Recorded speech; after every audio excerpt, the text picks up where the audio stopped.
like he was starting to recognize what it was. Isaac explained that there were many small cracks in his body. According to him, they got a lot of Lulam from that monster. Raven said that he had to work a little to expand his veins. He pointed to Belle and said that she had helped him with this too. The girl, confused, replied that it was true. According to her, she had followed Isaac's instructions and cut out his veins. He said that this was the fastest way to wake him up. Raven said that he then cast a spell so that his body would absorb the blood of the apostles and speed up its recovery. Isaac said in a proud voice that if it weren't for him, the skeleton would not have woken up. He suggested testing his improved veins at the same time. The spirit suggested that he try using the sword energy. This time, the sword energy was at its maximum level 3 power. The weapon itself shone and sparkled brighter than before. The skeleton was pleasantly impressed. He said that it felt a little more stable than before. Isaac suggested using several skills at once while he was still in the state of Lulam. Enzo began to use different skills one after another. Raven claimed that he should feel the difference. The skeleton was delighted,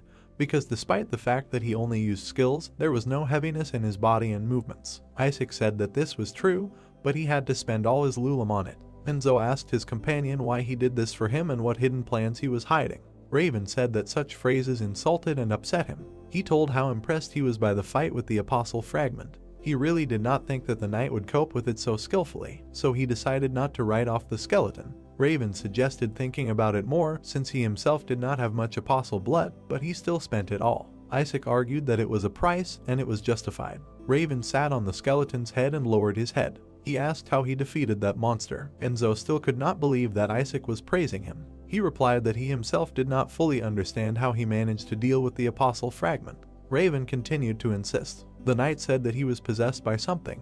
Everything seemed so unreal to him. The skeleton approached the body of the fallen monster and said that if there was no clear evidence left, he would have decided that it was a hallucination. Suddenly, Enzo noticed something. He noticed the essence right in the body of the dead monster. He asked Isaac why it was silver and not green. He was very curious about what would happen to him if he absorbed it.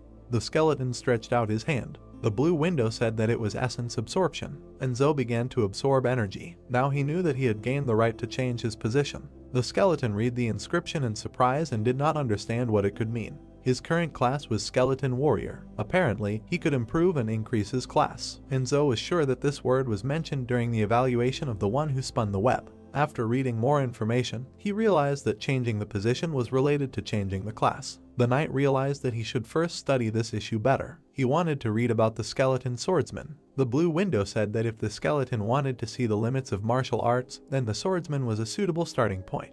The bonus and penalty were unknown. Enzo did not understand what this could mean, and he did not even know what he would gain and what he would lose. There was too little explanation. The blue notification was about the skeleton knight, who is often romanticized and portrayed as having high ideals and beliefs. By choosing this class, the skeleton condemns itself to killing others for the rest of its life. The bonus and penalty were also unknown. There was very little information about the hunter skeleton, and the bonus and penalty were also unknown. Enzo realized that not much was said about the others either. He did not know which class to choose. A red window appeared, which said that there was a lack of Lulam. The skeleton was very surprised. He had absorbed a lot of Lulam, but it was still not enough. He turned to Isaac and asked if there was any other place besides these ruins for them to replenish their Lulam. Raven insisted that 2 places were already too many, and he clearly did not need more. Enzo had a thought that Isaac might actually be useless. Raven heard his thoughts and furiously asked if he really thought so. Belle came up and interrupted their conversation. The girl suggested going to Daliak to find out information.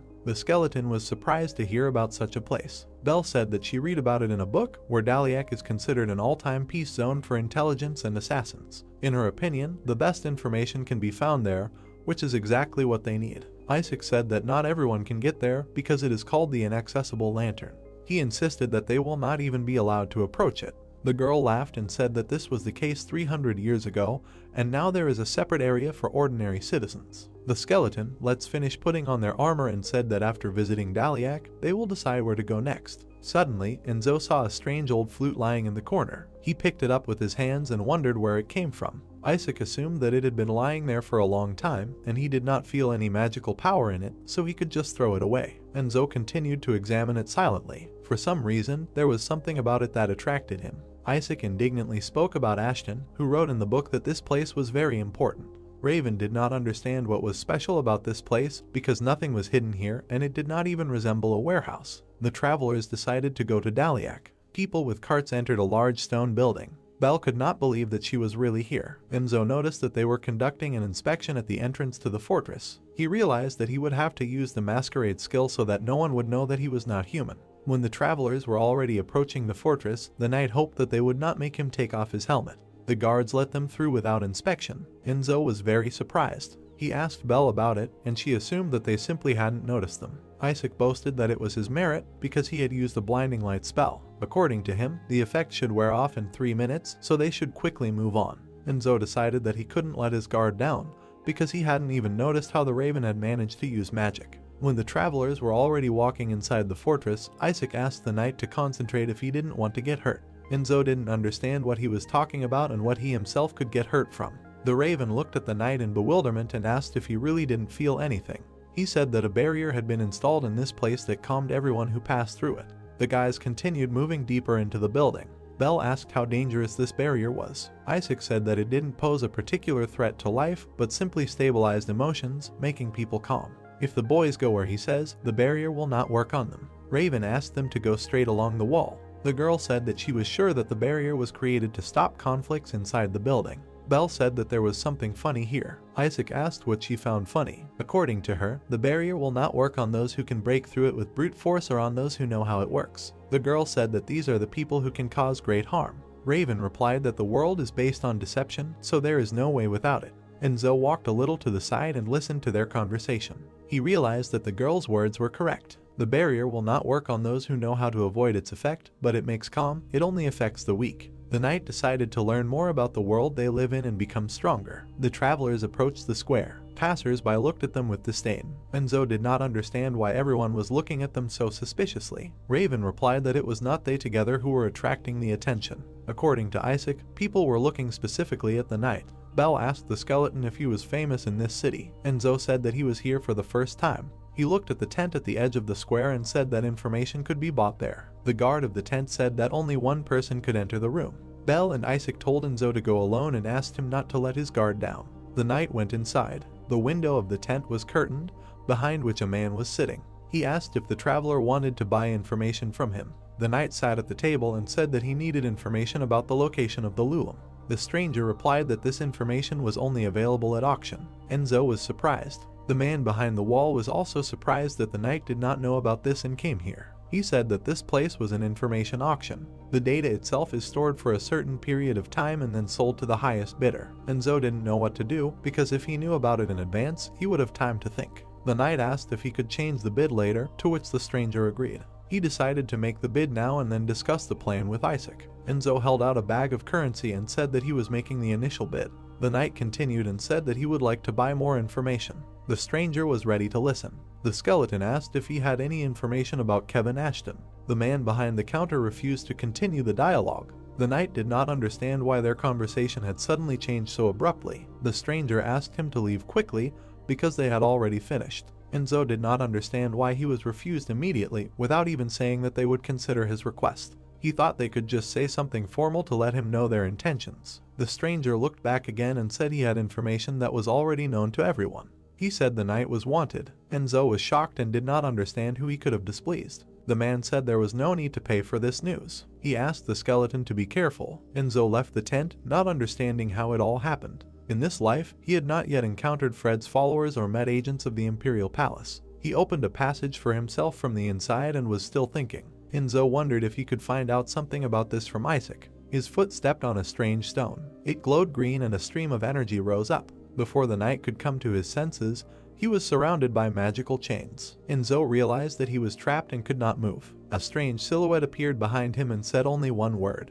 The knight's view was blocked. After a while, a hooded man took the bag off him. Enzo asked the stranger if he had kidnapped him. He asked the strange masked men who they were. One of them said that they had the same question for him. He wanted to know if the knight had dream magic. Enzo repeated their phrase and said that he knew nothing about it. He didn't understand what was going on, but the two were very suspicious. One of the strangers suggested that he might be pretending. He said that they would wait for the victim. The door to the wooden building opened. A girl entered the room. Enzo was shocked to see her there. It was Chloe. She came closer to the knight and looked at him. When their eyes met, the knight called the girl by name. Chloe reached her hand up to his neck. She looked furiously at him, trying to find out how he knew her name. Enzo didn't understand what was going on here because he didn't think he would meet Chloe in such a way and in such a place. The blue notification said that this scenario had already been completed. An unsuitable scenario was currently active. When Enzo looked at the girl's stats, he was horrified. He couldn't believe his eyes. The girl's stats were significantly higher than the last time he saw her. But there was something even more important. Her status had been changed. Enzo remembered that thanks to the Lulam, Chloe had been promoted to branch head, but now she was the chief of staff. The knight assumed that this was what was meant when it was said that the world line had been changed. He couldn't even imagine what kind of life Chloe had lived before. One of the strangers asked the knight why he wasn't answering the girl. He asked her if he was the knight they had been looking for so long. Chloe said she was sure of it, because looking at him again made her even more convinced. The girl said that thanks to the prophet's exact date and time, they saved themselves the effort of searching for him. The prophet said that the prophecy was not easy for him, so his joints would hurt for some time. Enzo, realizing how friendly these people were with Chloe, realized that he knew who they were. One of the strangers asked another how the prophecy was connected with the joint. According to him, the joints should hurt on their own. He easily remembered the girl behind the mask. The prophet asked him not to meddle in a matter in which he understood nothing. The knight also recognized the second girl and, apparently, she found him with the help of her skills. He did not understand why they were looking for him at all. These people still called him a lick, so the reason must be in magic. The masked stranger asked the chief of staff if she recognized him. Chloe thoughtfully replied that she was not sure yet. She began to think. The girl asked her accomplices to leave them alone for a while. The strangers began to insist that the knight could harm her, and they did not know what he was capable of. Chloe said that he was under magic, so he would not be able to get out. Enzo remembered how he was chained in green magical chains. Chloe hurried to show the strangers out the door. They were still unsure of the girl's choice, but were forced to agree. The door slammed behind them. Chloe was left alone with Enzo. She turned around and looked into his eyes. The girl asked how much longer he would remain silent. The knight replied that he did not know what to tell him. According to him, he did not even know why he was kidnapped, and perhaps they were mistaken. Chloe was furious that the knight was still denying it and kicked him. She pulled out a knife and started swinging it. The girl put the knife right to the skeleton's neck and demanded to know. She wondered how he knew her. Enzo tried to remain silent and calm. He knew that there should be no excitement or doubt. Chloe was standing in front of him, but she was not who he knew her to be. He looked at the girl's stats again, trying to find a way to act with her the right way. But even after seeing her status window,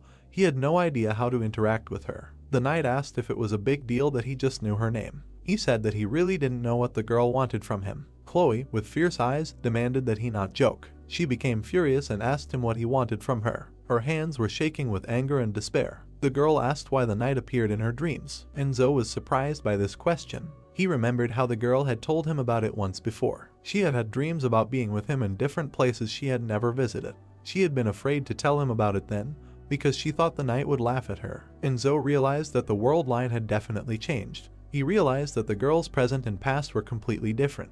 But still, the memories of their time together could be translated into vague dreams. Enzo himself did not know how long this could last. If the skeleton kept coming back again and again, and the world continued to change constantly, perhaps everything would disappear as if nothing had ever existed. In any case, influencing Chloe in this life was not a good idea. The knight decided to pretend that he knew nothing and then act according to the situation. He told the girl that he did not think he was the one she needed. Chloe was surprised, and he continued to say that he did not know how to make someone see such dreams. Enzo said that he knew the girl's name because she was quite famous in the guild. Chloe said that she could trust him if he named the two girls outside. The knight called them both by name and position. The door to the building suddenly opened. The shocked hooded girls were confused as to how he knew about them. They didn't even know who was in front of them now. Chloe said that she made him say their names because she knew the girls were eavesdropping. They started making excuses, saying that they just overheard it by accident. One of them took off her mask, saying that they were simply useless. The other adjusted her hood and said that they needed to increase their security since a guy like him recognized them easily. She suggested that he didn't look like Fred's follower. The founder suggested that they would be better off getting rid of the knight. Chloe stopped her. She said that she had too many things to worry about. According to her, they would not be able to get more information from Enzo if they killed him now. The knight tried to get out of the shackles, saying that if they were not going to kill him, it would be better to let him go. Chloe asked why she should believe him. Enzo suggested that the girl could simply believe in their closeness from her dreams. Everyone present was outraged by these words. The founder asked only to give her the order, and she would immediately kill the knight. Enzo realized that his plan had not worked. He would still have to use force, although he would like to avoid it. The knight did not know what to do in this situation. Chloe silently looked him straight in the eyes. She turned around and said nothing. The girl came closer. She decided to agree. Chloe put her hand on Enzo's shoulder. The knight was surprised by such a simple solution. He did not understand what was happening, because, given the girl's characteristics, she would not have let him go so easily. One of the girls tried to stop Chloe because she couldn't believe that she would let him go so easily. According to her, they should take the knight to the best mage and conduct a proper investigation. Both girls began to persuade her not to make hasty decisions because they had great difficulty catching him. Chloe stopped them and said that she would really give him a chance to leave. She turned to her accomplices and said that she would not lie to them. It was getting dark and lights were coming on in the fortress. Enzo was walking alone down the street. The knight stopped and looked at his hand thoughtfully. He remembered that the girls really let him go. He remembered how he sat in front of the prophet. She removed the spells from him without any conditions. They even returned his weapons. Enzo did not know what Chloe was planning. The raven looked at the knight and said that he was late. Isaac was not expecting him that much, but he was still interested in what he was doing. He said that he and Belle were staying at a hotel, but Enzo was gone for so long that they were getting worried. The skeleton didn't want Belle to worry over nothing, so he decided not to tell her about his kidnapping. He said that there was a problem with the auction. He said that he couldn't find out anything about Kevin Ashton. To get the data on the places with Lulum, they had to win the auction. Isaac said that they needed to find out more about the competitors. He figured that they could easily beat them if they knew their intentions and capabilities. Enzo said that the auctioneer would definitely not tell them about it. Raven said that it was obvious, so they had to find out for themselves. Isaac got the boys' attention and asked him to listen carefully. He told them that in places where there is Lulum, when it rains, a white arc appears. Enzo and Belle were interested. Raven suggested using it to lure out the competitors. The girl supported him, because no one would be able to sit still if they heard that there was a Lulum somewhere. The knight was the only one who did not understand anything. No matter how much he increased his intelligence, it only affected the power and reality of his skills. Enzo was sorry that he was not becoming smarter. Isaac expected that the knight would not understand anything. Belle offered to explain everything to him herself. She said that a white rainbow appeared where there was a Lulum, and they would simply spread the rumor that they had seen it.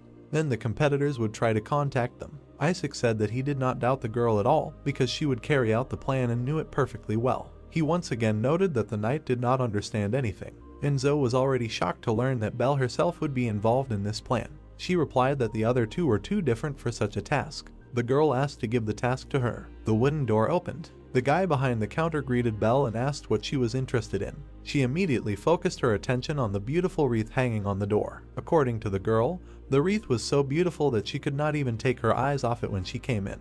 The guy did not know what to do. Belle tried to gain his trust and persuade him to sell her the wreath. The guy said that it was just his fake and he does not sell them because she is the first customer who has said this. Belle suggested looking at his other goods because she wants to resort to advice from the person who made such a wreath. She began to say that she was thinking about buying new curtains. The guy asked her to go further because the goods had just arrived and they are very high quality. Belle did not break character and followed him. Enzo didn't believe until the very end that this was all they had to do. Isaac asked him not to worry about the girl because his plan was simply flawless and their stealth was top-notch. The knight was worried that Belle might get into trouble. Raven said that they were in stealth mode, but he was still worried that one of the 4 strongest swordsmen of the Empire would come for her. Enzo remembered that guy. He asked Isaac not to joke about it, otherwise it might really happen. Raven convinced him that the knights did not have much free time to come here for some random girl. According to him, these guys were most likely busy pacifying huge monsters or solving difficult problems from the leadership. Isaac convinced Enzo not to show his concern, but to simply watch Belle. At this time, she was examining the soft fabric that the guy gave her. The girl casually mentioned a white rainbow that she saw when she was traveling here. The boy was confused and tried to find out more about the place. Belle continued to brag about how she had never seen anything like it before. According to her, the rainbow was covered in fog and she was very impressed. Enzo praised the girl for her good acting. The girl replied that she was very glad that she could help them. She turned to Isaac and asked why the store owner had reacted so violently to this. She assumed that the raven had something to do with it. The spirit replied that it was just a light spell for him to take a tip and spread the rumor. He flew up and asked the boys to follow him. Isaac wanted the rumor to spread as far as possible, so Belle spread it throughout the area, among all the sellers. In the evening, the girl was already very tired. She admitted that spreading rumors is not as easy as everyone thinks. Enzo said that they did everything they could, so that would be enough. Belle suggested taking a break and waiting for the competitors to arrive. Suddenly, the girl noticed something in the distance of the street. She said that she saw a little boy there. Belle came closer to him and asked if he was okay. The girl handed him some bread and asked him to eat at least that. The unfamiliar child was amazed by such a gift. The boy raised his hands to take the food. Suddenly, someone's voice was heard from somewhere above. It was Chloe, who said that suffering without understanding is absolutely useless. Belle looked at the roof of the building and saw her sitting on top. The knight was surprised to see the girl there. He assumed that she had been watching him after she let him go. Isaac confirmed his thoughts. Enzo asked him again in surprise. The raven replied that there was only one person who would appear at such a time. According to him, Chloe is the one who is looking for the blood of the apostles, and she is their competitor. The knight looked at the girl. Someone is running. Chloe turns to the girl and says that even if she had good intentions, it will end with older kids taking his swan away from him. She goes on to say that when they realize that people feel sorry for kids like him, he will have to come on colder days in thinner clothes. The boy sits in the corner. The girl frowns. She turns away and says that this is not what people mean when they refuse to share. She goes on to say that they just don't want to give anything, so they make excuses because they feel like it's a waste of money. Chloe listens to her attentively. The man with the bun says that she says that it doesn't seem like she knows anything about this boy, like his name or where he lives or if anything is being taken from him.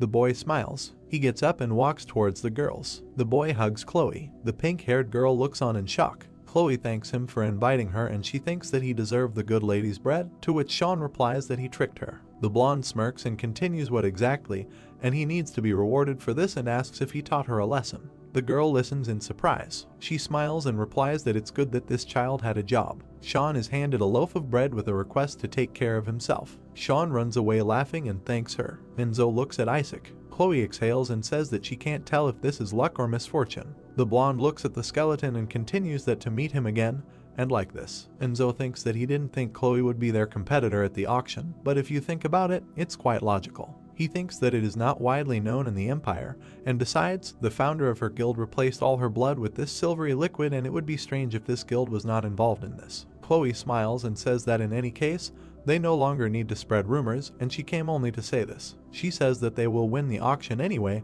to which the skeleton is perplexed. The girl turns around, but Enzo calls her to stop and demands an explanation, to which she says that she has to go. The blonde wishes the girl good night. She jumps. Only the trajectory of Enzo's old friend is visible. The girl looks at the sky in surprise and says that she left. She is perplexed by what kind of person she is. She simultaneously feels both hostility and friendliness. Isaac says that friendliness, of course, they successfully lured out the competitor, so the task is completed. The girl asks if it is true what she said, that they will win the auction, to which he asks why she said that, if she is going to raise the bid at the last minute to get information and beat them. Isaac smirks and continues that he does not think their competitors would take such a risk, since there is a much more obvious explanation. Enzo asks again about the obvious, to which his companion replies that he will tell him a little later. He urges him to return to the auction site and change their bid. Enzo enters the tent with the scroll. His fist clenches. Isaac says that is good and asks how much it cost them, to which the skeleton replies that he won the auction, even when he lowered the price to 1 Ceylon, to which he smirks and thinks the auctioneer must be biting his elbows.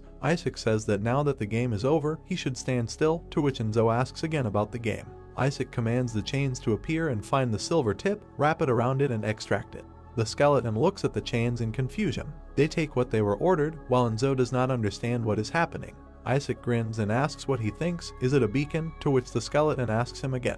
Isaac explains that he came back with this thing already, so he assumed that it was attached by someone who is trying to find Lulam and asks how absent-minded he had to be to fall for this. The skeleton watches silently. Chloe takes him by the shoulder and he understands everything. He understands that she installed it back then. Enzo turns to Isaac and says that since he knew about the beacon, he should have told him about it earlier, to which he scolds him and asks what he thinks that if he told him, he would have played his role or not, because he would have behaved suspiciously and would have been immediately exposed. The girl smiles and adds that he is surprising, but it is true, sometimes it is too easy to understand what is in his mind, and Isaac asks what he expected. Enzo realizes that even Belle knew, and he was the only one who did not know. Isaac says that while he was at the auction, he bought those horses. He says that those people must have planned to follow them and steal the blood of the apostles from under their feet, but that will not happen. Let them chase a horse running somewhere in the field. Isaac says that they will be beside themselves with rage. Belle asks where they are going now, to which he is told that on this map the temple is marked as a destination. He looks at the map and continues that they need to cross the western desert. In the background, the wind is full of sand. Enzo and Belle are riding. The girl talks about the temple. because she is interested in what will happen there, to which Isaac replies that there will be nothing special there, but there is a history connected with the western lands, and asks why they became a desert. Belle denies it, as she has never read about it, to which he replies that he is not surprised, as all records of it have been banned. He explains that this place was once the most advanced and prosperous on the continent, an amazing civilization, but this creature made them repent, and with its power it gathered the sun's rays and burned everything to the ground. Against the backdrop of a pillar of flame, Isaac continues that this is why the region is still such a hot place. Belle covers her face with her sleeve and replies that, to be honest, given this heat, she is not surprised that a goddess is involved. Enzo asks them to stop. He states that there is something ahead. He thinks it is traitors. The man smiles and sits on a camel. The sun is at its zenith. The camels are drooling. A lizard crawls along the sand. Belle drinks water. She exhales and thanks him, for she is very thirsty. The man replies that it is nothing, because in this world you need to help each other, and asks if he is right and where they are going. The girl says that they are on their way to the temple and they are making a pilgrimage to the Holy Lands, to which he asks why they do not go together, because they are on the same path. He also shows his goods, because while there is time they can look at them. Enzo asks Isaac what he thinks about them, to which the bird laughs and asks again if he suspects them. Well, if they wanted to attack them, they would have done so already. Enzo clarifies that if they are specifically waiting for the moment when they relax, to which he receives in response that even in this case they do not pose a threat to him. Isaac notes that nevertheless it seems that they know the area well and they should take advantage of this. Enzo says that this is good and there should be no problems, therefore they should set off. Enzo thinks most of all. The dialogue box says that a weapon was used. The sand thickens. There is someone standing behind the cloud of sand, and the skeleton is worried that someone is following them. The man in the cloak is looking in their direction. He is watching the caravan. His blonde hair is fluttering in the wind. The man is looking down carefully. The group is making their way through the dunes. The man asks the knight what family he is from, as he does not see a coat of arms on his armor. Enzo says that he does not think he has heard of it, to which the knight asks if he really thinks so. He looks at his comrade and says that it looks like he is new to the desert and that they are lucky to have met them. He holds out a flask and says that they are the only ones who know the fastest way to the Holy Lands, and offers him a drink. Enzo thinks that now they are not even trying to hide their suspicion and wonders what he should do and whether they should continue to follow them. The skeleton also considers the option of simply luring the others out. Enzo takes up his sword while someone gives the command to stop. The man on the dune looks down. He shouts, asking if he thinks he can cross their territory so easily, and demands money from him. Isaac says it's a gang of robbers. There's a crowd behind the man while the bird continues that such people never change. The leader gives the order to surround them. Belle notes that there are a lot of them and asks what they're going to do. Enzo remembers the map and thinks that the area marked on the map must have marked the robbers' territory. The skeleton replies that they should just watch for now. The man walks up to them. He asks if they have money for the ride. The man asks if he is the desert asp, Mr. Robin, and notes that they haven't seen each other for a long time. He hands him a bag of money, saying that it's the usual fee. He looks at it carefully. The man grabs him by the collar. He gets angry and continues that if there are more people with them than usual, then they should pay more, and asks if he is asking him to be lenient just because he is a regular customer or not. The leader of the caravan smirks and says that he can tell that they are not part of their group. He looks at them and continues that isn't it obvious, since even if they disappear, there will be no consequences, and besides, the girl is quite beautiful. Belle looks at him, scared. The man asks if this is not a great favor. The man in the turban is happy. He throws him aside, saying that he agrees. The man makes a remark that he will only take the guy in armor as a bonus. Isaac mockingly asks if they are selling him too cheaply. Just took him as a 1+1 deal, and clarifies if his pride is in order, while Enzo wonders why he is so happy. The man turns to Belle. The hungry guys lick their lips and say that if she goes with them, they will take care of her. Belle asks what they want from them. The man asks again what she means, because he wants to do what people do to each other. He is angry. Isaac is simply delighted with his cliched lines. The bird calls for a fight. The crowd of bandits runs while the bird screams that victory will be theirs. Enzo arms himself while he makes a remark that anyone can win. A whirlwind of dust rises. It slashes at the bandits. Belle looks on in horror. The whirlwind disappears behind the dunes. Someone catches the whirlwind in his weapon.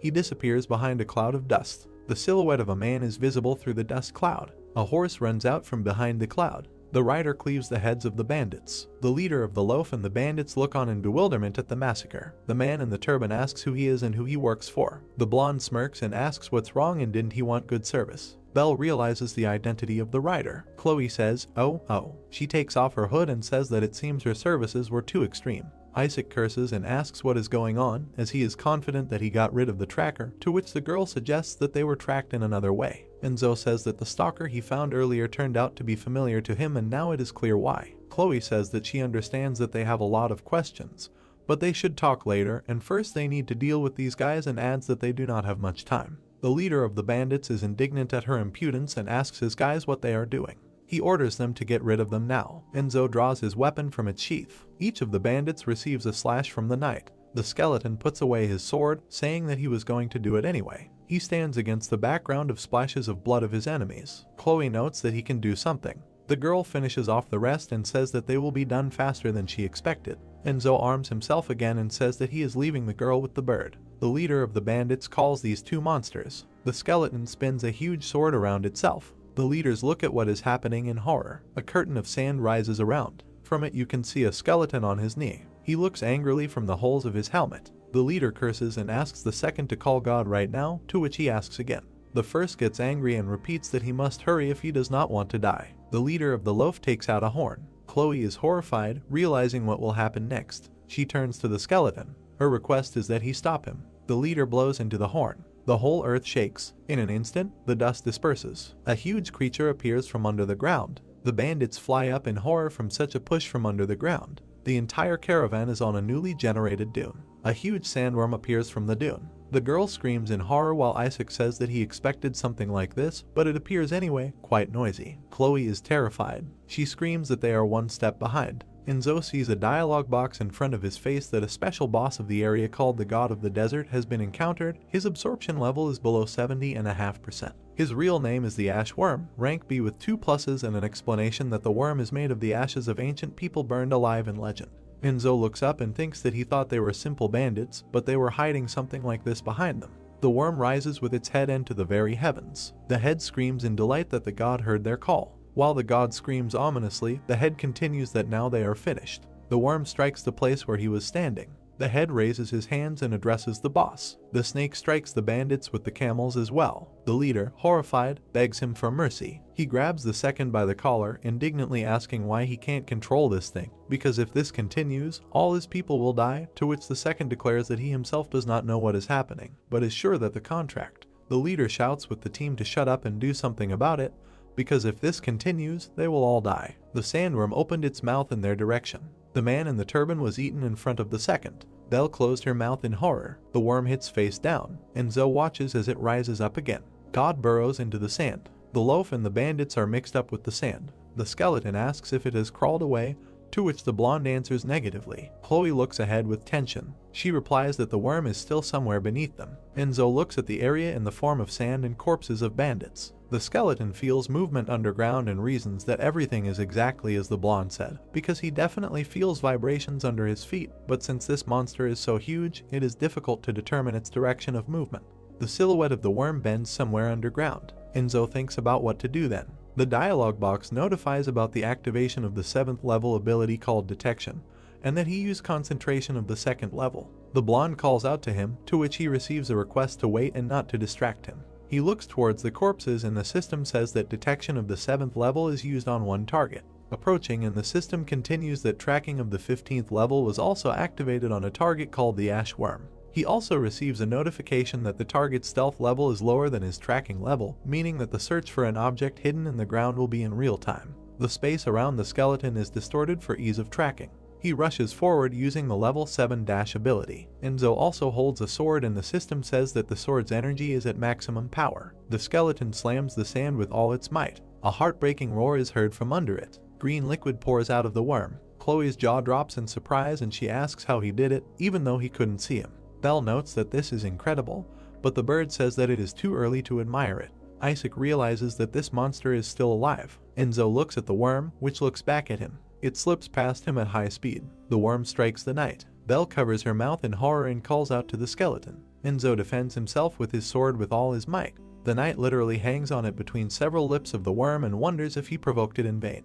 He also wonders if he can do it. Chloe calls out to him, asking him to hold on a little longer. Chains circle around the god of the desert. A hook clings to the worm's lip. The blonde yanks it with all her might. She screams out the nickname of an old friend. The skeleton flies out of its mouth. Enzo says that he is in her debt. The sword fills with energy, while the system notifies him that the sword's energy is at maximum power and acid and the lightning ability were also used. Belle watches in horror while he receives a notification from the service system that the mistress is watching his actions, due to which his skill level is additionally increased by 30%. Enzo uses the second level cut ability on the worm. He cuts it into 2 halves. Enzo's armor shines. The skeleton finishes him off with multiple hits using the Battle ability. Chloe covers her face from the sand. She screams that he is an idiot and that pieces of the god are flying even to her and asks to cut him more carefully. The dust flies and the worm lies sliced. The system notifies Enzo that he has defeated the god of the desert. Clouds of dust still remain. Belle looks out from behind such a cloud. She asks fearfully if he is finished. The leader says that this cannot be and wonders how he defeated the god. Chloe fell to the ground, saying that it was incredible. The girl tries to clear her throat and asks if it was really unnecessary to warn him. The system says that Enzo has earned almost 2,000 experience points, and the accumulation of points for the right to use stores led to exceeding the limit of his probationary period. The skeleton thought about it. Another notice states that his shop usage rights have been upgraded to standard. He can no longer receive protection as a test subject. The skeleton is confused about his test subject rank and whether he had protection. Enzo thinks back to his many deaths and realizes that he most likely did not. He continues that it looks like he will have to wait before he understands this. Also, the point system has been converted to a percentage for easier recording. Currently his purchasing power is valued at almost 2% at standard level. He also received a request to choose when to use his purchasing power, because the later he uses the shops, the better the rewards he will receive. Enzo reasons that if he understood everything correctly, his purchasing power increases when he receives warrior points for killing monsters. He also realized that when it reaches the selected percentage, he can automatically receive the corresponding reward. The knight rubs his chin and continues that apparently the more points he earns, the better the reward he gets. But he doesn't even really see what they give for 10% or more. It would be a big loss if he got a reward that he couldn't even use. Enzo looks at the scale and thinks that after so many reincarnations he has only accumulated 2%, and it will take him a long time to even reach 20, let alone 100, so he better know exactly what he will get as a reward. He looks at the options and thinks which is better. For 2.5 he can get an elixir or jewelry, and for 5 an enchanted weapon or armor. The skeleton chooses the weapon. He looks at the system and notices that the last option disappears. Enzo looks out the window and doesn't understand what to do. Everything started to glitch while he continues that he has a feeling that if he doesn't choose it right now, he will regret it later, but it is almost gone. Enzo chooses it. The system notifies that his choice has fallen 100%. The use of the store is now prohibited until he reaches the maximum purchasing power. He also receives a notification that one type of items possible for purchase has been confirmed, which is called the anti-world. The system window said that one type of items possible for purchase has been confirmed. Enzo was curious what would happen when he received this reward. He did not know what he could get for denying this world. The hero decided that he should have just chosen a weapon. The last option simply disappeared and he impulsively chose it. Enzo understood that he had no reason to regret what he had done and he did not want to think about it anymore. The hero noticed that someone began to scream very loudly. The man was frightened and begged Chloe to spare him. The girl discontentedly told the guy that this was impudence and she could not do this. Chloe looked away. The heroine began to laugh, answering that she would spare him. The girl held a 5 Lodi coin in her hands, saying that they would solve everything with it. The heroine laughed, answering that if Lodi came up, she would allow him to live. The man himself could use any tricks. Her fingers became a coin. The man looked at it in fear, not knowing what to answer. The hero saw how it fell to the floor. The man understood that now he would not be able to make it come up tails. The heroine held a sword near the hero, asking him to throw it quickly. Her hand touched the coin. Enzo looked at Chloe, telling her that she not only fought well, but also skillfully managed people. The heroine asked the skeleton not to poke his nose into other people's business. Enzo shouted that he had many questions. The hero could not understand how the girl tracked them down, because they made sure that the beacon moved in a different direction. Chloe calmly replied that in some place it was just a coincidence. The founder really did follow the beacon to the north. The heroine calmly decided to warn everyone about the danger. Chloe calmly told the guy that given how he fought, there was no need to worry. Belle looked at the guys, wondering what they could be talking about. Chloe calmly answered the hero that currently the emperors are provoked by a monster that pretends to be aggressive. No one understood how such a person could get the horn that awakens the god of the desert. Previously, it belonged to the Grey Cardinal, and then he was ordered to give the horn to the one who can use it most recklessly. Thus, the Emperor had a reason to mobilize an army to suppress the monsters, and then there was an opportunity to attack the Freedom Alliance from the west, which rebelled against the Empire. The heroine calmly replied that one hero is currently hunting a basilisk in the northwest. Enzo thanked Chloe for telling him. The heroine calmly answered that she had collected enough from those guys. Chloe thoughtfully said that she was very impressed by the boy's fighting skills. Enzo heard the girl answer that if their founder saw this, she would really like it. Chloe calmly looked away. Chloe's eyes looked into the distance. Her hands began to take hold of the cart. Chloe jumped on the horse, answering Enzo that she probably believed in their closeness from her dreams. Memories arose in her head. Everything was blurry and unclear. Suddenly Enzo was called away by Belle, who was shouting that it was time for them to go and that it would be night by the time they arrived. Chloe was telling the hero to go. The girl calmly replied that she had a better plan than hers and that they would soon do something grand. The sun was blazing hot. Enzo's hand began to catch something. There was a coin in his hands. The system window was telling Enzo that he had received an item of inheritance. Chloe was shouting after the hero that he could consider this an invitation and that she needed to bring this pendant to the capital so that they could meet again, so that she could tell him more about everything. The hero continued to look at this pendant. Enzo noticed that it had begun to change. In the hero's past life, it had been quite simple. A change in fate had begun. Enzo noticed that this affected something so insignificant.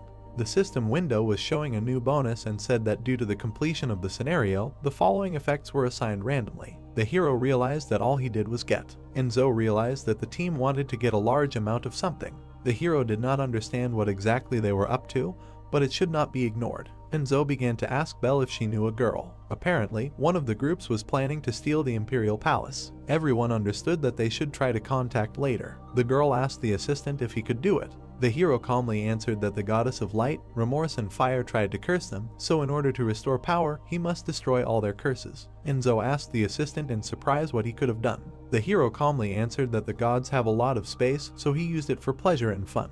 With the help of the priest's healing spells, they constantly restored their bodies, and thanks to the servants, their addiction removal skills could be as much as they wanted.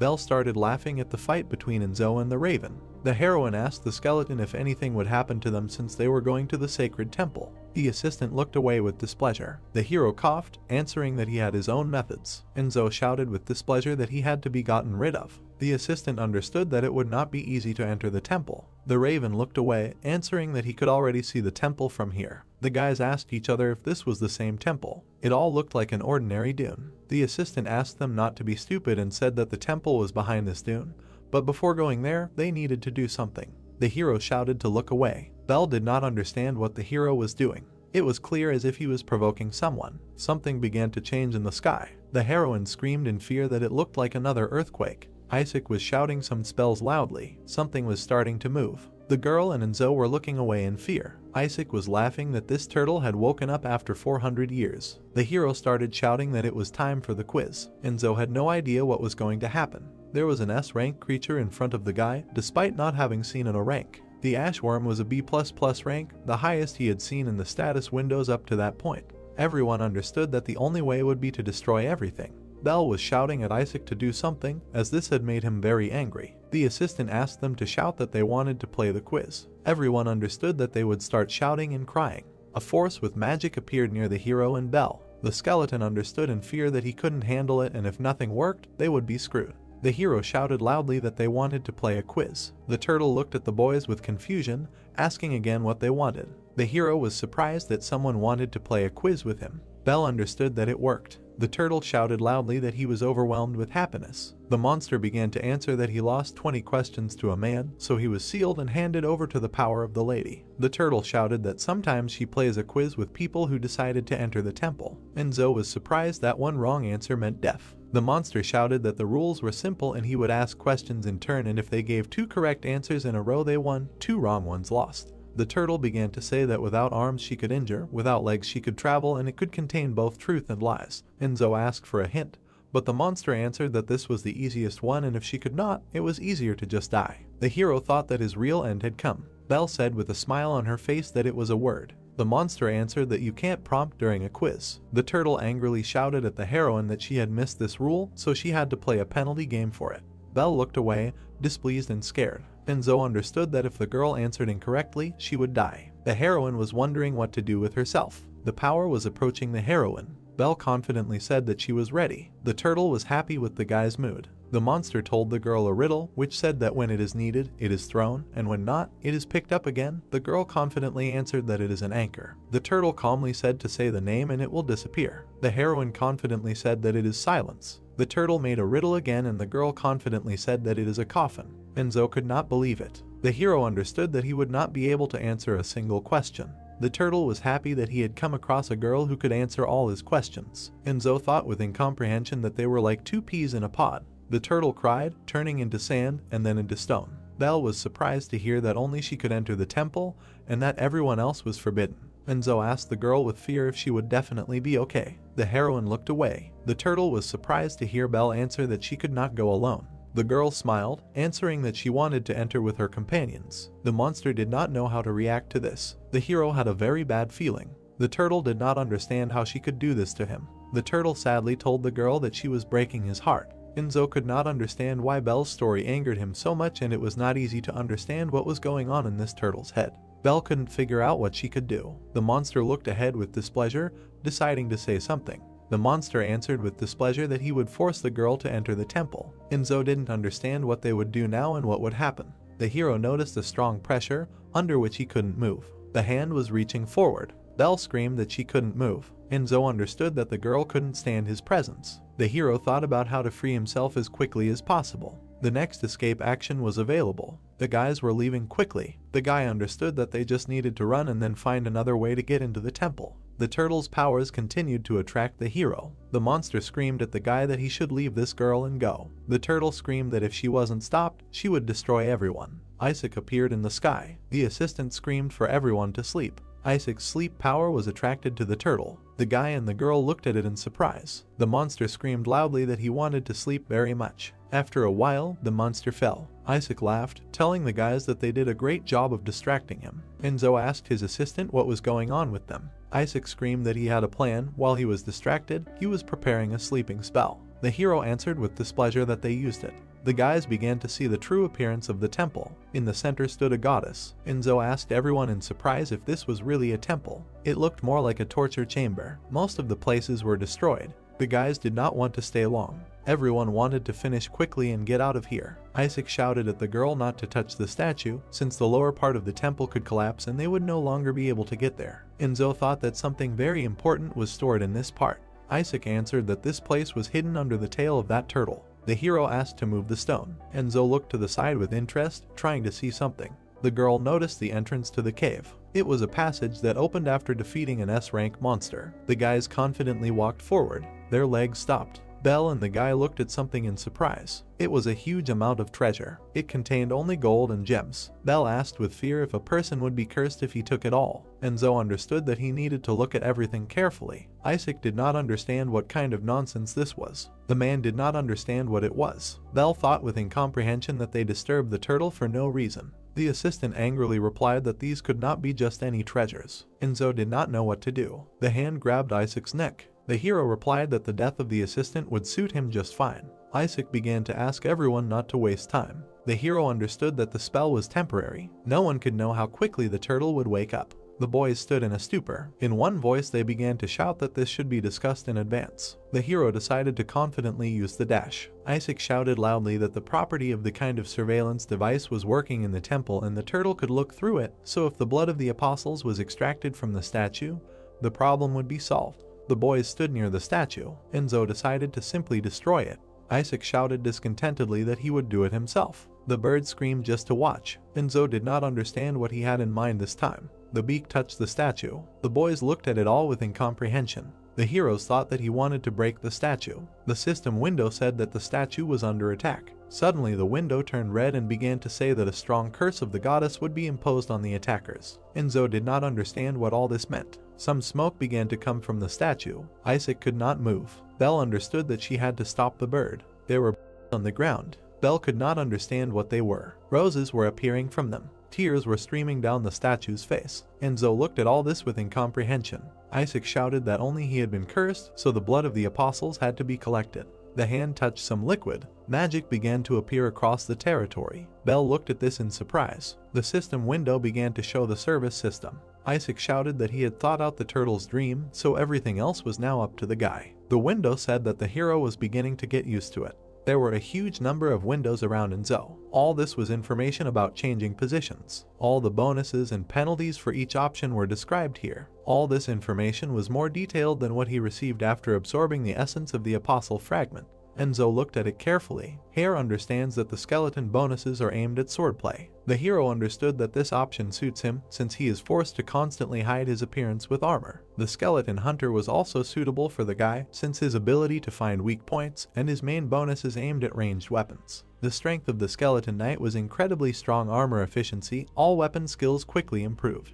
The hero thought about what could be done to protect the girl. Enzo looked away. The skeleton understood that this time he would protect the girl. The hero chose the skeleton knight. The system window answered that this would not work. Enzo did not understand why he was given so many choices if he could not make any. Isaac asked the hero what happened. The hero called the bird. Enzo confidently answered that they needed to rob the Imperial Palace building. The girl was starting today's meeting. Mary, with a smile on her face, shouted that she would think about a plan to steal the Imperial Palace. Charlie answered discontentedly that the maps were still being checked. The hero said that they had already confirmed that most of the materials were true, but some areas still needed to be checked further, which would take some time. Chloe sat to the side, listening to everyone who was saying what. The girl noticed that her dreams were becoming clearer. Chloe understood that before she could only see fragments of memories, but now she even experienced those feelings. The heroine thought that she should not have given up the pendant. Mary asked the girl why she could not collect her thoughts. The guys answered that they had gathered to discuss the participants of the operation. Mary thought there would be an ambush. Chloe asked the girl what they knew about the enemy forces. It was very likely that they would encounter ghosts. The heroine did not know how to react to this. In the worst case, that girl would come for their souls. Belle smiled.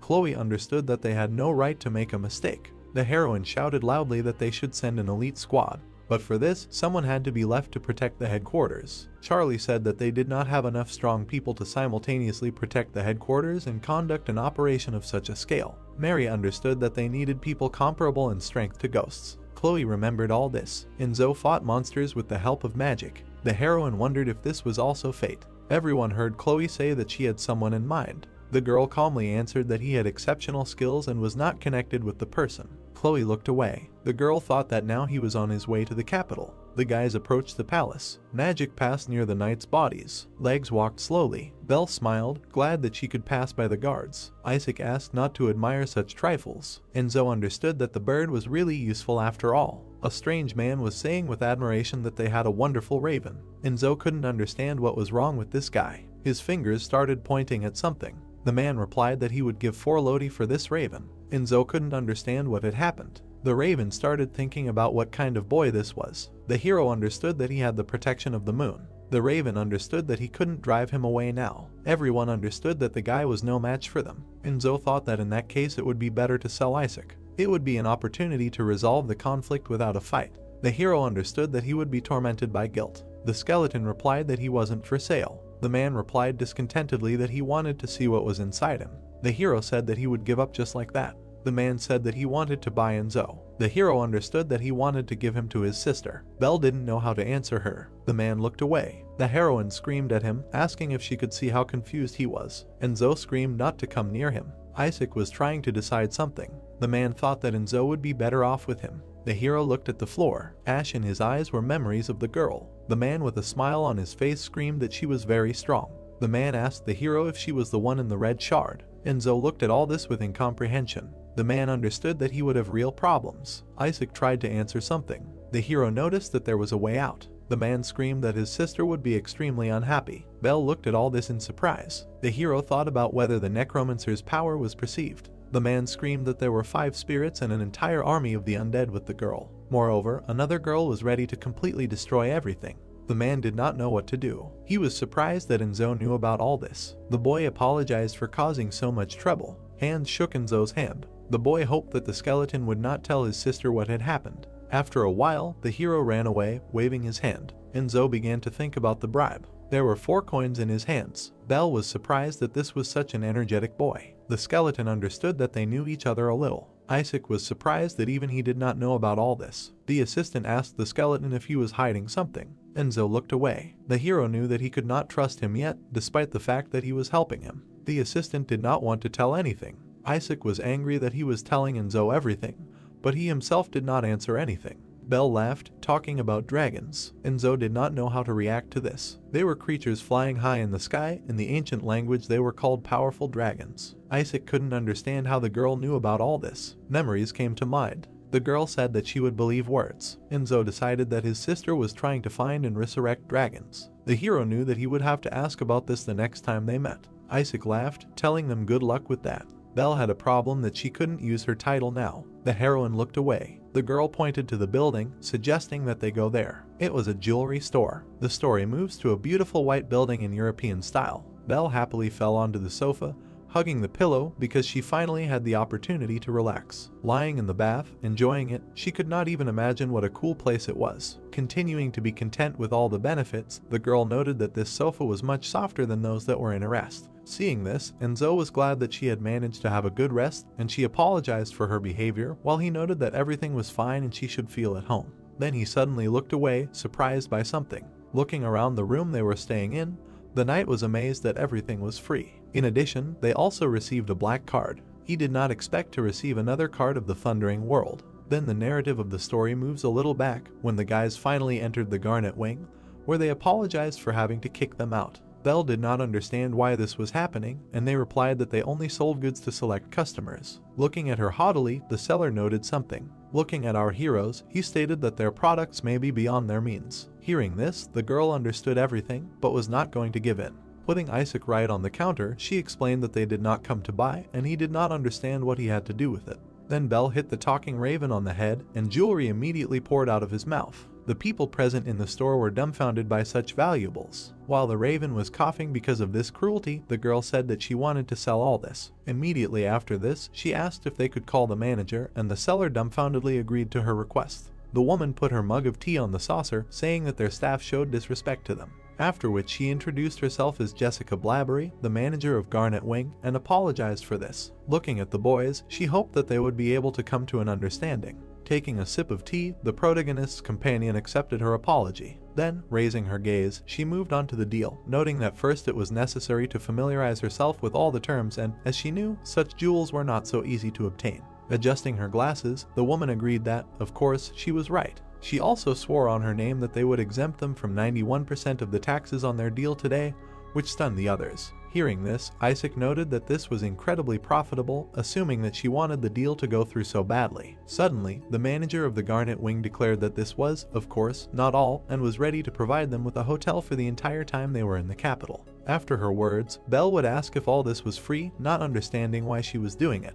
In response to her question, Jessica would explain that they valued worthy people. Recalling the jewels that the boys had brought, she would say that they had said that it was not that easy to obtain, much less in such quantity, so that fact alone proved that they had outstanding skills. The woman would also add that she simply wanted to be closer to such talented people, asking if that explanation would be acceptable to them. Holding out the card of the Thundering World towards them, the manager of the Garnet Wing would ask to be allowed to introduce herself again.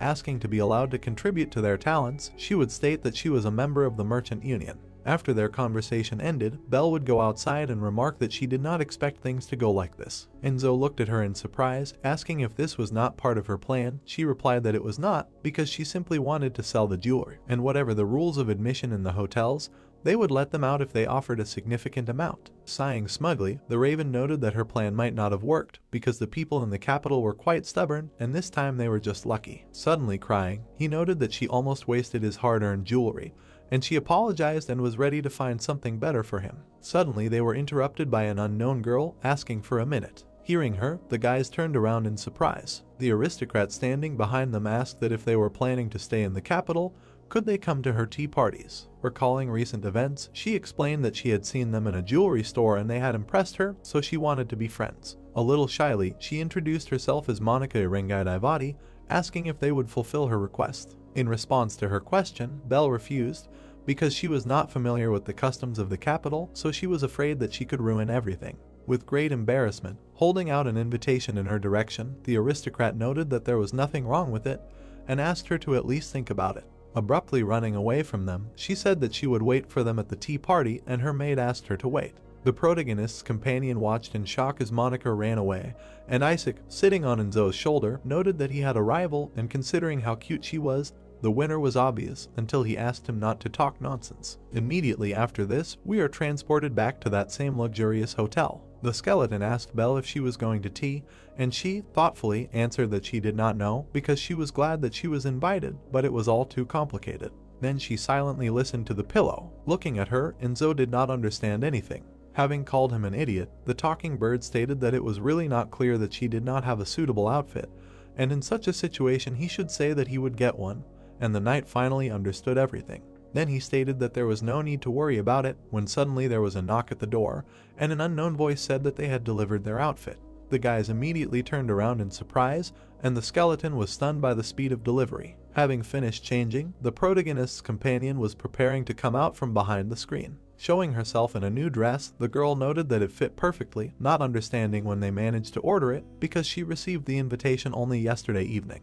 Belle was delighted with her new outfit and the soft fabric it was made of, and Enzo, who was watching her, did not understand where this dress was from because he did not buy anything like that. With a wide smile on her face, the protagonist's companion was glad that he did so much for her and noted that it was very nice of him. The knight, who continued to not understand anything, tried to explain the whole situation when suddenly Jessica's subordinate appeared behind him. After reading the note he brought, the skeleton learned that she had heard that they were invited to the Ivati family's tea party, and even though it was a small thing, she asked to accept the gift, surprised that she already knew everything. Isaac, who read it, suggested that he pretend that there was no letter and that the dress was a gift from him, and he did not understand whether it was really worth it, not knowing what to say. Remembering the image of Jack, he assumed that perhaps everyone in the merchant union was like this, because they seemed ready to do anything for worthy people. Suddenly, Enzo became interested in what would happen if he collected 5 such cards. At this time, Belle took off her new dress. Seeing this, the others were very surprised. Then the knight asked why she took off her dress, assuming that she did not like it, and she noted that in fact she really liked it. Closing the box, the girl said that it reminded her of the times when her father was still alive. Smiling at her companion, she declared that she was no longer a noblewoman, but a runaway, and was pleased that she had simply managed to try on such a dress. Hearing her words, the skeleton was touched. Remembering his past reincarnations, he realized that it was all because of him. He was the reason why Belle could not live the life she deserved. Each time, the result of his reincarnations was the death of her mistress. Once, she managed to return instead of the Lord, but this also led to nothing because he was killed by the phantoms. Suddenly, Enzo declared that she did not need to worry about her status, which greatly surprised her. Filled with seriousness, he said that he would think of something and asked her to just wait. The knight tightly clutched the pendant in his hands. Suddenly, the story moves to a tavern where adventurers were drinking beer and laughing. The waiter took the dishes, apologizing for the wait. He also said that thanks to Chloe, they had more customers, and therefore the staff was very busy. Opening the secret entrance, the boy told Enzo that he had to go down these stairs. Hearing this, the knight came closer to the descent. Standing near the edge, he thought about how to start a conversation. The skeleton took a step forward and thought that it would be strange if he immediately asked for fake IDs, and it would be better to start by discussing the theft of the Lulam, and then smoothly move on to his request. Opening the door, he saw Chloe sitting in front, waiting for his arrival. With a menacing look, the girl noted that even though he was late, she knew that he would come.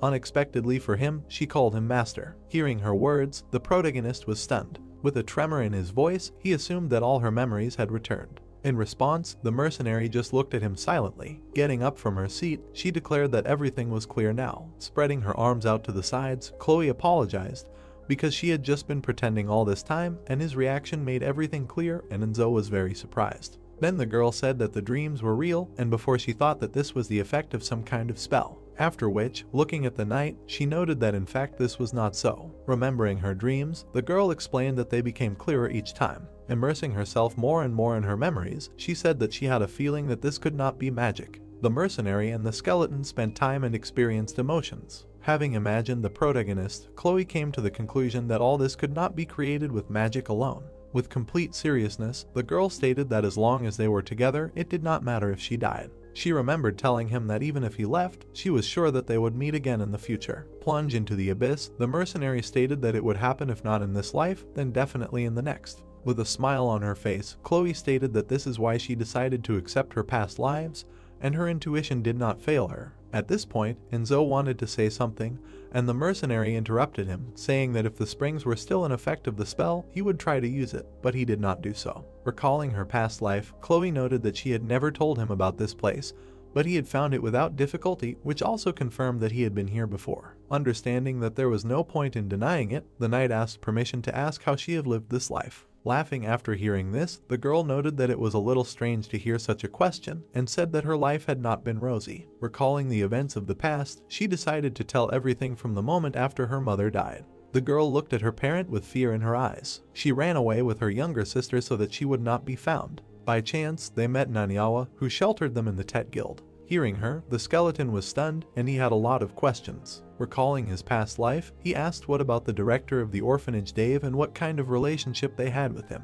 In response to his question, Chloe said that he had, of course, raised her in the past, but in this life, everything was different. Imagine his terrifying image in your head. She explained that for her in the present, he was just a problematic opponent, nothing more, nothing less. After listening to his friend, the protagonist fell into a stupor. At that moment, he realized that the effects of changing the world line could affect anything. Returning to reality, Enzo came to the conclusion that this life was completely different. Suddenly, the girl hit the table, putting a piece of paper on it, and asked if it was time for them to move on to more pressing matters. Taking this sheet in his hands, the knight did not understand why it was empty, and the mercenary took the potion, explaining that this was not the case at all. Immediately after that, she began to pour out the contents, declaring that it was a contract. Having hit the piece of paper, the green liquid turned into fire, revealing the inscription on the secret contract, which is forbidden to tell outsiders. Brushing away the fire, Chloe told him that the rules were the rules and she would only let him in on the details of the plan once he signed the contract, and he asked what would happen if he did reveal the secret.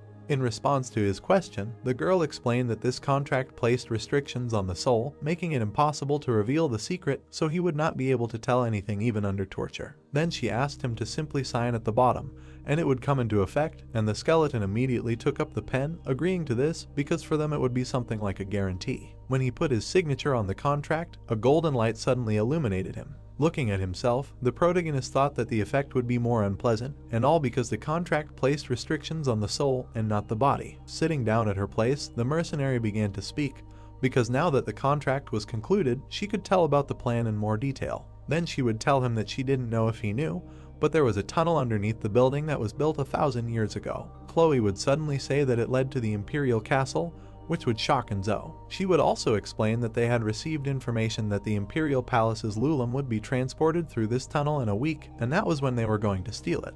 After listening to her, the knight would note that it would be quite difficult to deal with the convoy, and she would say that they had taken this into account and prepared, handing him a piece of paper. There was a map on it, and the girl was pointing to the ventilation system through which they would spray the sleeping gas. Drawing a plan of action on a piece of paper, the mercenary explained that while the enemies were confused, they would blow up the floor, and after that the corpses and Lulum would move to the designated place via groundwater, and the squad waiting there would deal with the remaining guards, and the job would be done. After her words, the skeleton asked what his role was in this plan. Chloe answered that his task was quite simple. Then she said that he needed to delay the convoy so that the others could finish other points of the plan in time. In other words, he had to buy them time. Thinking, the protagonist stated that he was not sure whether his skills were suitable for detaining the enemy. Hearing this, the girl suggested that he was really afraid of destroying everything there if he miscalculated his strength, and the embarrassed Enzo said that he did not mean this at all. Looking at the cauldron standing to the side, the knight asked if it was known who would be accompanying the cargo,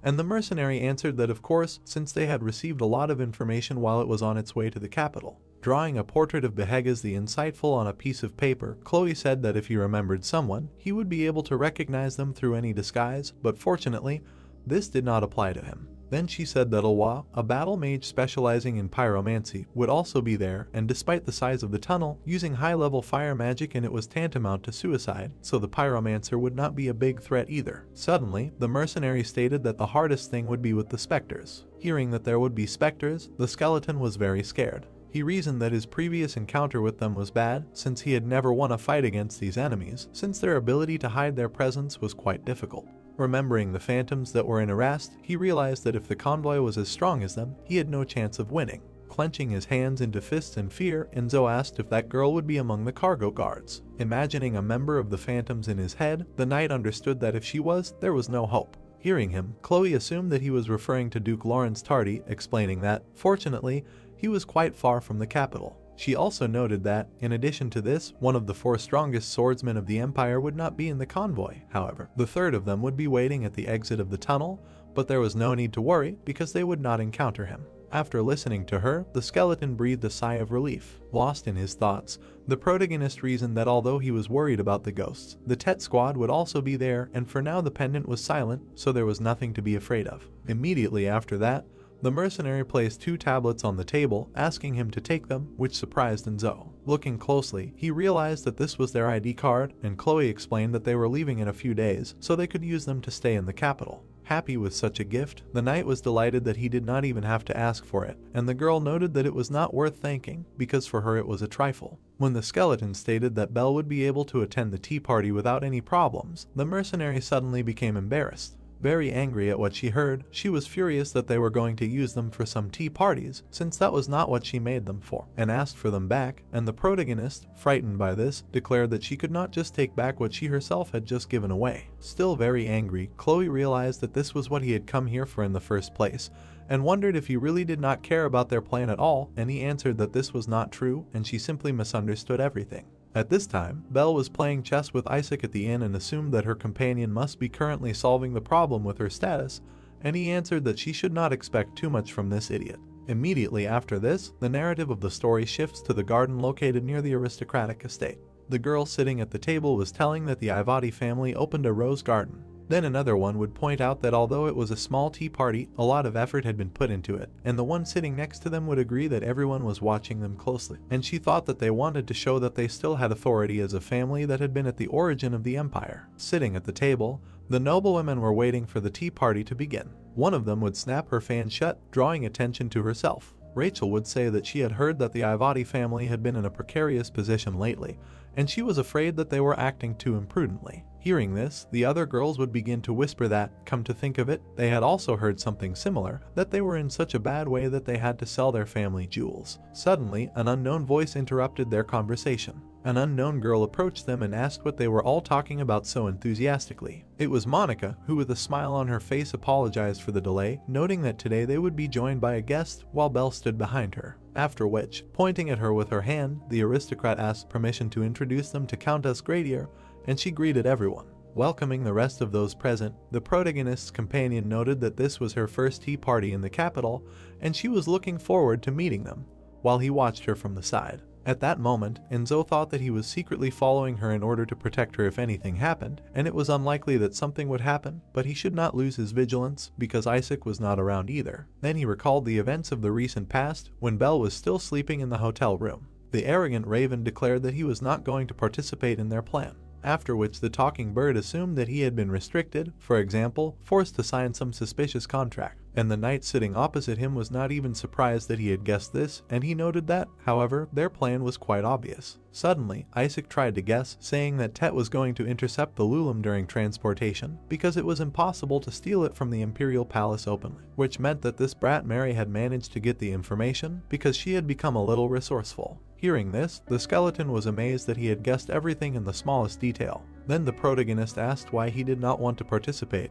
and was something bothering him, and the Raven answered that it did not matter because he simply did not trust them, not understanding how to say it correctly. Then the talking bird would state that it was unacceptable to him that someone else could come up with a successful plan, and upon hearing this, Enzo was amazed that he actually believed that no one in the world could make plans except him, which was a serious case. With an arrogant grin, Isaac would point out that it was important that the Imperial Palace would allow the blood of the apostles to be taken so easily, and there was definitely something more to it, asking if he really thought they could do something that even you couldn't do. Suddenly flying out the window, he wished him luck in this matter, and the knight, surprised by this, did not understand where he was going. Flying out into the street, the Raven explained that he was going to see the sights, and that he was already tired of babysitting this girl, and since he himself brought her here, he should take responsibility for her. Seeing him off with his eyes, the skeleton simply sat in place silently. Returning to the present, he was saying that it was unacceptable to hear someone like Isaac talk about responsibility, and as for tea, he hoped that Belle would enjoy it.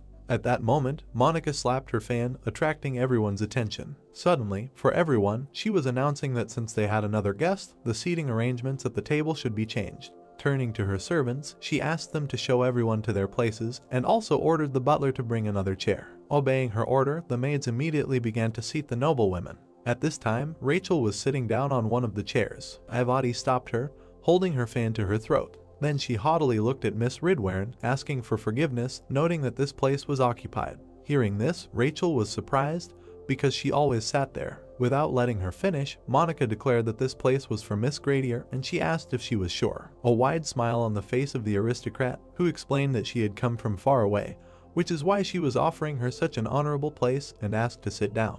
Confused by such a statement, Belle said that besides this place, there was only one left. In response to this, Ivati explained that there was no time to prepare an additional place, but this was not a problem. After which she looked at Miss Ridvaren, angry with everything that was happening, asking if this was true. When the butler brought another chair, which was dirty and all in cracks, Monica asked everyone to take their places. The girls sat down at the table. Tea began inside the rose garden. Watching everything from the side, Enzo understood that the atmosphere was heating up, doubting that everything would be okay with his companion. Hiding behind her fan, Ivati asked why everyone had such expressions, assuming that something was wrong and that they couldn't possibly dislike the new seating arrangement.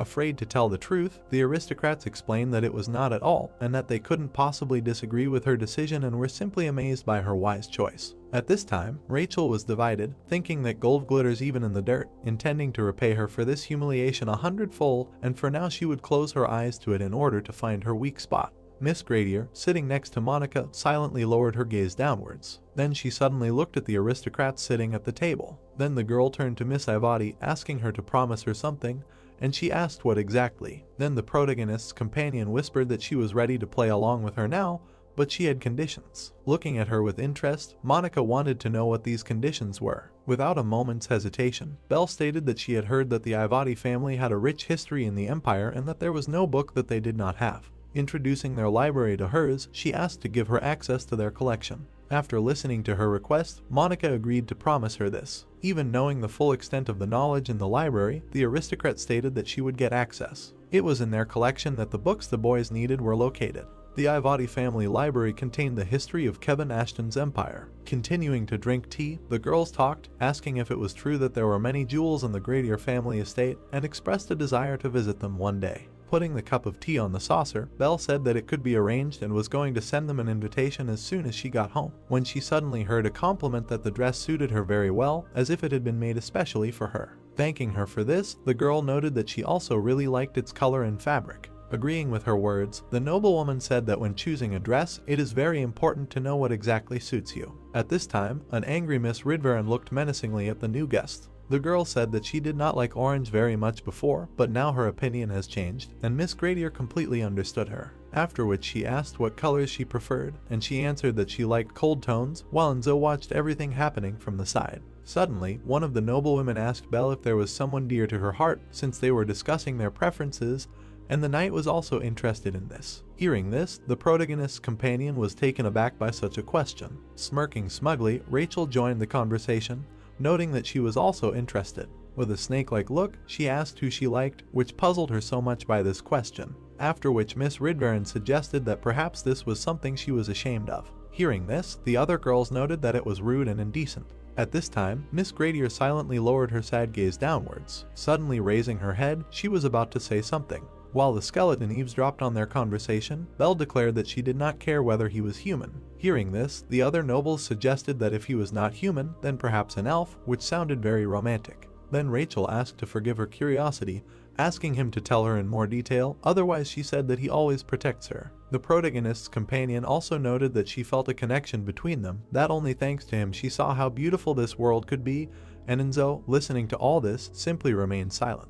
Suddenly, one of those present declared that it must be a guardian angel, and Miss Gradier explained that in reality everything was not as they imagined. Miss Ridvaren suddenly assumed that if he was not a man, not an angel, then was she really talking about a demon? Looking at her menacingly, she declared that worshipping demons was forbidden. Hearing this, the aristocrat did not understand how she could say something like that, and she replied that nothing kept her here anymore. Getting up from the table, spilling tea, Rachel now understood what kind of tea parties these were, after which she dropped the mug on the ground, breaking it. Leaving the rose garden, Miss Ridvaren said goodbye to everyone else. The aristocrats watched her leave, saying that it was very rude and asking Miss Gradier not to be angry with her, and Monica was upset because it was her favorite cup. She gave her maids a sharp look and ordered them to throw it away. Having finished their tea, the girls walked along the corridor through the garden. With slow steps they were getting closer and closer to their destination. At this time, Enzo was following them, hiding. Suddenly, Ivati would express her pity for using Miss Gradier, who would point out that she knew about it. The noblewoman would turn around abruptly and say that before she started hating her, she would ask her to listen as she could explain everything. Lowering her head, Monica would explain that she knew that her family had made significant contributions to the empire, and although there were no famous mages or knights among them, her family had always been held in high esteem. She would then state that this was why they were against war, and Belle, surprised by these words, would point out that they were fighting for a just cause. The noblewoman would then explain that, however, because of this, they had come under pressure from the imperial palace, and their situation had begun to worsen inexorably. Because of this, she even had to sell her family jewels in the middle of the night to attract less attention, recalling their first meeting in the Garnet Wing. Then Ivati said that the Ridvaran family, on the contrary, are ardent supporters of war and have already prepared their army. Remembering today's guest, she also noted that Count Ridvaran, who is her father, is also a famous inquisitor. Talking about this man, Monica stated that he is obsessed with the idea of spreading the Empire's religion in the Alliance, and Amber, she in turn must show them all that Ivati is not so easy to break. After listening to her story, Belle said that she wants her to fulfill her promise. Accepting this, the noblewoman agreed and asked to follow her, after which she opened the door with her hand. The girls found themselves inside, and Monica announced that this is the largest library of the Ivati family. As she walked on, she wondered if she was looking for anything specific, and the knight watching them from the side mused that Belle loved books very much and, considering that she was involved, would be pleased if she got what she wanted. Suddenly, Miss Gradier announced that she was looking for Kevin Ashton's books, surprising the skeleton, who realized that she was there for him. Looking at her, the noblewoman said that they had many of his books. Placing all the volumes of the history of the Empire on the table, she also announced that she would send a servant to take them to her quarters. When Monica left, Enzo began to hide, telling his companion that her idea to get Kevin Ashton's books was admirable, and she replied that she was just lucky, because she was not sure whether Ivati actually had them, but she certainly did not expect to get so many books. The girl was amazed that this story had 20 volumes, and the knight thought that such a number was very lucky. Looking at Belle, he also thought that, like the service system, he was constantly receiving something from her. Then the skeleton thanked her, because if it weren't for her, he would never have received these books, and she, with a wide smile on her face, said that there was no need for gratitude, because she was very glad that she could help him, offering to start reading. In response to this, the protagonist gave a negative answer because they had uninvited guests, which he realized using detection. It was Miss Ridvaran, accompanied by her knights. Suddenly, there was a knock on the library door, which attracted the attention of Miss Gradier. As Rachel entered, she said that she had something to talk about. Hearing this, Belle immediately looked at the protagonist standing next to her. Then she would come closer to the noblewoman, asking what brought her here, and she would come to her, explaining that since she had come from far away, she might not know how things were in the capital, and that today's unpleasant incident was not her fault, so she was giving her a chance. After hearing this, Belle became interested in this very chance. At the same time, Miss Ridvaran would state that the Ivati family had already lost the favor of His Majesty the Emperor, so their destruction was only a matter of time. So she should be on the same side with the respected family, and if she testified against the Ivati family, she would make sure that today's events would not lead to anything. Enzo, who had overheard their conversation, was surprised by her words that destruction was a matter of time, and did not believe that the Ivati family would be killed like his companion's father. Remembering the events of his past life, he assumed that perhaps they would be fed to the maggots, like Jeffrey. At the same time, Miss Gradier asked for forgiveness, noted that she had never been good at lying and was forced to refuse her offer. Angry at her answer, Rachel did not understand why she refused, because it was obvious that it was advantageous for her, and she explained that she did not want to be a person who was only interested in personal gain. Remembering the king, Belle stated that she had a good teacher in this matter. Trembling with anger, Rachel was unhappy that she pretended to be a saint until the very end, and in any case should not think that she would get away with insulting her family. Immediately after this, the noblewoman gave the order to her knights to take her. Miss Gradier was frightened by this turn of events. Noticing the danger approaching her, Enzo immediately opened the door to help. Standing in the doorway, he was very surprised by something. The knight fell into a stupor, not understanding anything. Looking at the knights who were thrown with great force straight into the wall, the skeleton wondered what had just happened. At this time, Belle also did not understand anything, standing in place. Understanding the hopelessness of the current situation, Miss Ridvaran refused to believe it and was very scared. Looking at the corpses of her knights, she did not understand how this happened. When the protagonist's companion took a step towards her, the noblewoman shuddered in fear. Looking at her with an arrogant look, Miss Gradier asked her to leave, because she would not tolerate such an attitude any longer. Obeying her, the noblewoman immediately left the room, leaving the guys alone in the library. After everything that happened, Belle sighed with relief, sitting on the sofa, noting that it was not easy. At the same time, Enzo asked what it was, assuming that she was hiding her strength. The protagonist's companion looked at him in surprise and asked if he really wanted to say that he didn't know it, and he didn't understand what exactly he didn't know. Immediately after that, the knight used his recognition skill on her and saw her system status window. He also saw the new stat sharing bonus that appeared, which meant sharing 10% of his strongest stat, which was strength, with his mistress. After reading this, the skeleton realized that all of her stats had increased, and it turned out that she had also gained experience during their journey, and also had a new skill. Interrupting him from his thoughts, Miss Gradier said that the values had never changed like this before, and she decided that this happened because they were traveling together, so she thought that he knew everything, which made the protagonist think. Lost in his thoughts, Enzo reasoned that since they were always together, he had no idea to check her status window, so he learned about something so important quite late. Remembering his past enemies, the knight came to the conclusion that from now on, he should do everything possible to increase his stats, and that way, both he and Belle will become stronger. Realizing that there was something he could do right now, the skeleton reached out for a book. He picked up one of them and stared at it. It was the first volume of Kevin Ashton's History of the Empire. Immediately after that, the boys began reading the book. After reading the first volume of History of the Empire, the skeleton thought that it told the story of the family that existed during the time of its inception. At the same time, his companion quoted that due to a sense of inferiority, the Ivati family was hostile to the Ashton family, which sounds very subjective, but still interesting, and also called all the Ivati vulgar, lazy, and pathetic, deciding that this assessment was rather rude. Continuing to read the book, the protagonist came to the conclusion that the Ashton family, who made the greatest contribution to the development of the empire, almost lost its authority, and the full picture of how this tragedy occurred has yet to be revealed. Having finished familiarizing himself with the first volume of the History of the Empire, he understood that it was obvious that the Ivati were behind this, at least they were terribly happy about it.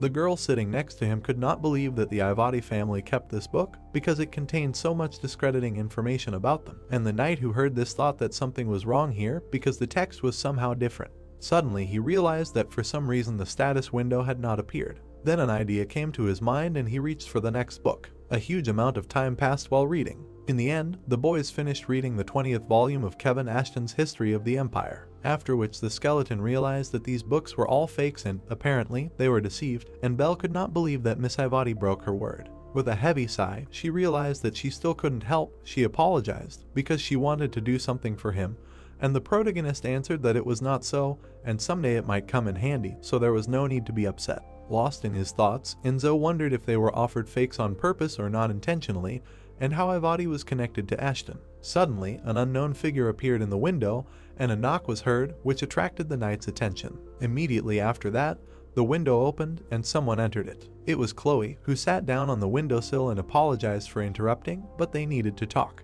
Getting up from his place, the skeleton assumed that she was here about the plan and something had happened, and she answered that it was true and said that the transport date had been moved, so it was time for them to get ready. Hearing this, the protagonist asked why it all happened so suddenly, and the mercenary answered that she herself did not understand. Even the informant himself was surprised. They assumed that, it seems, the Emperor is eager to start the war as soon as possible. A little worried, Enzo asked about the composition of the convoy, and Chloe answered that there is no need to worry because only the date has changed, and he wondered if everything will be okay because he wanted to discuss this with Isaac, after which he looked at his amulet. Looking at it, the knight suddenly thought. Remembering encounters with strong enemies in his past life, he thought that before the pendant helped him only when something really threatened him, and the fact that he was silent now calms him down to some extent. Then the skeleton said that he understood that it was time to go, but before that he needed to do something, which surprised the girl sitting on the window. Then the mercenary said that there was no need to worry about her protection, because, having escorted her to their headquarters, the best people would be introduced to her. After which Chloe glanced at Belle. Looking at her, she assumed that something was very dear to him. Hearing this, Miss Gradier sat silently in her place. Sadly lowering her head, she thought that the foundation was only a burden,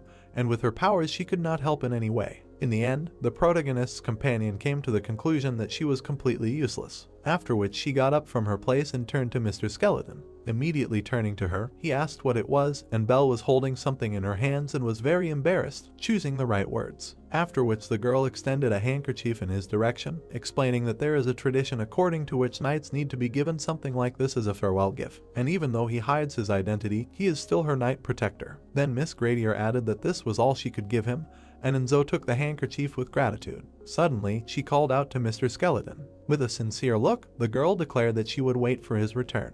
After this, the protagonist was touched and simply remained silent. Suddenly, they were interrupted by Chloe, who was watching from the side, asking why they were so serious because he was not going to die. Getting ready to leave, she said that they needed to say goodbye quickly and would wait for him at the place. Immediately after this, the mercenary jumped down from the window, leaving the guys alone. With a smile on her face, Belle asked her knight to be careful, and he replied that he would return. Immediately after this, he jumped out the window after the mercenary. Having landed on the roof of the house, they ran together to their destination. At this time, the skeleton thought about the situation if the plan worked, and they received the Lulum of the Imperial Palace. After which he realized that in this case he could finally change his position, and with new bonuses and skills he would be able to do much more. There was something more important than that. Imagining the image of the mistress and all her enemies in his head, Enzo realized that he would be one step closer to completing Belle's scenario, where she would become Lord Erast. While the Imperial Knights were carrying Lulum through secret tunnels, he assumed that something else was possible. Imagining that very chest with this substance, the skeleton was going to reveal one of the secrets of this world. People walked straight. Knights in armor carried a huge box. People in masks walked next to them. The knight said to his partner that this should not be done by them, but by simple servants. He replied that he was talking about the same thing. Who in their right mind would attack a convoy in which there are even ghosts? Someone from the front shouted at them to stop talking. Haven't they heard about the value of this cargo? They answered no, Sir Alan. The man next to Alan said that this task was so important that it was not comparable to their usual work, so they should stop complaining. He continued that either they wanted him to remember them. The knights apologized. The guy said angrily that these knights had no discipline at all. Alan replied that it was because they were used to a comfortable life. I wonder what will happen to them when the war starts. Alan stopped. The masked men turned around abruptly. The man created a magical barrier. Everyone walked straight. A man was standing in the distance. His footsteps were heard at the end of the tunnel. The protagonist was holding a huge sword in his hands. He was looking straight at the people. Alan asked Rick if he remembered this guy. He answered no, it was the first time he saw it. Where the hell did he know about the route? Enzo stopped in front of them. Then a huge weapon swung. Rick shouted to get it. People rushed forward. The protagonist jumped high above them. He landed on the ground with a crushing blow. Smoke rose around and the hero rushed forward. Rick shouted that he would regret coming here. Someone was watching them from above and said that they somehow made it in time. If they started the operation a little later, there would have been problems. The guy asked what was with the explosives. The girl answered that there were no problems. They watched the hero's movements and said that they just needed him to stall for time until the explosion. The guy asked what she was talking about at that meeting, and that he did not like him. He was holding up well against ghosts. It seemed that he was familiar with their fighting style. The protagonist dealt blow after blow and cut the air in space. The voice asked, I wonder who he was. Then he exclaimed that he should fight him. Where did she find him? Chloe replied that she would say so, an acquaintance from a past life. The guy laughed and said that it was a funny joke. The voice said that she would go to her position. The girl leaned against the wall and continued that no matter how valuable Lulum was, she was surprised that he so easily agreed to participate in the plan. Of course, she was happy with everything, but the guy turned around and replied that it was all because he trusted her. He continued that he never regretted listening to her. The girl smiled. Her thoughts flashed through her mind that when it was all over, she continued the thought, looking at him, that she would have to thank him for his trust. Alan asked discontentedly how much time could be wasted on one rat, and that they should finish with him already. The knights were breathing heavily. Alan turned around abruptly and exclaimed that sleeping gas. The guy's eyes widened and he said it looked like the gas hadn't worked on the mages. Alan yelled furiously that he was a pathetic thief, called Rick and yelled that he would help too. Chloe said it was too late. Rick flew forward furiously. The voice counted down 10, 9, 8. The hero stood in a fighting stance. The voice continued 7, 6. The ground shook under his feet. It broke into pieces and people fell from the rubble. Rick stretched out his hand forward and bared his teeth. Masks flew off people's faces. The protagonist fell and a rope wrapped around his body. Chloe held him tightly and yelled that there was. They pulled him on the chains and the guy said, great, good job. Steam came from the light walls. Mary stood in front of the man.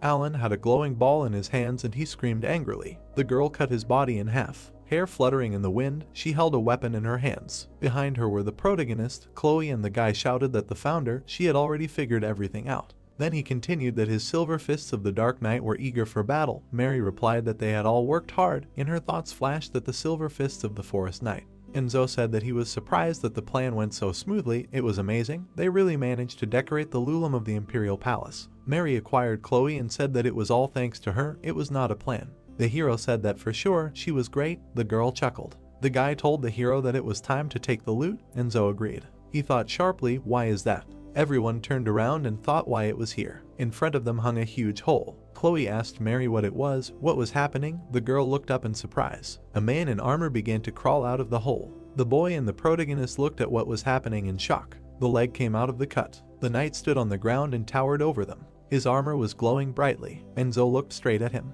Energy sparkled behind the man in armor. The hero wondered why he was here. The face of the deceased guy appeared before his eyes. It flashed through her mind that before, he had only appeared after the Emperor's death. Chloe asked in surprise what it was. She had no information about him, no data. The man walked straight ahead. The hero shouted for them to run and not to think about fighting him. Mary pushed the girl away and told Chloe to step back. The girl called the founder in surprise. She answered no. She said that they needed to run. Mary rushed forward and someone called her from behind. She came close to the man and bared her teeth. She began to grunt furiously. The armor on the knight's face glowed. He opened his huge mouth wide in front of the girl. Chloe looked ahead in surprise. There was a crunch. The girl trembled and said no. The crunch continued. A voice loudly called the girl.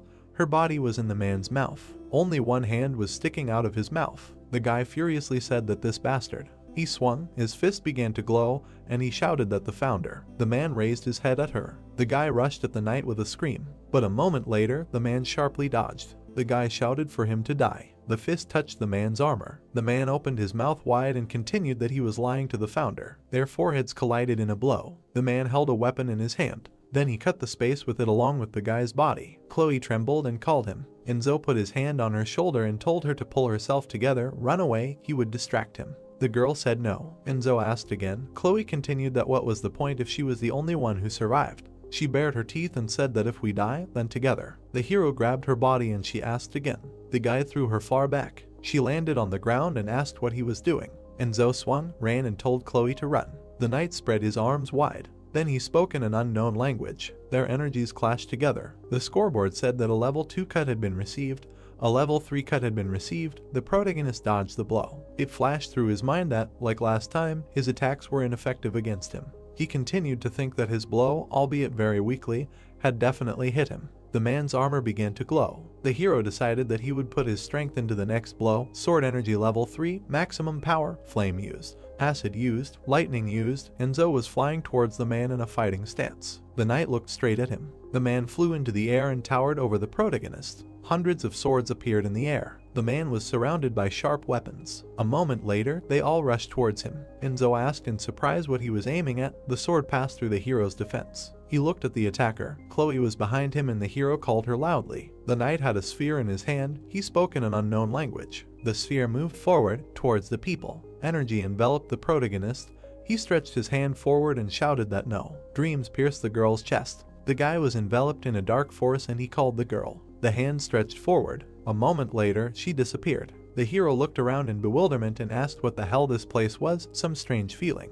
He stood straight and asked what happened, where he was. Someone appeared in front of him. Chloe with blood on her chest was lying in the air. The guy came up to her and tried to touch her. He said that he failed again. The guy picked up the girl. The man painted his lips and hummed a song. Holding the lipstick in his hands, he thought. Behind him stood a man who said that his lordship, this matter does not tolerate delay. Apparently, among the nobility are traitors, to which the man replied that he is so incompetent. Snapping his finger, the man asked why this should bother him, said that he already has a lot of work, so let Edward deal with it.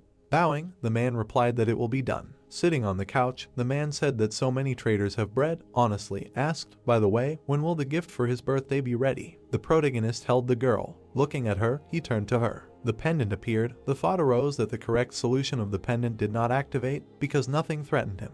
There were corpses on the ground, and the hero thought that however. Suddenly the protagonist took a step forward. Stretching his hand forward, he absorbed the force shield. Looking at his hand, the protagonist asked that he was a mage, but he only got one skill from it, said that it seemed like the absorption efficiency was falling. The protagonist stretched his hand out to the side. Level 1 melee was absorbed. This is a passive skill that gives the following effects.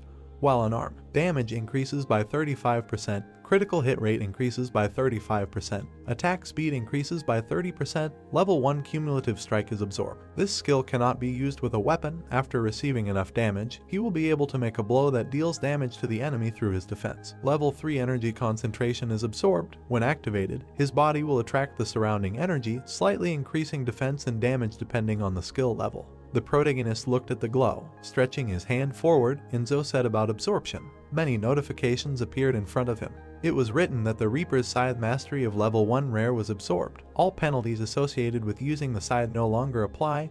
It will deal additional damage to creatures with a soul. Looking at this, the protagonist asked what the scythe was. The weapon looked quite powerful, maybe he should try it out. The protagonist reached out his hand to the weapon. Suddenly, lightning began to emit from the weapon. It was modified. Its level of magical engineering is too low. He cannot become the owner. Looking at his hand, the protagonist said that he will have to leave it. Well then. Walking straight, the protagonist said that they need to find and absorb the Lulum of the Imperial Palace, but he does not see a chest with it anywhere. An image of a knight appeared, and the protagonist thought that he took it. How is it related to the Imperial Palace? What he is sure of is that they will take action. Since the transportation of the Lulum failed, Tet will definitely receive a harsh punishment.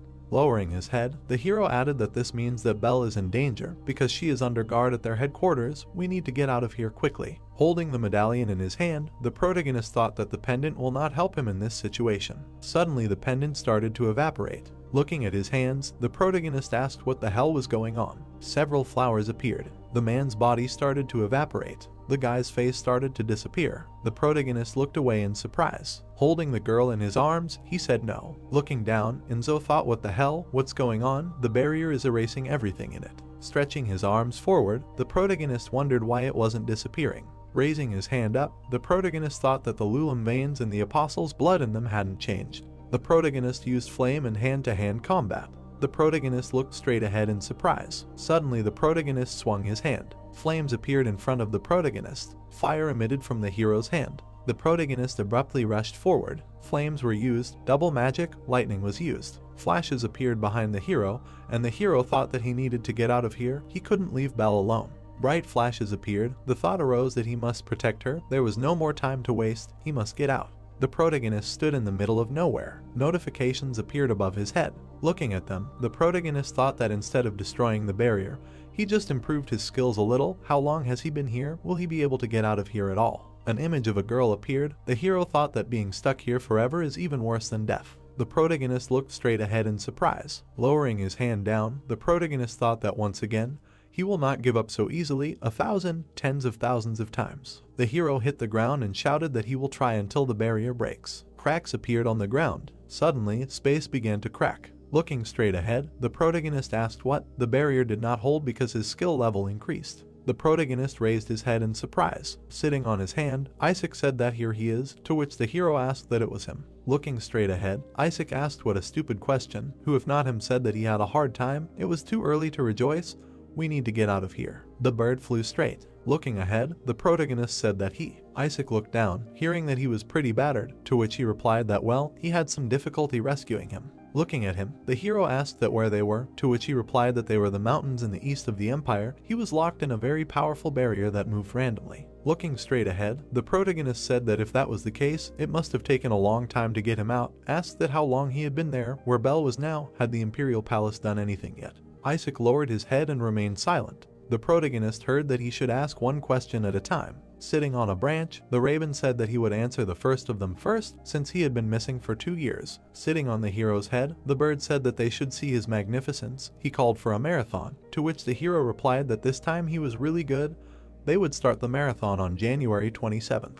A crowd of people stood on the balcony. Sitting on a chair, a man said that he should listen. She was accused of forging the identity of the countess. The girl was sitting on her knees. It was heard that in insulting a noblewoman and threatening to kill her, in collusion with traitors to the empire. People were surprised to hear that, and finally, in worshipping demons and using their power. The girl waved a fan. It was said that she deserved immediate execution. Belle lowered her head and heard that, however, at the request of the mages, his sentence would be imprisonment in the tower. The carriage moved forward. The girl sat in the cage. Black particles flew around the soldiers. Sitting on the cage, the bird said that they had little time. If he lingered here, he would be noticed. The girl grinned and said that everything was fine. Looking straight ahead, Belle said that fortunately, she was not sentenced to death. It was said that the mages needed her alive. The protagonist turned around. It was heard that, however, he was worried about Mr. Skeleton. They said that the bodies of the operation participants were not found, which means that he probably managed to survive. The girl opened her eyes wide and said that therefore she asked him to find Mr. Skeleton. Isaac lowered his gaze, hearing that he could, right. The dark sky appeared. Isaac closed his eyes and said that the night covered in Lulum veins sounded like a titan, but the size was completely off. It was hard to tell from just a description. He didn't think he could say for sure without seeing it with his own eyes. Sitting on a branch, he added that the barrier created by that knight or whoever else was truly terrifying. As he could see, he was only able to find it when it moved to the mountains in the east, far from the capital, to which the hero said 2 years. A memory appeared in the protagonist's head and he thought that he never expected that so much time had passed. He thought he had only been locked up for a few weeks. The guy was crawling on the ground, and the hero added that in that case, Amanda was long dead. Jeffrey was replaced by a larva. The soldiers walked straight, and the hero thought that the Imperial War had begun. Raising his head, the hero asked what happened to Belle. Where is she now? Looking at him, Isaac remained silent. The bird then asked what he wanted to know for sure. The hero nodded and said sure. Looking straight ahead, Isaac said that all the Tet bases in the capital had been destroyed, most of their members killed. The family that supplied information to the Tet had been killed for treason. Looking up, the protagonist asked what kind of informants that family had been. Standing in front of the hero, Isaac said that Belle had been taken north, to which the hero asked what had been taken, that is, she was alive, to which he replied yes, for now they weren't going to kill her, otherwise they wouldn't have taken her to Bowood. The view of the castle opened up, and Isaac said that there was a pale tower of mages there, a research lab called the Winter Fortress. Belle was being kept there as a test subject. Looking up, the hero asked what is a test subject, why, to which he was told that it seemed she had been accused of worshipping demons. Looking straight ahead, the protagonist said that it was demon worship. An image of Rachel appeared, and the protagonist thought that this meant that the Countess was behind it, and a question arose, something like that was mentioned at Monica's tea party. The protagonist's eyes widened when he heard that it seemed that the Inquisitor's daughter had testified, to which the protagonist asked how she dared. The girl looked at him in fear, and it was said that in addition, Belle was accused of using inhuman strength, which attracted the attention of the mages. Looking down, Isaac said that they were ready to experiment on anything that seemed unusual to them, so Belle would be able to live for at least another 10 years. An image of the girl appeared, and it was said that it was true that he did not know if she would remain the same after all this. Standing still, the protagonist asked why he had not saved Belle. The protagonist furiously said that if he had enough strength to break through the barrier and rescue him, then he should have saved her. Raising his head, Isaac said that he was not sure. Looking down, the bird said that which one of them he should save, no matter who he rescued. The Imperial Palace might find out about their existence, then it would be much more difficult to hide. Standing on the branch, Isaac said that besides that, his powers were limited now. He had used up all the Lulam he had to break the barrier. If he saved Belle, who knows how long he would be trapped there. The hero lowered his head and thought that no, Isaac made the wrong choice. He should have saved Belle. No matter what happened inside the barrier, in the worst case, he would kill himself and start all over again. The girl closed her eyes, and the hero thought that if Isaac had chosen her, the Belle of this world line could have avoided suffering. The protagonist stood in front of the spirit. The thought arose that but he could not blame Isaac, because he did not know about his reincarnations, that he could start all over again. The girl was furious, and the hero thought that he did not tell him because he did not trust him completely. Hearing that he could not cope with the owners of the tower, let him just give up, to which the hero replied that he could not, even if he did not help him, he would save Belle himself. Looking at him, Isaac said that this was impossible. He did not know what kind of magicians he had met before. The image of a magician arose. It was said that but the power of the tower's owners is far beyond his understanding in terms of defense. They are significantly superior to even the strongest swordsmen of the Empire, since he plans to break through and save Belle. Looking directly, the protagonist said what he wants to say. The magicians he met before are not even close to the owners of the tower, to which he was answered that exactly. A huge tower appeared. It was said that in battle, the tower's masters can affect space and cause and effect. Let him imagine that there is a world that works in favor of only one of the parties. Even if there were 30 like him, his attack on the tower would be doomed to failure. Looking at the bird, the protagonist said that then he just needs to become stronger. Looking to the side, Isaac asked how. Standing still, Enzo said that as he knows, he can see blue windows. Red splashes appeared. It was said that and thanks to their effect. The hero swung his sword and added that the more enemies he kills, and the more dangerous they are, the more power he receives as a reward. The hero stood in front of the guy and said that also in the remains of strong creatures there is an essence that can be absorbed, and the results of this appear in front of him in blue windows. Enzo lowered his head and said that he thought that was what interested him, a gap in the azure sky. Isaac said that no one evolves like this. Looking straight ahead, he added that he had gained an incredible advantage. Flying up to the hero, he said that it meant that he was ready to do anything to save Belle. Looking at him, the protagonist answered that he was. Isaac replied that he had a great plan then. The guards carried flags. It was said that they would take part in the war between the Empire and the Alliance. They would become a sacrifice in the name of his strength. Sitting on the hero's head, the bird said that let them see his magnificence. He called for a marathon, to which the hero said that this time he was really good. The soldiers walked through the forest. Huge guards walked among them. The knights walked forward. Looking straight ahead, one of them said that nothing could be seen because of the fog. The captain replied that it was, but he thought the Imperial Knights were in an even worse position because they had suits created with the best technology of the Freedom Alliance, so if a fight started, they would clearly have an advantage in close combat. To which he was told that it was necessary to find out about the weather in advance. The senator should have known about this. Raising his head, the captain asked again in surprise. The skeleton stood in the middle of the forest. Someone asked about the scout. Grabbing his weapon, the soldier shouted that they should go ahead, let them surround the target. Rushing forward, he shouted that they were attacking. Suddenly, the soldier said in surprise that he should stop, that something was wrong.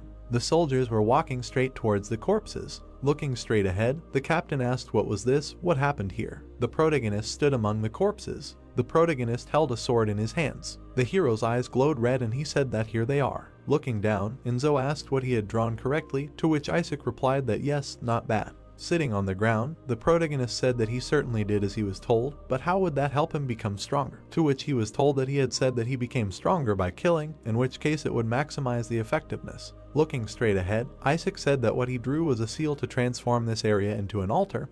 He would just need to offer the demon lord the blood of his victims. Suddenly, the protagonist opened his eyes in surprise. The man raised his hands up and said that a great war was coming, and the blood spilled in it they will use as a sacrifice to their great king, and the hero thought that the contract with the demon lord. The beast stood in front of the hero. A thought arose that he was not eager to conclude it. Raising his hand, the bird said that by accepting the sacrifice, he would lend him strength. Human life is a resource, so if he is going to kill, he must extract all the benefits from it.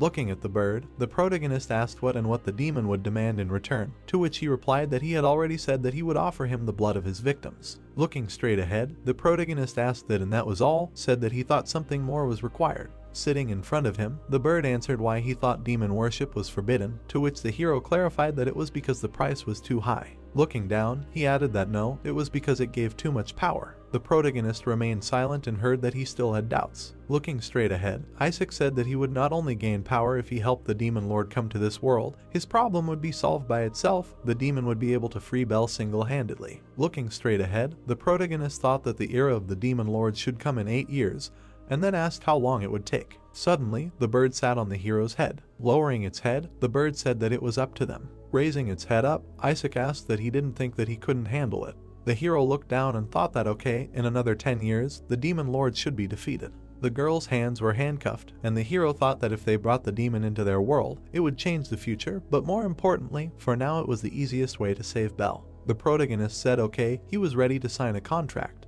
The bird lowered its head and said it was a wise choice. Enzo stood among the corpses. Looking at the menu, the protagonist said that his level had increased after killing all these warriors. Standing on the corpse, Isaac said that he shouldn't think that it would always be this easy. Liquid was dripping from the soldier. It was said that he should look. A small amount of Lulam is used as a source of energy for these iron men. There is much more of it in real Alliance machines. The man held a book in his hands. Someone asked what he meant by Titans, to which he was told that yes, there is a simplified serial model in front of him.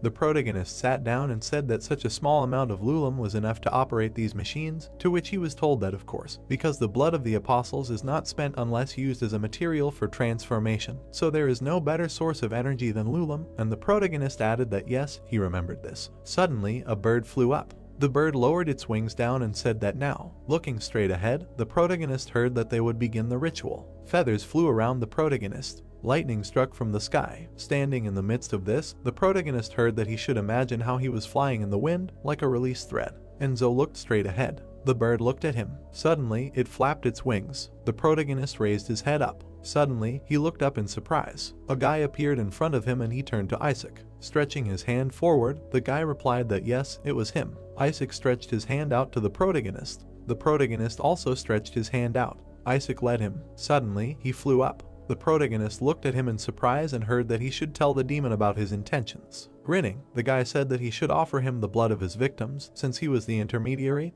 that would be enough. Suddenly, the protagonist froze. Looking up, the hero said that he asked to accept this sacrifice. The guy turned to him and grinned. The Reaper of 1,000 lives was achieved. He sacrificed the lives of the people he killed. The demon was very pleased with his actions. The demon's favor exceeded 10. The darkness bonus was received. The charm bonus was received. Lowering his head, the hero said that he couldn't even believe that the marathon was over, to which Isaac replied that yes, let him quit. The team tried so hard, let him support the guys with a like, and a new chapter would be released very soon. The protagonist lowered his head down. Looking at Isaac, he asked if he was okay. Lying on the ground, the bird said that it was not easy, but they did it. Congratulations. It seems that the demon liked him, so the contract will be very profitable for him. Opening his eyes, he added that, but more importantly, flying up, the bird screamed that her strength had returned. The protagonist fell silent, hearing loud laughter. Looking at the menu, the protagonist thought. Looking at the window, the protagonist thought about what kind of bonuses these were: darkness, charm. It was written that the bonus darkness, the first level of the bonus, is a normal bonus that almost half of the demon lords have. The darkness of the demon is light and sharp. While he maintains a sufficient level of favor with the demon lord, darkness can be applied to attacks free of charge. Damage is increased by 25%. Attacks with darkness reduce the will and cognitive abilities of the enemy. The protagonist dropped the sword on the floor. Raising the weapon up, the protagonist said about darkness. The sword began to emit a purple glow. The protagonist lowered his head to it. Enzo walked among the corpses of soldiers. The hero brought the weapon to the soldier. Lowering his head, the protagonist thought that such power even without using other skills, and unlike magic or the energy of the sword, he does not feel any burden. The bird's eyes lit up, and the hero added that it felt like the source of power was not him, but someone else, so this is what the contract with the demon lord is. The protagonist looked at the menu. Surprised, his eyes widened. The protagonist thought that it was amazing. The skeletons bowed before the demons, and the hero thought that he did not even know about it when he was a soldier of the demon lord, because he did not have the opportunity to borrow his power in this way, and such power is granted already at the first level of the bonus. Turning his head, Enzo thought that the darkness was worth making a contract, but there is also charm. Holding the weapon in his hands, the protagonist said about the charm, it was written about the charm bonus. The bonus level is the first, only the demon has this bonus. He can charm opponents in his presence. The effect affects everyone regardless of race and gender. With an increase in the bonus level, he will be able to have a long-term effect on his opponents. The combat effectiveness of opponents caught in the area of effect decreases. The hero turned around in surprise, hearing an exclamation. Raising his head, Isaac said that he was so cool. The hero's charm was deactivated. Sitting on the hero's hand, the bird said that it was a joke. In any case, it seems that he received even more power than he expected. Impressive, to which the hero asked what and did he receive anything. Looking up, Isaac replied that naturally, and the hero thought that right, it seems that he also became stronger. The hero looked at the bird and thought that Isaac received powers for being an intermediary in concluding his contract. Sitting on the hero's shoulder, the bird said that they would act in much the same way in the future. They needed to extract maximum benefit from the war between the Empire and the Alliance, to which the hero asked what he thought, when would the next battle be. The swords were stuck into the map. It was said that perhaps not soon. After all, in this region the Imperial Army acts rather carelessly since its main forces are aimed at the neutral city of Amber. Who knows when such a battle will happen again. The protagonist was surprised to hear that by the way. The monsters crawled out of the forest. It was heard that it seemed that the prey itself came into their hands. Flying forward, the monster shouted that blasphemy, and another about blasphemy. Looking straight ahead, the monster shouted that he dared to steal offerings from their altar, unforgivable. Looking straight ahead, the hero asked again, and then said that there was no such thing. Suddenly the hero looked away. Isaac smirked and said that yes, I forgot to mention, this area used to be an altar. These guys were also going to use the war to sacrifice to the demon lord. Looking at the hero, Isaac said that but thanks to that seal, this is now the demon lord's altar, asking, that's smart, isn't it? The hero lowered his head and thought that he was not telling the whole story again. How tired he was of this. The monsters were looking straight ahead. The thought occurred to him that he and Chloe had encountered them before. The protagonist stood in front of the creatures and thought that when they were trying to force them to become followers, images of the creatures appeared, and the hero thought that it was lucky that they weren't here now. Lowering his sword, Enzo thought that he had become much stronger, but at the same time he could still feel the pressure coming from them. It wouldn't be easy. Looking straight ahead, the hero heard that someone was speaking to him. Looking away, Isaac asked what he was afraid of. The hero asked in surprise, and he answered that he had only just met them and was already thinking the worst. Flying up, the bird said that he should try his luck on them. The monsters suddenly rushed and screamed. The hero took a step forward. The monsters were approaching the protagonist. The hero lowered his head. It was written that darkness, damage increased by 25%, defense increased by 40%, raven wings, movement speed increased by 15%. A purple glow emitted from the protagonist's sword. Pink lightning appeared. The protagonist dealt many blows to the monsters. The protagonist lowered his head down. Raising his head, Isaac asked what now he understood that there was nothing to be afraid of. The hero stood among the corpses. It was said that while he had the power of a demon, he could do whatever he wanted. The corpses of the creatures appeared. A thought arose that he did not think it would be so easy. The hero froze and thought that when he first met these creatures, he did not have a chance against them. The monsters were lying on the ground, and he added that but now. Suddenly the creature rushed at the hero. The protagonist turned around in surprise and thought that they were no match for him. The hero struck the monster. The creature spat out blood and wheezed. Standing in front of him, the protagonist said that someone managed to survive. Great, he just had something to ask. The creature looked at the weapon in fear. It was heard that where the deer was, it seems that he is far from here now, since he did not come in such a situation, to which he was asked how he knew about them. Looking straight ahead, the hero said that he should answer the question. Fear was used. The monster fell to the ground and wheezed. Lowering his head, he said that 2 years ago, Tet's attempt to steal Lulum failed. The Imperial Palace destroyed the altar and their organization weakened. Lightning appeared around the man. It was said that therefore, in order to revive their former power, he walks alone on the battlefields, creating altars there. Lowering his head, the protagonist asked what about the slime and the other creatures, to which he was told that the slime could not stand the cruelty of war and left them. The creature's eyes lit up and she said that the other is busy solving personal problems. This is, of course, his business, but suddenly she abruptly flew at the hero. Bloody splashes appeared. Blood was pouring in front of the hero. Enzo looked at the dead monster. Flying over the hero, Isaac said that great, he killed her without listening to the end. The protagonist lowered his head and said that she had suddenly rushed at him, so there was no choice, to which he was told not to be upset. To be honest, he did not think that she could tell him anything more useful. Looking at the hero, Isaac said that by the way, he needed to do something. The monster was lying on the ground. It was said to absorb the essences. He was not going to just leave them like that, right? The hero's hand glowed and he said not to worry, he had not forgotten about it. The level 4 creed was absorbed. Looking at the menu, the hero thought that this was all. Turning his head to the side, Enzo thought that he had only absorbed this completely useless skill. It felt like the stronger he became, the worse the absorption became. The level of the skill essence absorption level 2 has reached the upper limit. The number of owners of the epic skill is within the normal range. Improvement approved. Absorption of the essence level 3 received. Light appeared around the monsters. The upper limit of absorbed characteristics increased to 100. Essence absorption is now applicable to targets that died within 3 months. The hero looked at the monsters. Essence absorption from weak targets is now more effective. The lower limit of absorption was significantly lowered. The hero looked straight ahead and thought that the light was coming from the bodies to which absorption had already been applied. Even the weakest targets from which he could not absorb anything were now full of essence. Amanda was lying on the ground. A thought arose that it seemed that because she died, he became the only one who had this skill. Looking at the monsters, the protagonist thought that then, this means that at this moment in time, only he is able to see such a thing. The hero put on his armor. Holding the helmet in his hand, the hero heard that since they had received everything they needed for now, he suggested that they lie low for 2 weeks, to which the hero asked again, and then said that he thought it would be better to find a place for the next battle during this time. Looking straight ahead, Isaac said that being too active might attract unwanted attention, asked that he couldn't just walk around absorbing essences, understood, and then said that besides, circumstances don't always work out as well as this time. Lowering his head, the protagonist thought that he had already wasted 2 years. He didn't want to waste any more time. Putting on his helmet, the protagonist asked that he had said that they were in the mountains in the east of the Empire, to which he replied that yes, so what? Taking a step forward, the protagonist said that during these 2 weeks, he wanted to find someone.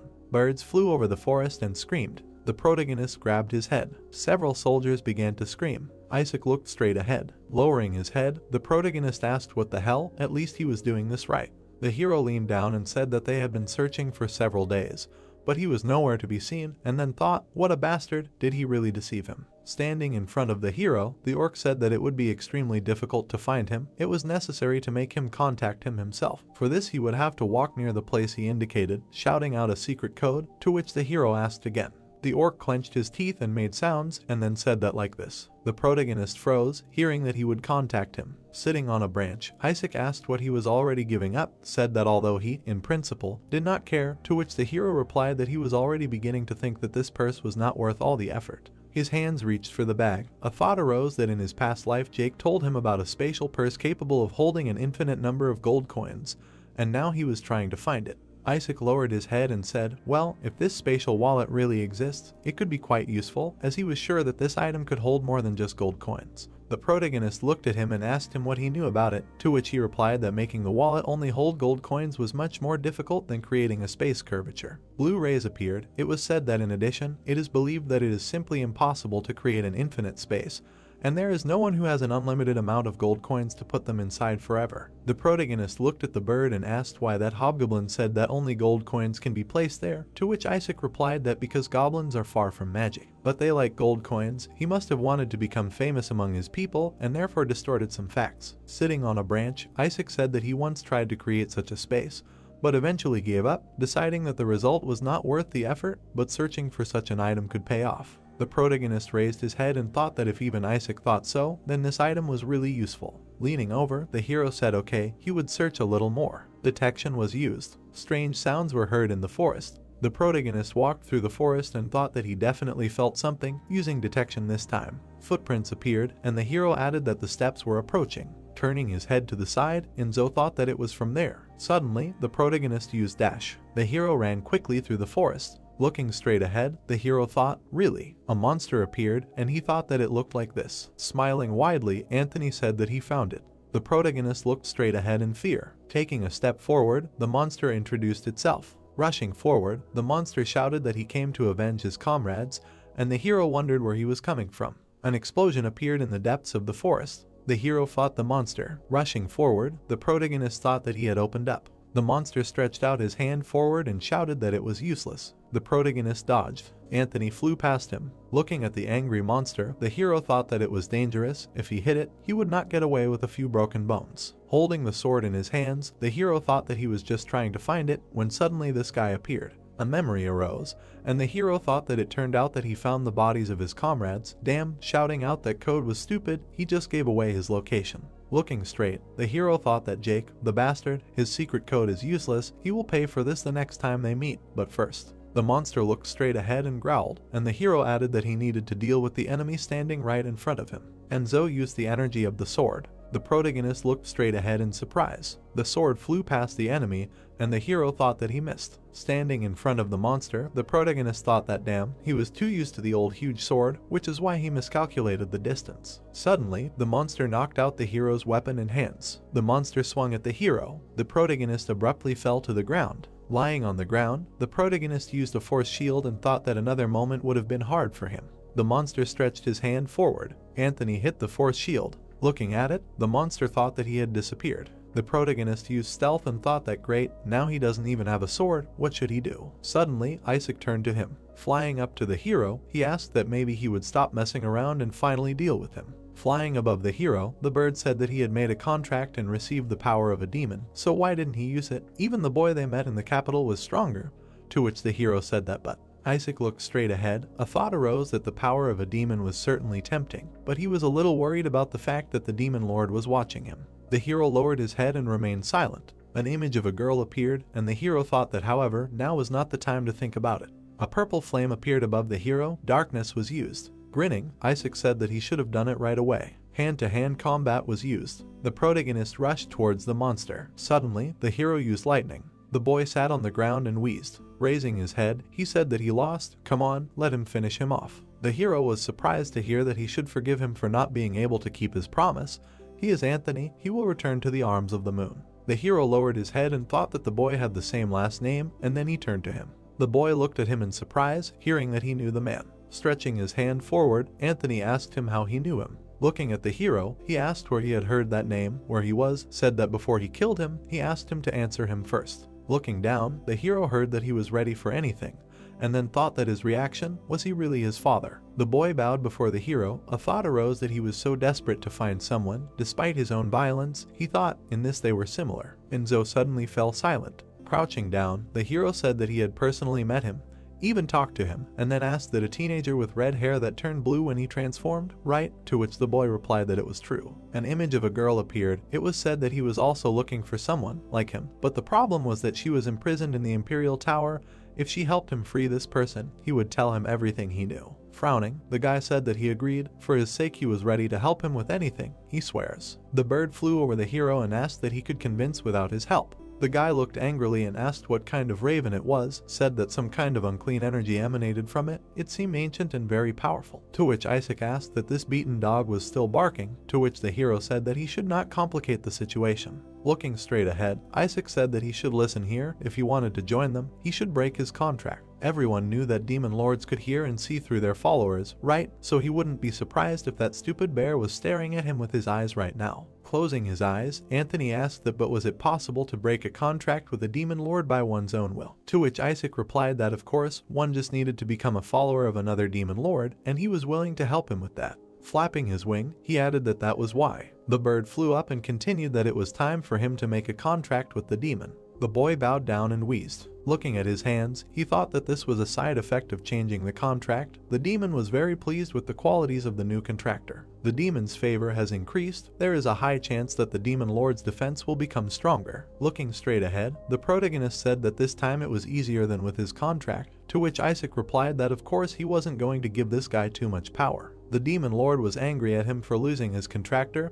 He promises to take revenge. Looking at the notification, the hero thought that such a window was not there when they converted the demon altar, and even after he killed his followers, so why did it appear now? The demon was sitting on the animal, and the hero thought that he had no idea what Fred was thinking. The guy looked at the hero, and he thought that right now he didn't receive any negative effects, but in the future, he should be more careful. Looking at the hero's hand, the guy asked what he could do for him. He wants him to attack that tower, to which the hero replied that no, it's too early for that. First, he wants him to tell everything he knows about the current war. Anthony frowned and said that he doesn't have any special information, but burning houses appeared. It was said that, as he may already know, the front line between the Empire and the Alliance still does not change. It seems that the goal of people is not fighting, because instead of defending their interests on the battlefield, most of the time they rob and kill civilians. Of course, for the sake of the coming of the demon lord, they also shed human blood, but judging by this war, the parties in it are much better at exterminating their own kind. Looking straight ahead, the protagonist thought that it sounds similar to what he remembers. A view of the cemetery opened up, and the hero added that this war lasted 10 years. It would not have been so long if at least one of the parties made an effort to win.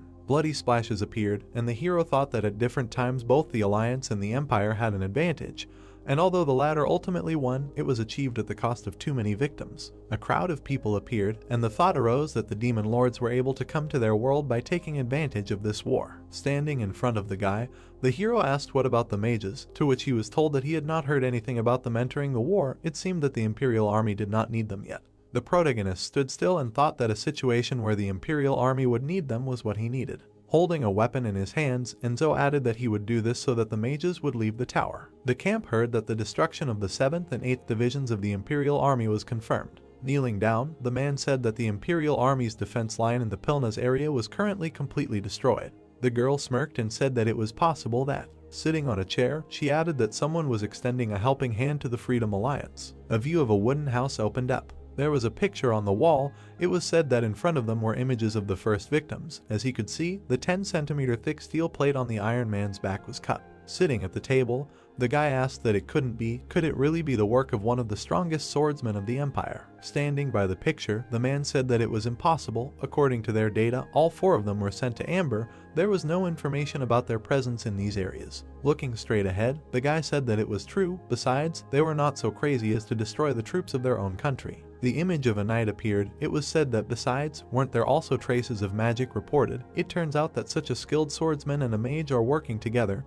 Could it be that a god is helping their alliance? Grinning, the girl said that they were not imperialists to be so pious. A skeleton appeared. It was said that it was more likely that a demon was helping them. Looking straight ahead, the girl thought that she was going to join him anyway. Suddenly, the door swung open. The man turned to the senator. Taking a step forward, the man said that her actions were outrageous, to which Karen replied that she should move on to the next point of the report. Putting his hand on the table, the man asked what she thought was more important now. Said that he heard that the assistant chief of staff for logistics was arrested without telling him a word about it, and this in such difficult times when the enemy is on their doorstep. The girl remained silent in response. Suddenly, sheets of paper flew at the man. Raising her hand, the senator said that unjustified costs for the maintenance of Iron Men, as well as the theft of funds allocated for jet equipment needed by the Alliance Army. In addition to this, the amount of inventory in the reports differed significantly from the real picture. Looking up, she added that this is why she was worried that the man was furious to hear that if they had not acted quietly, someone might have destroyed the evidence. Looking at the girl, he said that the enemy was right in front of her, and she suspected one of her own because of a couple of mistakes in the reports. He spent 3 whole years training him, to which the girl replied that it meant he had been cheating for 3 whole years. Raising her hand, Karen said that she did not want to see him anymore in these difficult times. The man turned around, hearing that the jokes were over, and then said that this was some kind of nonsense, let him go. Smiling, the senator said that it was so, they were not distracted, they would continue the meeting, to which she was told that yes, that was right. Standing near the painting, the guy asked what about that unknown person destroying the troops of the Imperial Army.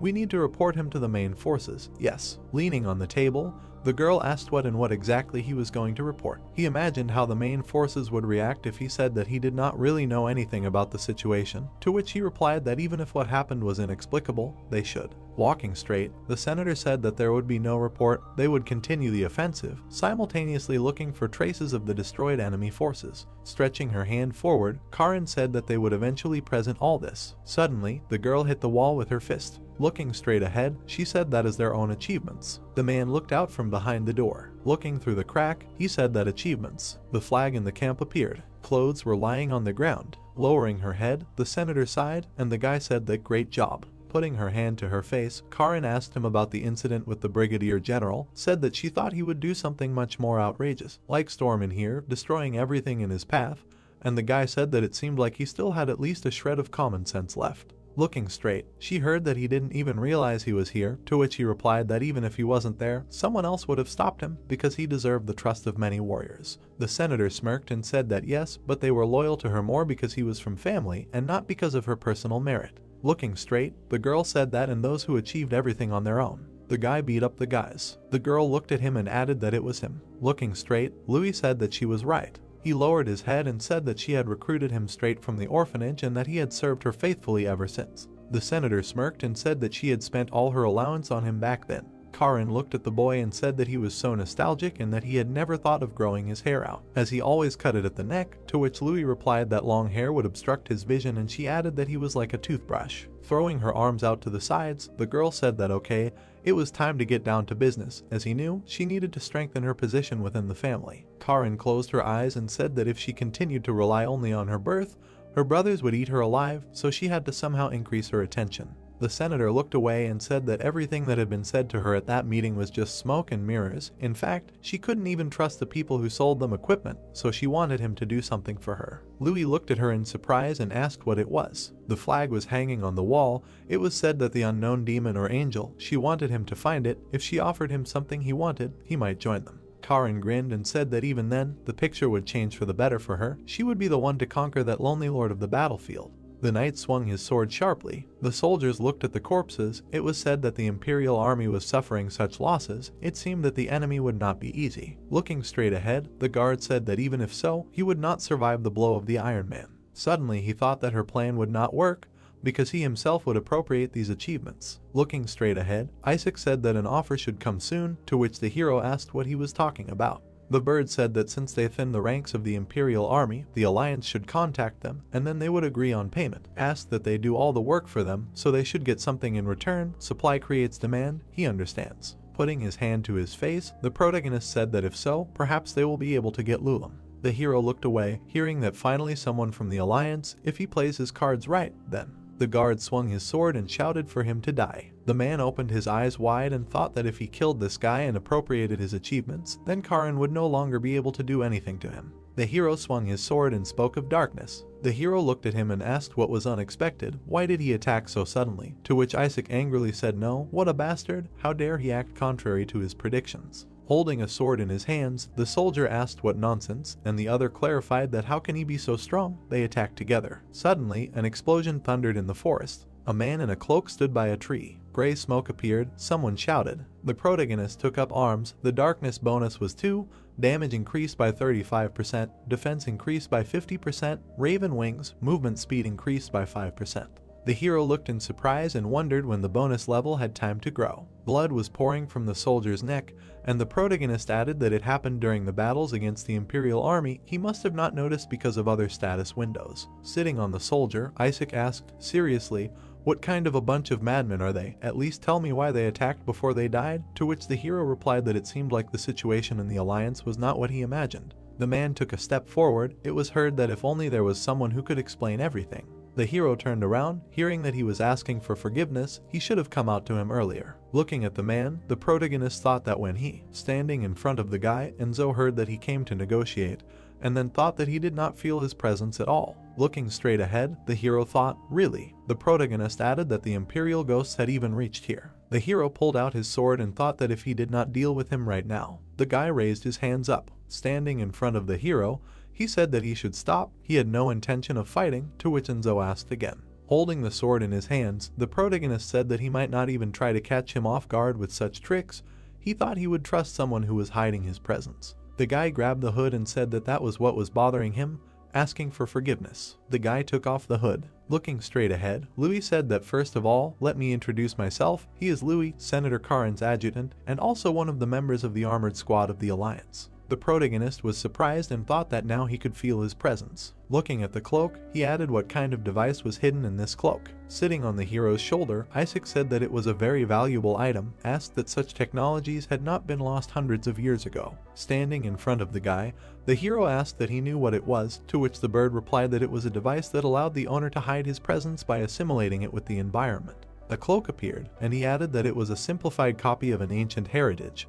But even its creation required a lot of knowledge and effort. This item is on a completely different level compared to Iron People. Looking straight ahead, the hero thought that perhaps ghosts also use something similar, and Isaac said that this guy not only has such a valuable thing, but is also connected to the Krexer family. Louis looked straight ahead, and he added that he was definitely worth listening to. Lowering the sword, the protagonist said, well, let him tell, asked what he needed from him. Pointing to the side, the guy said let him look. These people who showed disrespect to him acted out of envy of the success of Senator Karin. All members of the Krexer family are too influential to voluntarily unite with each other. The guy grabbed the armor. A sign on the metal appeared, and Louis said that this sign is used by the forces holding back Lady Karin. The hero lowered his head and asked if this was all because of internal disagreements, to which the boy replied that it was true. Looking straight ahead, Louis said that this was why Ms. Karin wished to join forces with them. If their goal was to destroy the Imperial army, they were willing to provide them with all possible support so that they could act most effectively. The hero turned to the bird, and Isaac said that he was clearly ready to negotiate, so he should give him an answer. Suddenly, the protagonist fell silent.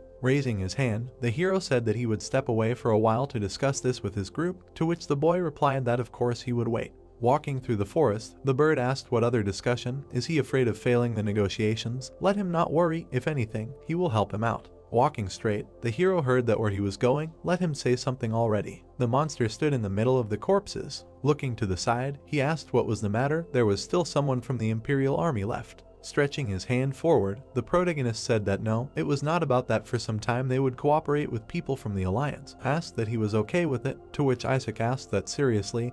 He really asked if he was okay with it. The monster gritted his teeth and said that he hated the smell of humans. Standing in front of the hero, he added that but his life was at his disposal. Even if he gave some crazy order, he would not dare to contradict him. Looking straight ahead, the protagonist replied that no, there was no need for that. Looking at the monster, Enzo said that he might not show himself to people at all, since the smell wouldn't be a problem. All that was required from him was to help in the battles themselves. The hero stood among the tents and added that he would deal with the people from the Alliance himself. Turning around, Louis said that he thanked him for agreeing to the negotiations. Looking straight ahead, the protagonist said that he thought he already knew how they would end, and Isaac said that what kind of times have we had? It's just a mess here. Even the trenches were dug incorrectly. Frowning, Isaac said that he would have to take matters into his own hands. The guild flag appeared. The senator smiled and said that she welcomed him.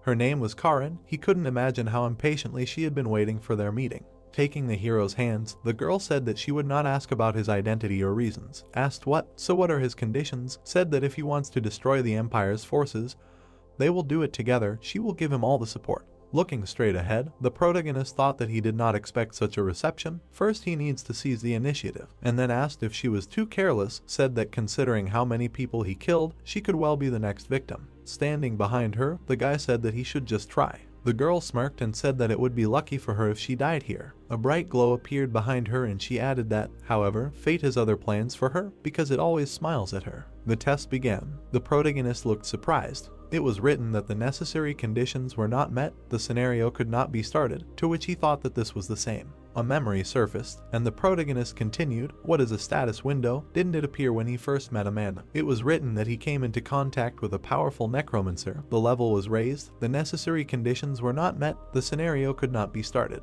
Images of girls appeared, and the hero thought that among all those he met after reincarnation, only a few had scenarios. Lowering his head, the protagonist thought that even Isaac, with whom he had been traveling for quite a long time, did not have one, and the bird said that how arrogant, she is so presumptuous that she acts like the main character of this world. A window popped up, and the hero thought that he would like to know what kind of future this scenario will bring. Standing in front of her, the protagonist said, "Well, okay, first of all, he needs all the Lulam they can get," asked how much they have. The girl looked away and turned to the guy, to which he replied that if they collected everything, then there would be almost 2 bottles. Looking straight ahead, the protagonist replied that they should forget about it then. Instead, if Lulam was found during the capture of the capital, they would give it to him, to which the senator replied that of course, she would give him as much as he wanted.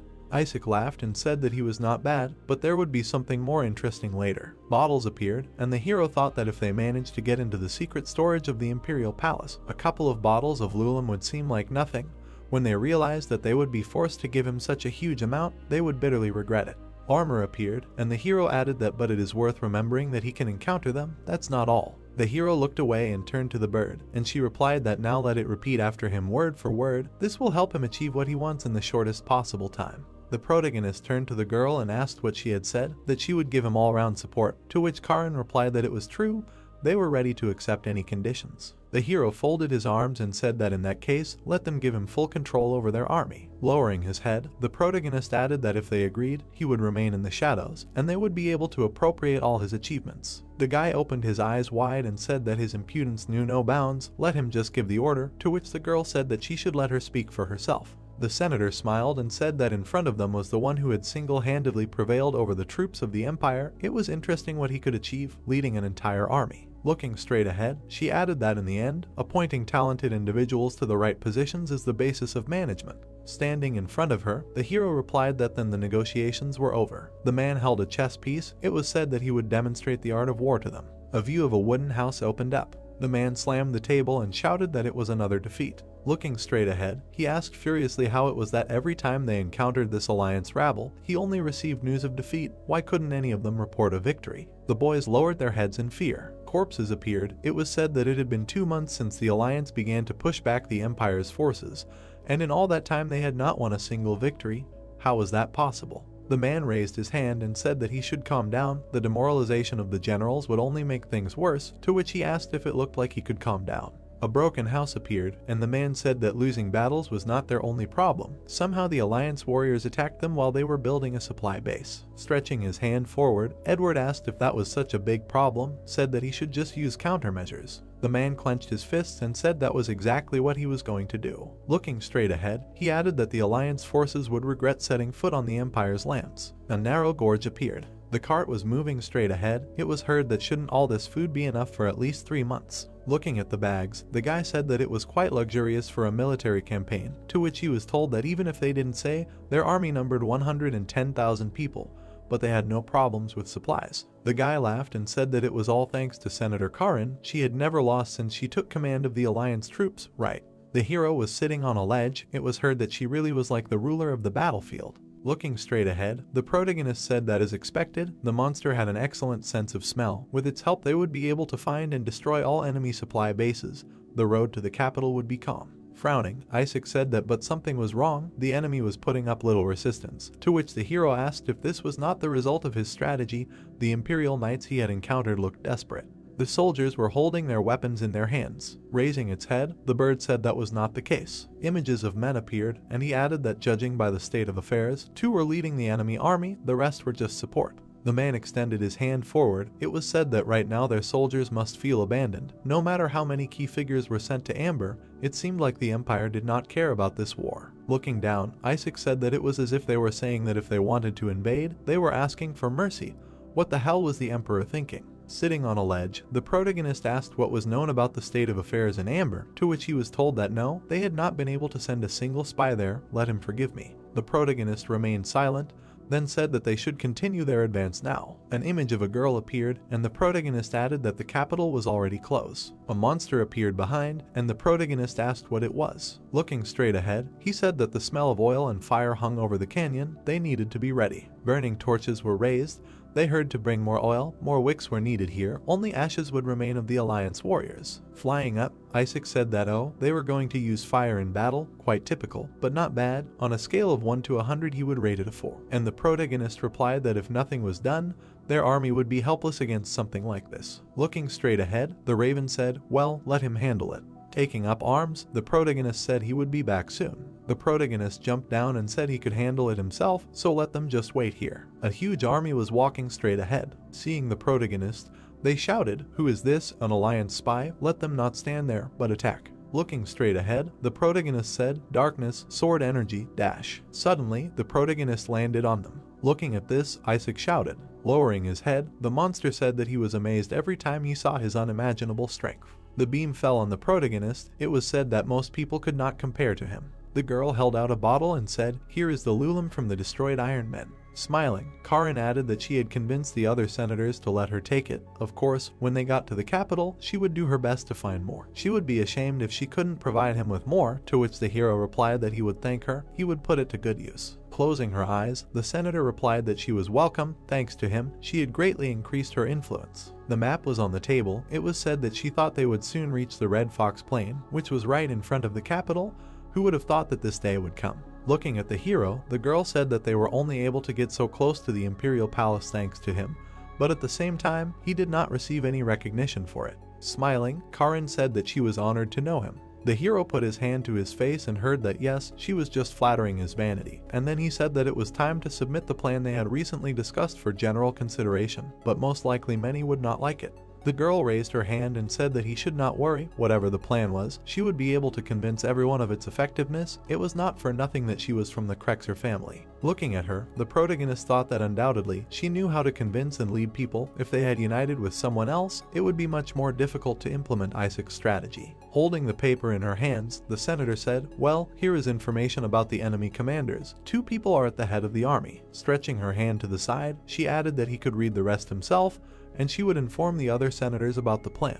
Looking at the map, the protagonist said that the commanders of the Imperial Army, and Isaac said that he should look carefully. In order to destroy the enemy, first you need to study it. A portrait of a man appeared, and the hero thought that the first commander, Oscar. The man was sitting on a horse, and the hero added that he was a veteran of many battles, leading a regiment consisting of 10,000 cavalrymen armed with spears exceeding 4 meters in length. The man frowned and said that how was this possible? Even a surprise attack in the canyon failed, and the hero continued that at present he can be considered a key figure in the Imperial Army. The man stood among the corpses and said that he had only sent trusted people on this mission, so how did the enemies find out about it? And the hero thought about the second commander. The man put his hand on his shoulder and said that okay, let him not worry so much about the death of several soldiers. Lately he has been raising so much noise about the Alliance, it does not paint him in a good light. Oscar shouted furiously that he should face reality. Why was he so careless when the enemy was already at the threshold of the capital? The man asked in surprise that he dared to scold him, and the hero thought that Edward, the Inquisitor, used to be a count. However, the man sat in a chair and shouted that he, who received the title of Marquis for the fight against the traitors of the Empire, he is the one who is taken into account even by the Imperial Palace,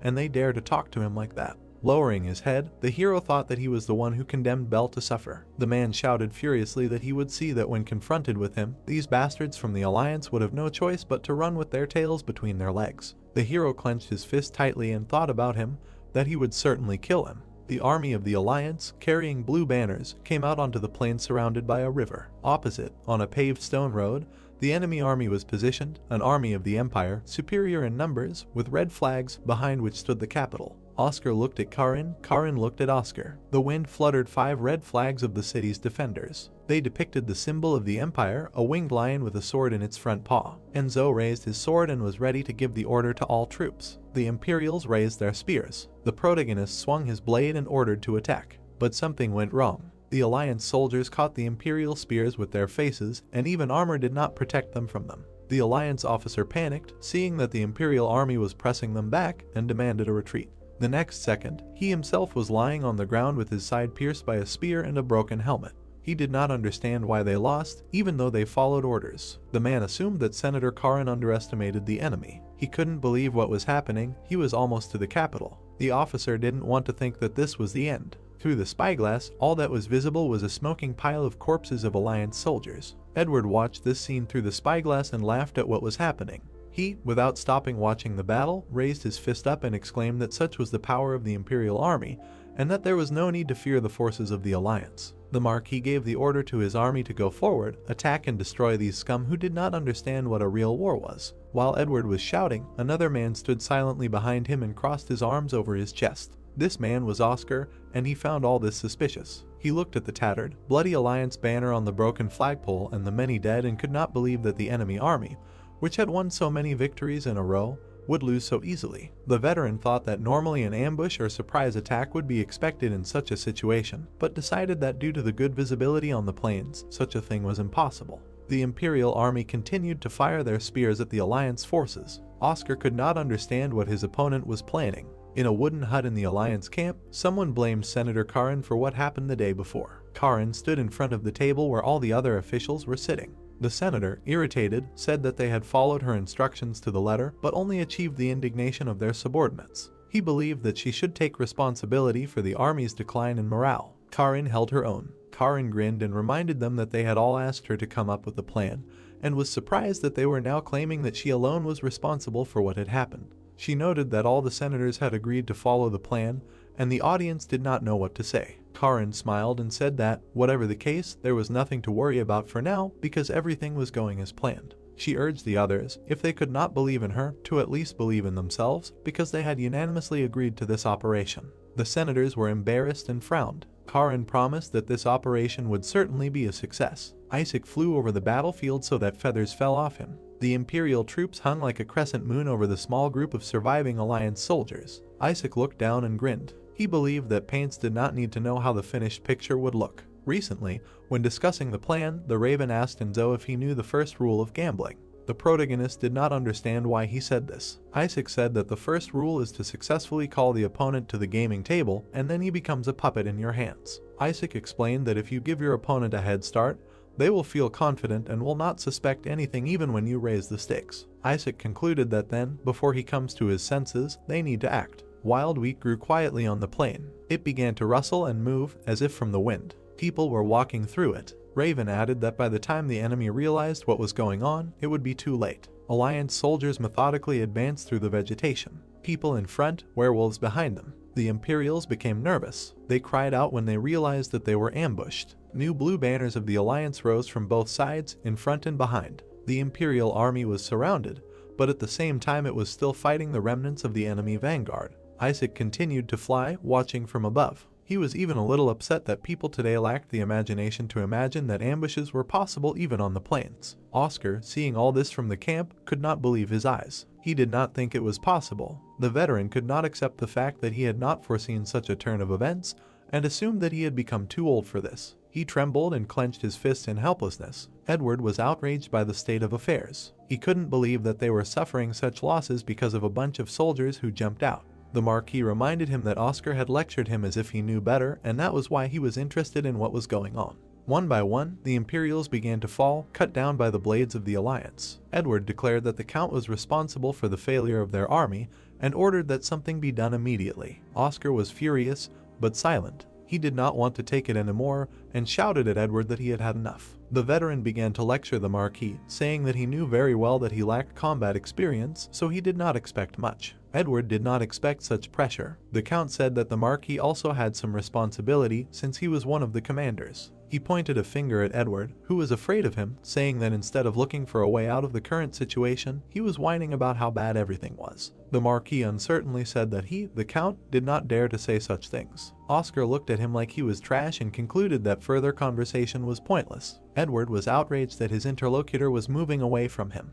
He asked where he was going and whether he by any chance thought that he could just leave. The veteran stopped and reminded him that the Marquis himself told him to do something and that he was going to do it, as befits a commander. He allowed the Marquis to continue watching everything from a safe distance. Oscar was angry and did not want to see his arrogant face anymore. Steel crashed into steel, creating sparks. Huge werewolves easily defeated their small human enemies. Enzo and Karin watched the panic of the Imperials from a safe place on a wooden tower. The senator, as always, was confident in herself. She asked how the protagonist felt when victory was so close. He was silent. After thinking, the protagonist answered that even though they were winning, the enemy commanders were still alive. He noticed that the two had not yet stepped onto the battlefield. Karin looked at the battlefield below them. She believed that no matter how well they hid, Enzo would not have any trouble finding them. The protagonist confirmed this. He promised to return when the battle was over, and in an instant, he seemed to disappear. Senator Karin chuckled and decided that it was time to prepare to enter the capital. The protagonist's steps were so fast that he was impossible to see. Only small explosions remained where he stepped.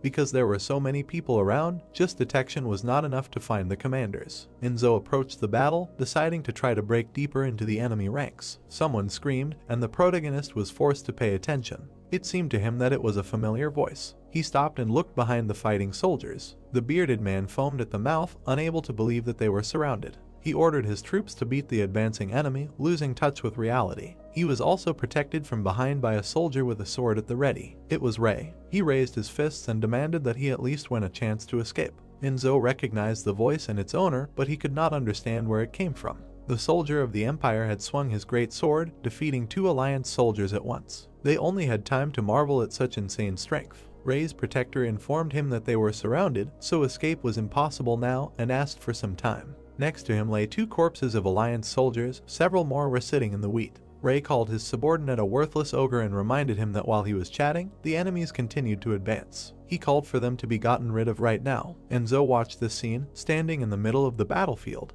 He never thought he would meet Ray in such a place and assumed that he was called to war. A hand touched his leg. It was a mortally wounded soldier who asked the protagonist to help, since they were out of strength. The protagonist looked down and replied that he could handle them and agreed. He thought that this was very fortunate, and perhaps he would be able to get information from Ray about the location of Marquis Edward. Enzo drew his sword from its sheath and decided that since he was Bel's enemy, there was no need to pity him. At that moment, Ray's protector took the weapon with both hands and suddenly jumped on him. The protagonist had to dodge, and the place where he had just been was pierced by the enemy's sword. The protagonist landed after dodging and looked ahead. He could not remember Ray having such a subordinate. He realized that this guy, who tried to hide his face and now held the sword in front of him, was significantly superior to the other soldiers. The warriors of the Alliance were in despair. They thought that there really was an ogre in front of them, and they didn't know how to defeat him at all. But in Enzo's case, everything was different. The defender suddenly rushed forward and attacked him. Their swords clashed. The protagonist looked into the enemy's eyes, which were shining with an unkind light, and noticed that there was something familiar about him. While their swords were crossed, the protagonist decided to ask if he really obeyed Ray's orders. He added that the one he was protecting would hardly be grateful even if he saved him. Ray was hiding among the wheat and ordered to finally finish off Enzo to earn his salary. He said that if he died, no one would hire him anymore. The ogre turned to him, but said nothing. Then he grabbed the blade with both hands and said that it was the duty of a knight to protect his lord. So he attacked Enzo from below and demanded that he mind his own business. The protagonist looked into the mad eyes of his enemy and was very surprised that such a scumbag as Ray had such a loyal knight. However, he knew that it did not change anything and used darkness, which quickly enveloped both him and his sword. The helmet was torn off the head of Enzo's enemy along with a spray of blood. The can hit the ground and rolled along it. Its owner fell to his knees in front of the protagonist, who could not believe his eyes. The enemy, who was now trying to catch her breath, was a woman. Moreover, it turned out to be Nellie. The girl clenched her teeth. She rose from the ground, pounced on the stunned Enzo and declared that she could still fight. Blood flew into the air. Nellie was pierced from behind by a spear, and she could not do anything. The Alliance soldier hiding in the wheat was the owner of this spear. He wanted to kill the monster in front of him. The girl was dripping red liquid, but all she thought about was protecting the Lord. Then she simply lost her balance and fell. The soldier couldn't understand why Enzo suddenly stopped when he was already one step away from victory. In front of the protagonist lay Nellie's body, pierced from behind by a spear, and he didn't really listen to what the man was saying. However, the soldier said that if the protagonist, Mistress Karin's subordinate, died here, they would all be in big trouble. He wanted, since that was the case, for Enzo to recommend him to the senator. After all, he wasn't scared and didn't run away. The protagonist thought about Nellie. He realized that she seemed familiar to him because of her sword, which she always liked to strike from top to bottom with sweeping attacks. He didn't want to kill her, but she, dead, lay here in front of him. Enzo reproached himself for the fact that if he had understood everything earlier, this could have been avoided. He closed the girl's eyes and promised that if they met again in the next life, he would try to help her. In this life, he did not meet Nellie at the tournament and, therefore, could not warn her. In the past, he advised her that if she wanted to become a knight, she should stay away from Erast. Enzo remembered that Jeffrey did not participate in it either. He realized that in this timeline, Nellie won the tournament and became Ray's knight. She was probably very happy then, albeit beaten. Ray's statement that Nellie is a worthless ogre tore Enzo out of his thoughts. He was outraged that he hired her for such money, and she could not even cope with this and ran away through the wheat. The protagonist looked after him. The Alliance soldiers noticed that the enemy was running away and ordered to take him. Ray believed that if the girl was going to die, then first he should have at least saved him, and finally once again called the one who called herself a knight useless trash. The protagonist continued to look at him. He gave the order not to touch Ray. The soldier who asked for his help with Nellie did not understand what he meant. Enzo said that he wanted to personally deal with him. His speed was incredible, and it was certainly enough to catch up with the out-of-breath old man. Ray turned around and saw danger behind him in the form of the protagonist. He ran into someone's spear with his ankle, so awkwardly he fell to the ground right in front of Enzo's naked sword. The protagonist decided to stick this blade right into his leg. He did not like the fact that Ray not only wanted to kill his own niece, but also mocked his subordinates. Ray screamed, repeating complaints about the pain in his leg. Enzo looked down at him and declared that he was the only useless piece of trash here. Ray looked up, wondering how the Alliance warrior knew about this Bell creature. He couldn't believe that the reports that she had managed to escape were true. Ray thought it was all nonsense. After all, he had even contacted Ublem to finish her off at the first opportunity. Enzo swung his sword and told him to shut up. Ray looked around for help, wanting someone to save him. He widened his eyes and declared that he was the Lord of Erastus and that someone had to protect him so that he could escape. Then a spear pierced the air. It hit Ray square in the neck. The protagonist was stunned. The man responsible for the murder raised his halberd in the air and declared that anyone who tried to escape would be executed immediately, regardless of their status. It was Count Oscar, in full armor and on his trusty steed. He ordered the Empire's warriors to return to their ranks and continue the offensive. The veteran stated that he, Oscar, as a cavalryman, had been breaking through enemy lines long before he became the Count of the Empire. He said that he would now fight in the same line with his soldiers, and his speech was supported by reinforcements of mounted warriors. They easily defeated the infantry of the Alliance, using their advantages in mobility and strength to their advantage. Some people were cut down with swords, others were impaled on spears. Corpses continued to fall at Enzo's feet, only now they were his comrades. The protagonist noticed Oscar in front of him. He decided that this was excellent, because the Count must definitely know where Marquis Edward was and used the darkness on his sword. Then he accelerated, using a dash. He attacked Oscar, who was sitting in the saddle, taking him by surprise. A blow followed. A few seconds ago, the Count was watching something interesting. He looked at the protagonist, one glance at whose sword was enough to tell him that this was no ordinary knight. Oscar decided to be careful and readied his halberd. At that moment, something happened in the place where the protagonist had just been, and immediately after, he attacked Oscar, jumping on him. The attack created a powerful shock wave. The veteran managed to block the attack on him with his dark sword. However, he could not help but notice Enzo's incredible strength. He declared that it was not enough to hurt him, deflected the sword and made his own attack with his halberd blazing with blue flames. Dodging the blow, the protagonist admitted that Count Oscar was undoubtedly much more skilled than the other warriors. He somersaulted to increase the distance between them. The protagonist understood that if his regiment of horsemen were left unattended, the Alliance forces could be pushed back. However, he decided to deal with it only after he knew Edward's location, and then he approached Oscar again with high-speed dashes. The Count swung his halberd, burning with something blue. He struck it like a scythe, but Enzo managed to jump at that moment. The protagonist appeared high above, forcing Oscar to look up at the sky. He enveloped his sword in darkness and said that such an attack would not defeat him. The Count thought that this was an obvious trick and grabbed the shaft of the weapon with both hands. He began to spin it, protecting his head. But even so, Enzo hit the sword just enough to block the movement of Oscar's weapon.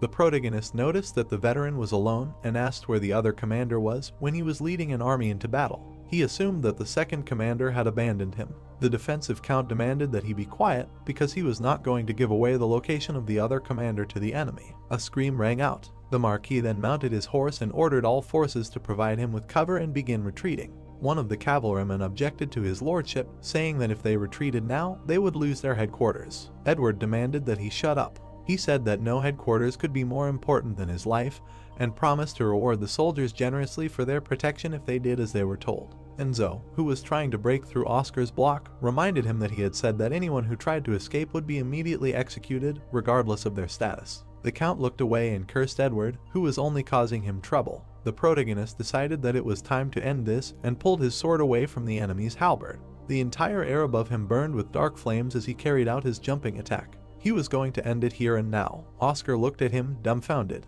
He could not understand where Enzo got such strength from and suddenly realized that until now he had not shown all that he was capable of. The Count realized that there was no one here who could stop this attack of darkness. He looked at his weapon, covered in blue fire. Oscar declared that he was a knight who swore to protect the Empire and raised his halberd to the sky. He said that even if he was destined to fall here, he would do his duty. Then he spurred his horse, making it gallop faster. Blue and dark fire were about to collide with each other. Oscar exclaimed that the Empire will stand forever. Power met power. There was an explosion. In its wake, only smoke remained. The broken halberd fell to the ground. The Count coughed up blood. He fell from his horse in front of Enzo, whose cloak proudly fluttered in the wind. Oscar's soldiers, including those who were near Edward, panicked when they saw what had happened to him. They went crazy and rushed to attack the protagonist. One move. Having cut them all down with one blow, the protagonist returned the sword to its sheath. He only had to wipe the dirt off his helmet. As Enzo expected, none of the Imperial Knights here could compare to Count Oscar in strength. He decided that in this case, he should not forget about it, and turned around, seeing something green and incorporeal coming out of Oscar's corpse into the air. The protagonist used absorption and acquired the skill of wielding a cavalry lance of the 3rd level.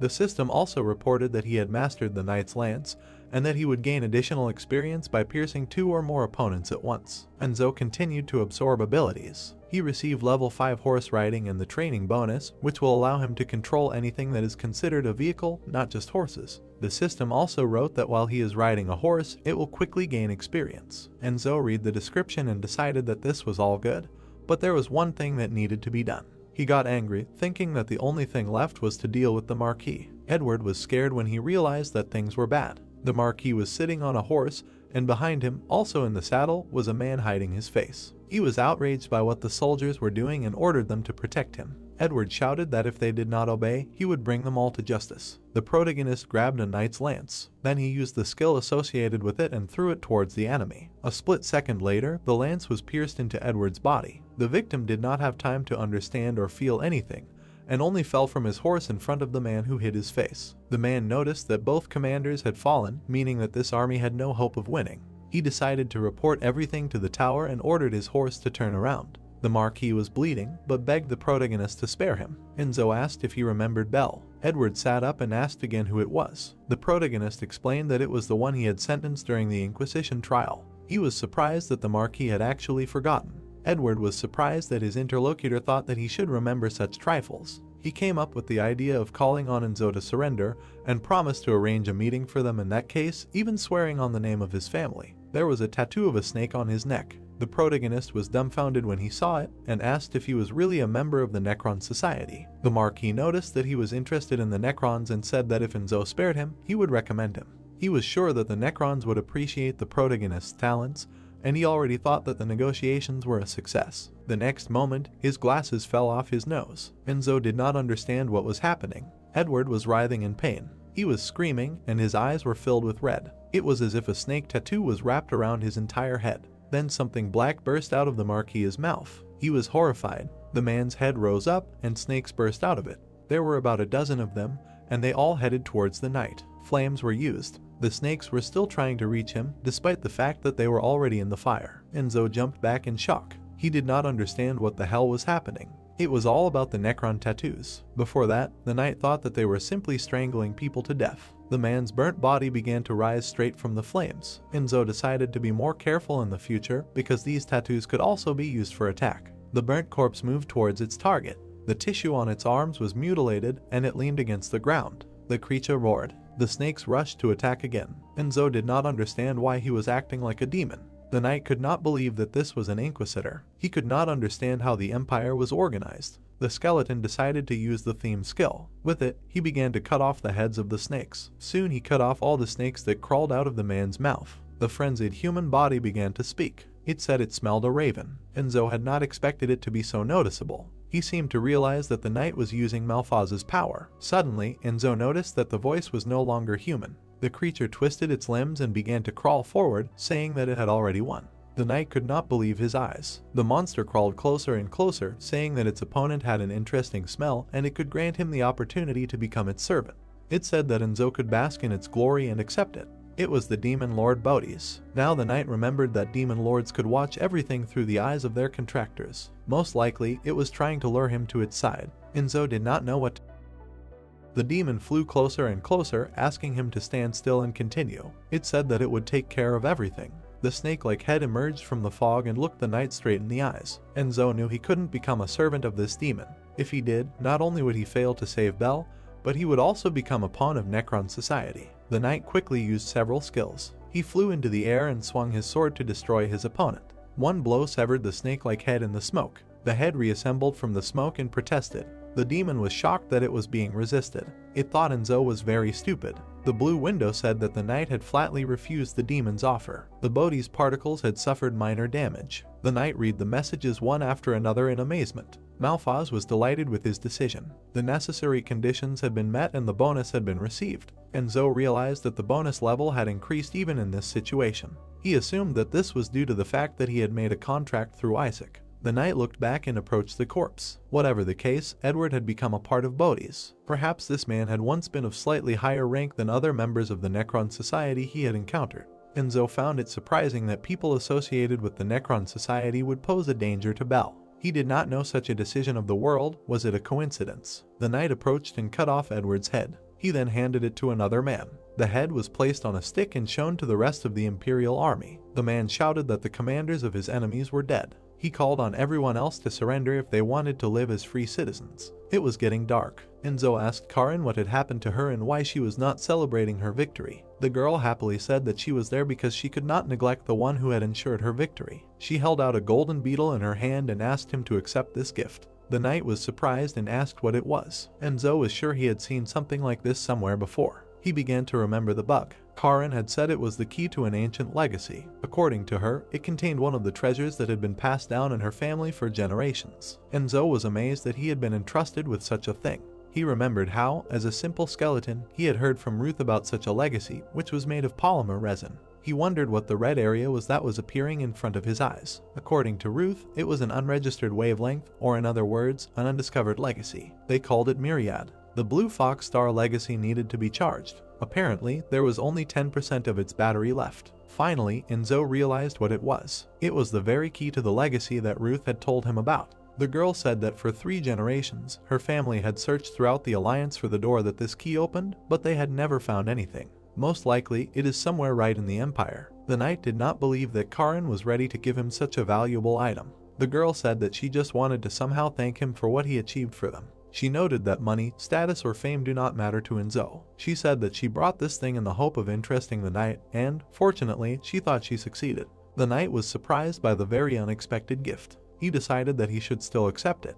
Louis ran into the tent and called the senator. He said that she received a report from intelligence that Azura's mages were moving south. Karina was confused and asked how many of them there were. The tired girl said that there were dozens. Enzo saw his chance in this. He was glad that the mage tower was finally empty. The knight asked the girl to leave him alone because he wanted to think about something. Karin agreed to this and asked him to report his plan if he thought of anything.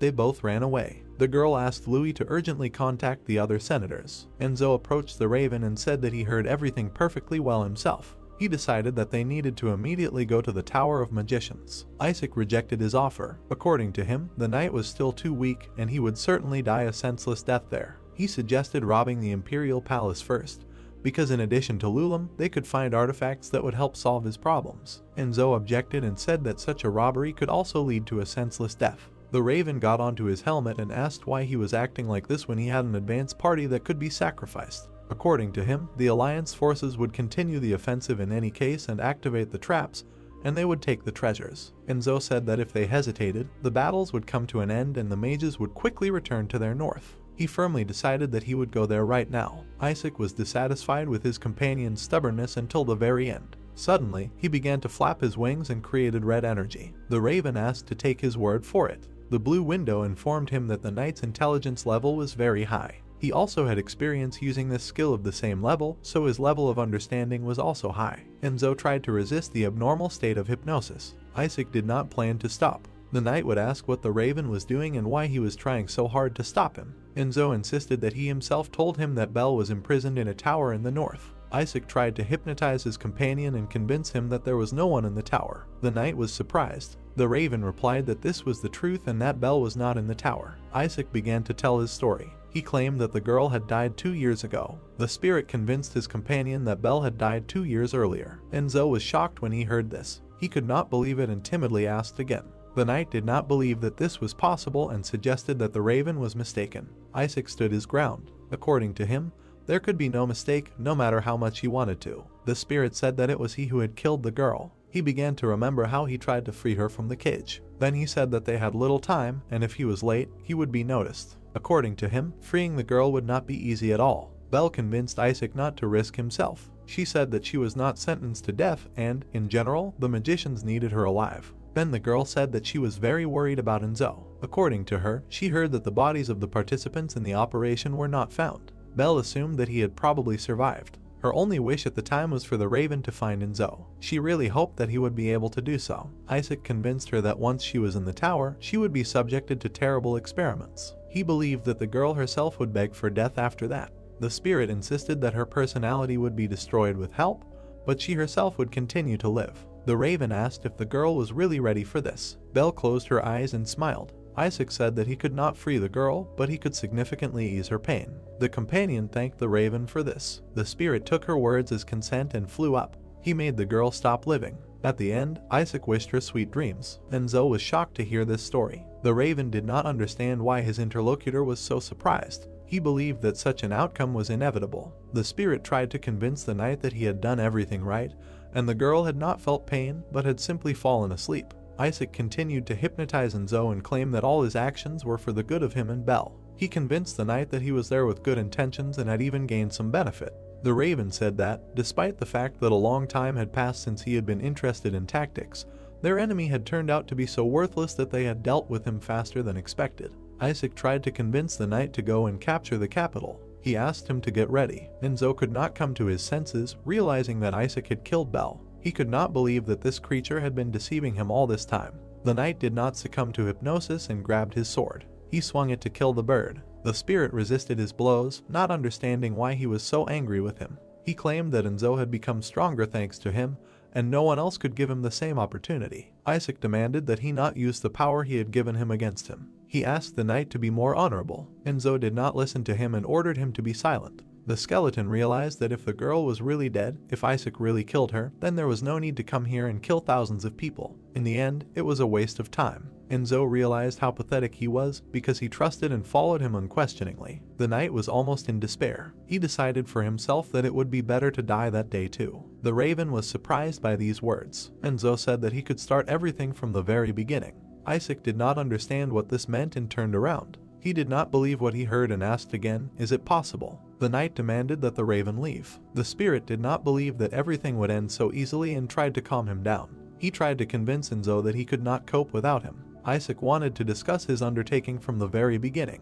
The knight remained silent. The raven did not expect how the sword very quickly stuck into the ground right next to him. Enzo said that if his companion left right now, he would not kill him. The raven was confused and did not know how to behave. He thought. Isaac went to the exit saying that he understood everything. The spirit flapped his wings and flew away. The knight was left standing alone in the tent. Only the black feather of the raven remained alone with him. Anthony quickly ran up to the tent. He pulled the curtain and apologized for disturbing him. According to him, he had just returned from reconnaissance and magicians were quickly approaching from the north. Anthony said that they could now enter the deserted tower as planned. He offered to rescue the man he had been looking for so long. Enzo stood motionless with his back to him. The scout asked what had happened to the knight. The skeleton said that Lumen was most likely in Amber. Anthony was shocked. The knight said that he was part of an assassination order and they needed to find out more about them. The scout was shocked and asked why Enzo was telling him this only now. According to him, they had not even reached the mage tower yet. The knight convinced him to leave because he was responsible for handling this himself. According to him, the scout needed to find his son. Anthony thought about it. He replied that a werewolf like him could sense not only sense, but also the abilities and emotions of those around him. He decided that his words would not be enough to comfort the knight. The man said that he did not regret his decision to follow him at all. He wished to meet again someday. That night the moon was full. A wolf flashed against the sky. Several soldiers in one corridor were destroyed. A warrior was tied up. Enzo tried to find out from him what he knew about that day of escorting the condemned. The soldier only agreed that he remembered him. The skeleton wanted to know if Belle was really dead. He was clearly not going to take Isaac's word for it again. The raven could lie to continue manipulating him, so he needed to check it out. Enzo believed to the last that the spirit's words would be a lie. The warrior said that the girl was really dead. According to him, he remembered that day well because of the great commotion that arose in connection with the sudden death of a prisoner who was supposed to be transferred to the Tower of Magicians. He noticed the strangest thing because there were no wounds on the body. The warrior asked him to spare him because he told him everything he wanted. The soldier did not have time to finish this sentence as his head fell from his shoulders and blood gushed from his neck. Enzo killed him. The knight was in despair. He remembered Belle's words, how she promised to wait for his return. Enzo realized that he could not protect anyone. He did not understand what to do now in this life. That same golden key to the treasure he left in the tent. The girl approached the table and saw it. She reached for the golden beetle. She took it in her fist and pressed it to her chest. Magic lightning flashed to the very sky. The two armies were ready to clash together. The magicians had already approached the south. They willingly defended their fortress with spells. The guild warriors did not have time to come to their senses as the ground collapsed under them. The chief gave the order to retreat. Magic brought down a rain of meteorites on the knights. Fiery stones hit the ground and formed large pillars. The senators watched the battle from the tower. The two men discussed the strength and power of the mages, as there were only 20 of them and they continued to dominate the battlefield. One suggested that at this rate, the Alliance forces would simply be destroyed. They asked Senator Karin to do something about it. The girl silently continued to look at her army with hope. She turned to Louis and asked what about someone. The guy admitted that he had already tried to track him down, but nothing worked. He could not find a trace of him. The girl despaired and said that they had no choice but to figure it out themselves. Karin said that if she let the entire army fall apart because of the disappearance of one person, she would be very ashamed to call herself a commander. The girl silently thought, looking at the battlefield. She remembered that he had appeared out of nowhere from the very beginning, so she assumed that he could disappear just as suddenly. That was why she tried to hold on to him in every way. Karin knew that you can't rely on others forever. She climbed down from the observation tower and went forward. The girl shouted to all the forces of her alliance. She demanded to change their formation. According to her order, the Iron Men were to bring out the siege weapons, and the ordinary soldiers were to fire crossbows and ballistas from the rear. Louis went down after her and asked if she was going to leave the front of the army empty. Karin said that she could not allow this, so a unit that she saved especially for such situations would be sent there. The girl ordered the mechanized infantry to go on the offensive. She said that although their combat power was lower than that of the Iron Men,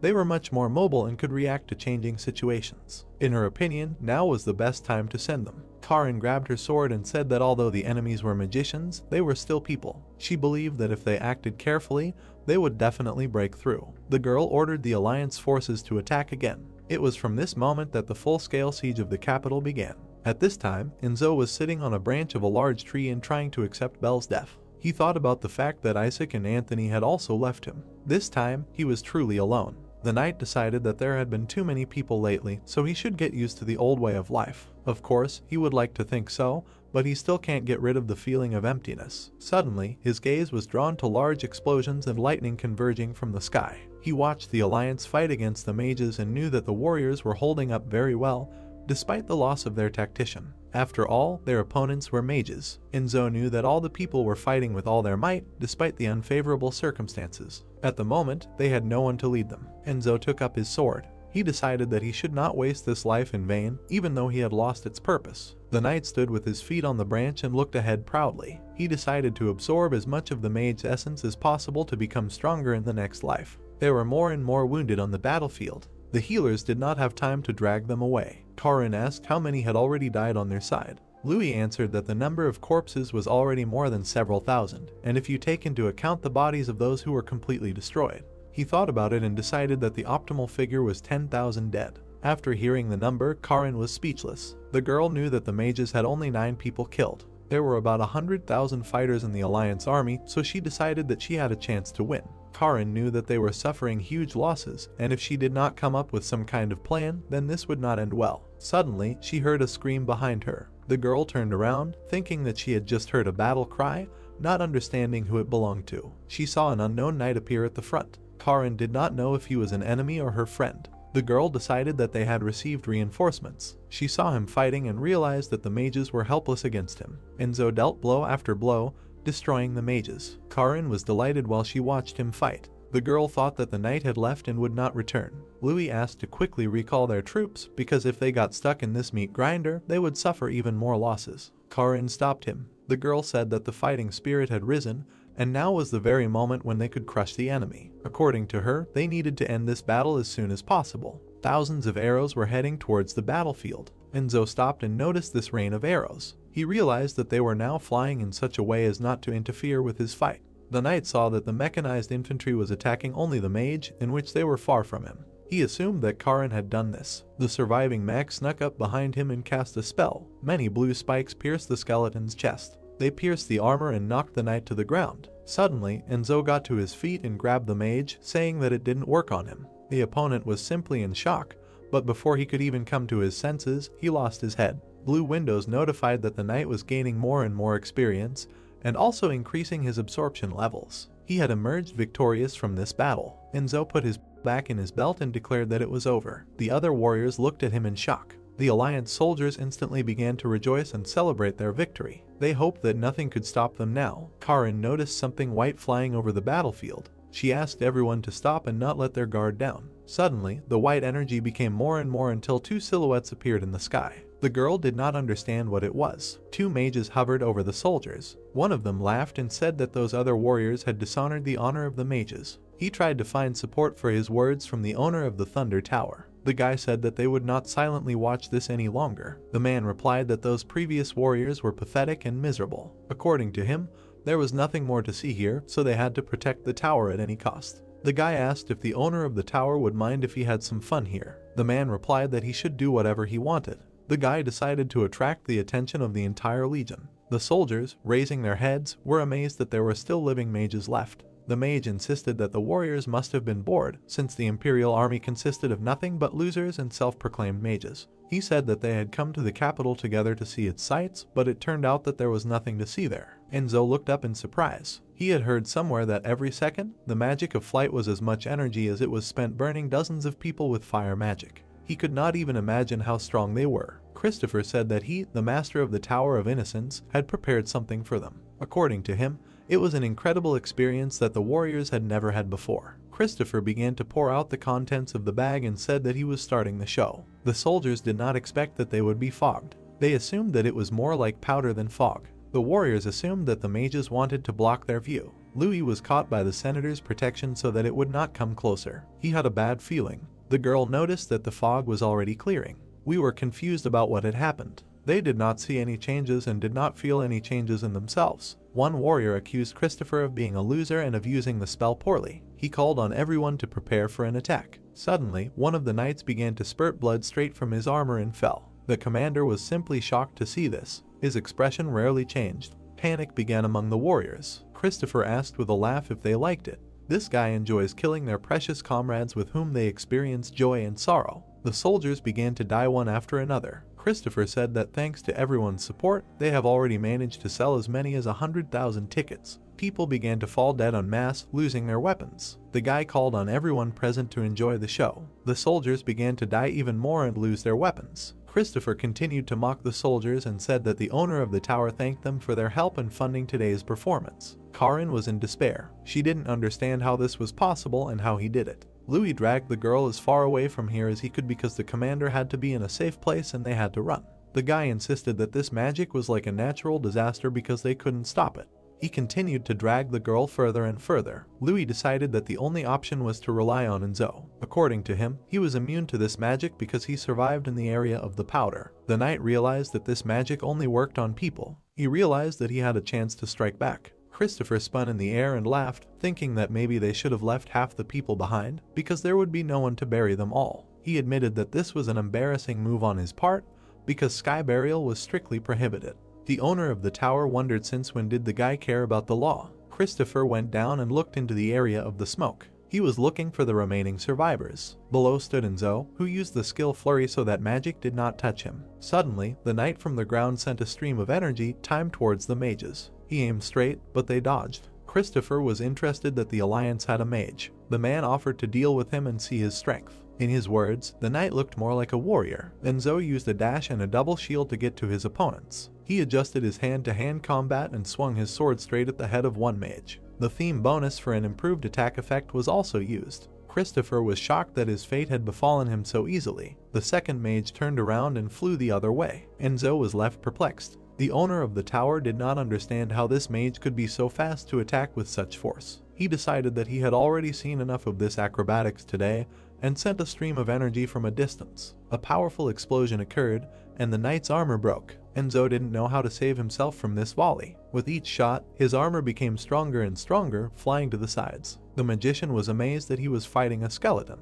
Now he understood why the powder hadn't worked on him, but it was still strange to see the undead fighting side by side with people. The man realized that his opponent was neither a magician nor a death knight, but he still had unusual skills. He wanted to study him. Christopher was furious that he was almost killed by a simple skeleton. Most of all, he was afraid for his perfect hairstyle. The magician demanded that he give the skeleton to him and he would end this war. According to him, he would personally tear it apart for decades. Enzo could not move. He could not even dream of escaping now, let alone counterattacking. Christopher broke free from the man's hands and flew to avenge his hairstyle. According to him, his hair was incredibly difficult to return to its original shape. The boy thought that the skeleton's crime was too great to simply catch. He landed on the ground and began to slowly approach him. Christopher picked up a spear from the ground and swung it, saying that it was time to destroy his skull. Enzo thought that his end had come. Someone's voice said that the skeleton was already slow-witted, so he should not become even more stupid. The man snapped his fingers. Christopher did not understand why he could no longer move. The two magicians fell to the ground, losing their power. They did not understand how this was possible, because their power could not be broken by ordinary magic. The owner of the tower claimed that such magic was impossible.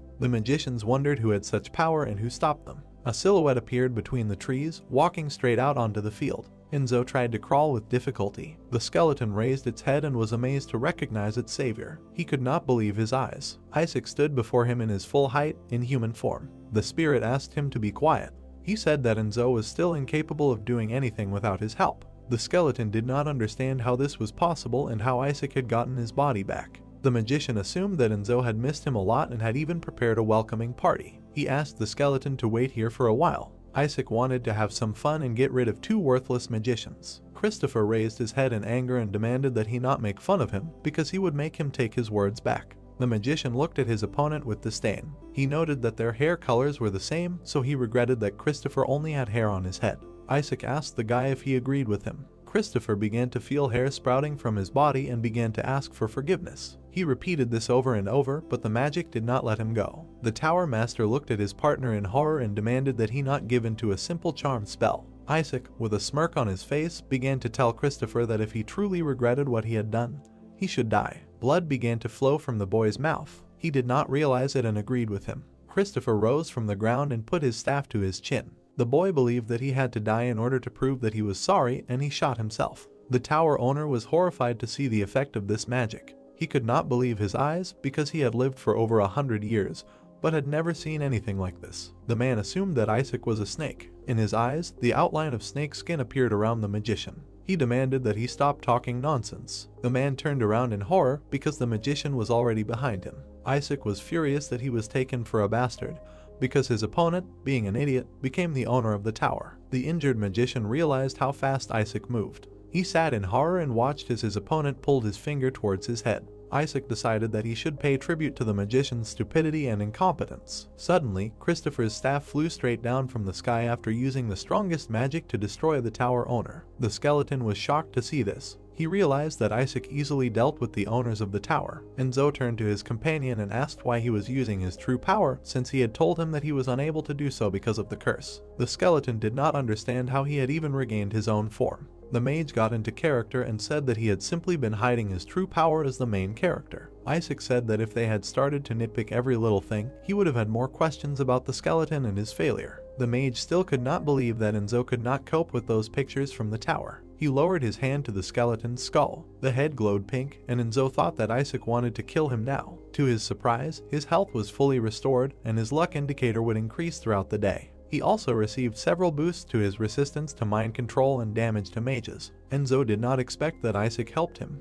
The mage said that after all that was used, the skeleton would have at least some chance in the future. The knight realized that his body had now been improved. Isaac decided to tell him about his own form, which he had restored from his original power. According to him, this power was enough to deceive the eyes of the goddesses for a while. The skeleton suggested that his interlocutor had received his power by sacrificing the people who had died on this field. Isaac laughed and said that it was very funny to hear him say nonsense again. Enzo was still perplexed. The magician demanded to listen to him carefully. He stated that even 30,000 human lives sacrificed would not be enough to make his power a reality for even 1 second. According to him, this time would not even increase if all 100,000 soldiers of the Alliance army fell. Isaac said that the power used in sorcery is causality. The skeleton called out to his interlocutor in surprise, not recognizing him. The magician continued to say that causality, unlike magical or divine power, is not necessarily defined in terms of an equivalent exchange. In other words, the price to be paid is not objective, but subjective and cannot be measured in numbers. Enzo said that he understood everything and asked the magician to do something with his body quickly. According to him, Isaac was falling apart, but he denied everything. The magician demanded to let him finish his thought. He said that the skeleton probably already knew that for him, the lives of others did not matter much, even if there were hundreds of thousands or even 1,000,000 of them. Isaac said that only his life was valuable to him, and he would not sacrifice it even if the whole world was in danger of dying. He said that his self-sacrifice should lead to much more causality than the sacrifice of the lives of millions of people. Enzo was shocked to hear about self-sacrifice. He hoped that the magician was not going to do that to himself. Isaac began to speak in a calm tone. He said that he was sacrificing the life that he had hidden for centuries from the gaze of the goddesses in the dungeon. The magician did not expect to receive anything in return. He said that it was all for Enzo. According to Isaac, it must be an absurd amount of causality, and it was this that allowed him to briefly return to his true form. The skeleton did not understand why he was doing this. A second later, he had already lost Isaac's appearance. Before his eyes, the same dark spirit with red eyes appeared. Enzo did not understand what was happening, because the magician was constantly trying to use and deceive him. He was even going to kill him. Therefore, the skeleton did not know why he was doing this. He did not understand why this selfish and arrogant man sacrificed himself for him. Isaac asked if his companion was interested in knowing the truth. He pointed his already crumbling hand at him. The mage suggested that it would be too boring if he told him everything right now, and besides, if he continued to explain everything to him, he would become even more stupid. Enzo asked Isaac to stop joking. The sword was aimed straight at his back. The skeleton was very surprised, but the weapon appeared right in his hands. He tried to stop the mage and ask why this sword had chained his hands to itself. Enzo did not know how to get out. He did not know what Isaac was trying to do and tried to find out from him. The mage asked to be more honest with each other the next time they met. He took control of the skeleton's hands and pierced his body with his sword. Isaac reached his hand towards Enzo's head. He did not have time to touch him as he turned into a stream of wind. The knight did not understand what was happening. Streams of energy began to diverge above his head. The blue window said that it was he who killed the high priest Malphas. Apparently, Isaac had arranged everything so that the skeleton could do the impossible. The notification said that Enzo was not the target of the curse only because of the causality used in advance. His level was increased many times. The skeleton was shocked reading all this. He still did not understand why the magician did this. Suddenly, Enzo looked at his sword. At its end, he saw the pierced body of a raven. The raven, in whose body lived the spirit of Isaac. The protagonist stood in front of the man. A sword was stuck into the bird, and the hero thought that the endless flow of essence, such. Isaac looked at his hand. A thought arose that the power of the man who ruled the southern lands of the empire 300 years ago. There was a glow around the bird. A question arose that he wanted to absorb the essence. Looking straight ahead, the hero said about absorption. A glow appeared around the hero. The hero's eyes lit up and he thought that now he will become much stronger. It was written that the essence could not be absorbed. Looking at it, the hero asked what? Green smoke appeared. A bunch of notifications appeared in front of the hero. The hero said with his eyes wide open that he was. The sound of the bastard was heard in the forest. There were corpses on the ground. Many notifications appeared, and the hero thought that although he could not absorb Isaac's essence, the skills of the tower's masters were also amazing. The hero extended his finger and thought that the lightning strike with all its properties and the accumulated enhancement could be useful. Magic detection and magic power distortion also seemed good. Looking at the skill, the protagonist thought that the skills related to collecting and processing ingredients were quite ambiguous. The protagonist lowered his head. A sword was stuck in front of him and he thought that only one remained. The hero approached the sword and added that the Lulum from this mechanical doll. The protagonist looked straight ahead. The thought arose that Chloe's life had completely changed. After he gave her the Lulum, she had achieved more than just the status of the head of the Tet branch. Water dripped down. Liquid appeared on the sword. The protagonist thought about the substance that could change the world if he absorbed it. The image of a girl appeared, and the protagonist thought that this could affect Isaac in the next life. The protagonist stood in front of the sword. Standing still, the protagonist was silent. The sword was stabbed into Isaac. The thought arose that it was obvious that he had decided to die at his hands, realizing that he could absorb his Lulum, and if he did not, Isaac would surely mock him in the next life. The hero lowered his hand down. Using Lulum absorption, the absorption level decreases. The next position of Lick is unlocked. A card with an image of a skeleton appeared. People were lying on the ground. The thought arose that the position related to magic. It appeared because he had just absorbed the skills of magicians. Suddenly, a notification about the lack of Lulum appeared. Looking at the message, the protagonist thought that as expected, the lick was not available yet, however. The hero stood in front of the windows and thought that finally there was an opportunity to choose one of these positions. A glow emitted from the bottle. The thought arose that he could postpone his decision, collect more Lulum and become a lick. A view of a huge castle opened up, and the hero added that but now his goal is the capital of the empire. A knight appeared. The thought arose that he does not know where and what dangers may await him. The hero began to change positions and thought that there is no time to rest. It is necessary to choose the best option from the available ones. The position of skeleton knight was chosen. The skeleton head fell to the ground. Suddenly, the protagonist fell to the ground. The skeleton was being transformed into its proper form. All stats would be increased by 10%. The hero's bones began to fall into place. The hero's arms were restored. The amount of stats gained when leveling up would be doubled.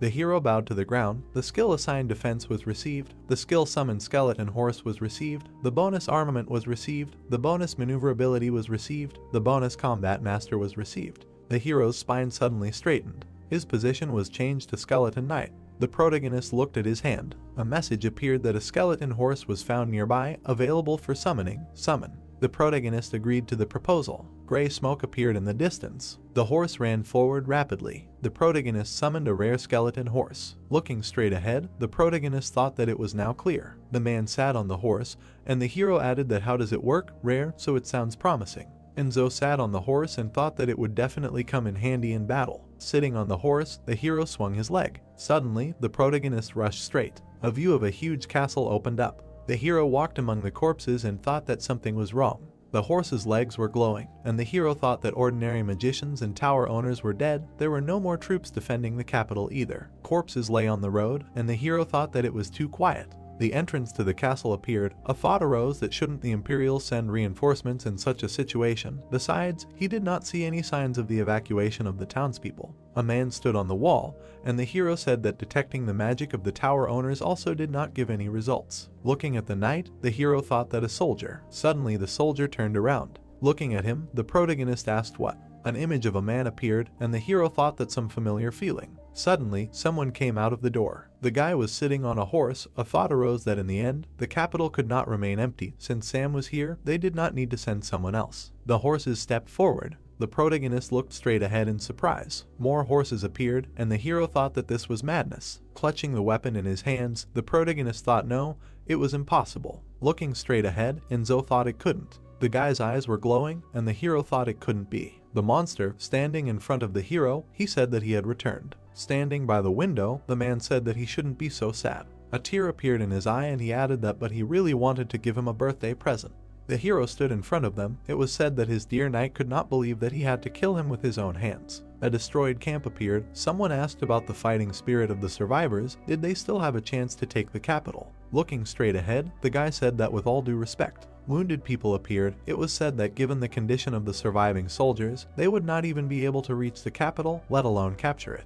The girl remained silent, hearing that in such situations, psychological trauma can be even more serious than physical. With her arms folded, Karin said that he was right. Even she, the commander, would not be able to maintain her composure. Looking straight ahead, the girl sighed. A gorge appeared. It was said that the Alliance forces were forced to retreat, the final stage of capturing the capital. The hero stood next to the horse and said that he would have to leave it to him. Looking straight ahead, the main character thought, damn it. Standing in front of the monsters, the hero thought what and how he should defeat them all. Suddenly the energy of the sword reached its maximum power, and the hero thought that he would hardly be able to escape. white beams shot up, and the hero thought that the chance of survival would be higher if he attacked first. A level 5 flurry dual magic was used. A blue beam appeared in front of the hero, a typhoon appeared in front of the monsters, and the hero thought that he would start with this. White smoke appeared, the hero delivered a perfect blow. The hero stood in the smoke and asked what worked. Swordplay and magic had reached balance. The balance was more than 97%. The skill combination bonus was obtained. Now he can come up with various skill combinations.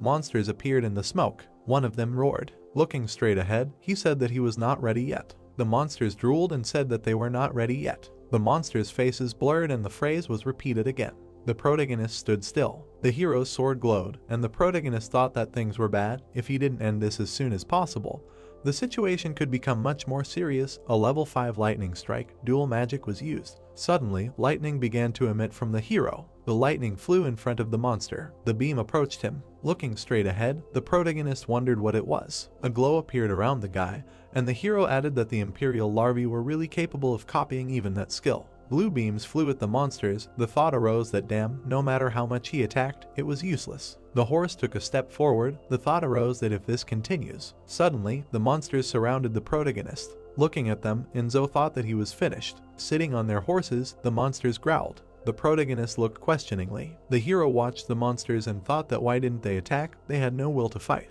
The hero used the force shield and thought, what if that's the case? The protagonist jumped up and used the force shield. Rushing up, the protagonist used a level 5 lightning strike, double magic, and then thought he won't miss this opportunity. The protagonist swung his sword. Suddenly, the sword began to fall to the ground. The protagonist's weapon began to glow. The hero looked straight ahead. A scream was heard. The core of the skeleton horse was critically damaged. Recovery is impossible. The skeleton horse was destroyed, and the hero began to fall down. Flying down, the protagonist said, "Okay." A devastating explosion occurred. A scream was heard. He did not expect an easy victory anyway. Among the gray smoke, someone wheezed. Crouching, the protagonist said, this time he succeeded. Suddenly, the hero used essence absorption. Looking straight ahead, the hero thought, what are they? Green smoke was flying around the monsters. The thought arose that they were waiting for him to finish absorbing the essence. The hero was emitting a glow, and he thought that perhaps as long as he did not show aggression, they would not attack him. A memory arose, and the hero added that if he thought about it, then this time, when they destroyed his skeleton horse, only one of them threw the sword, while the others just watched.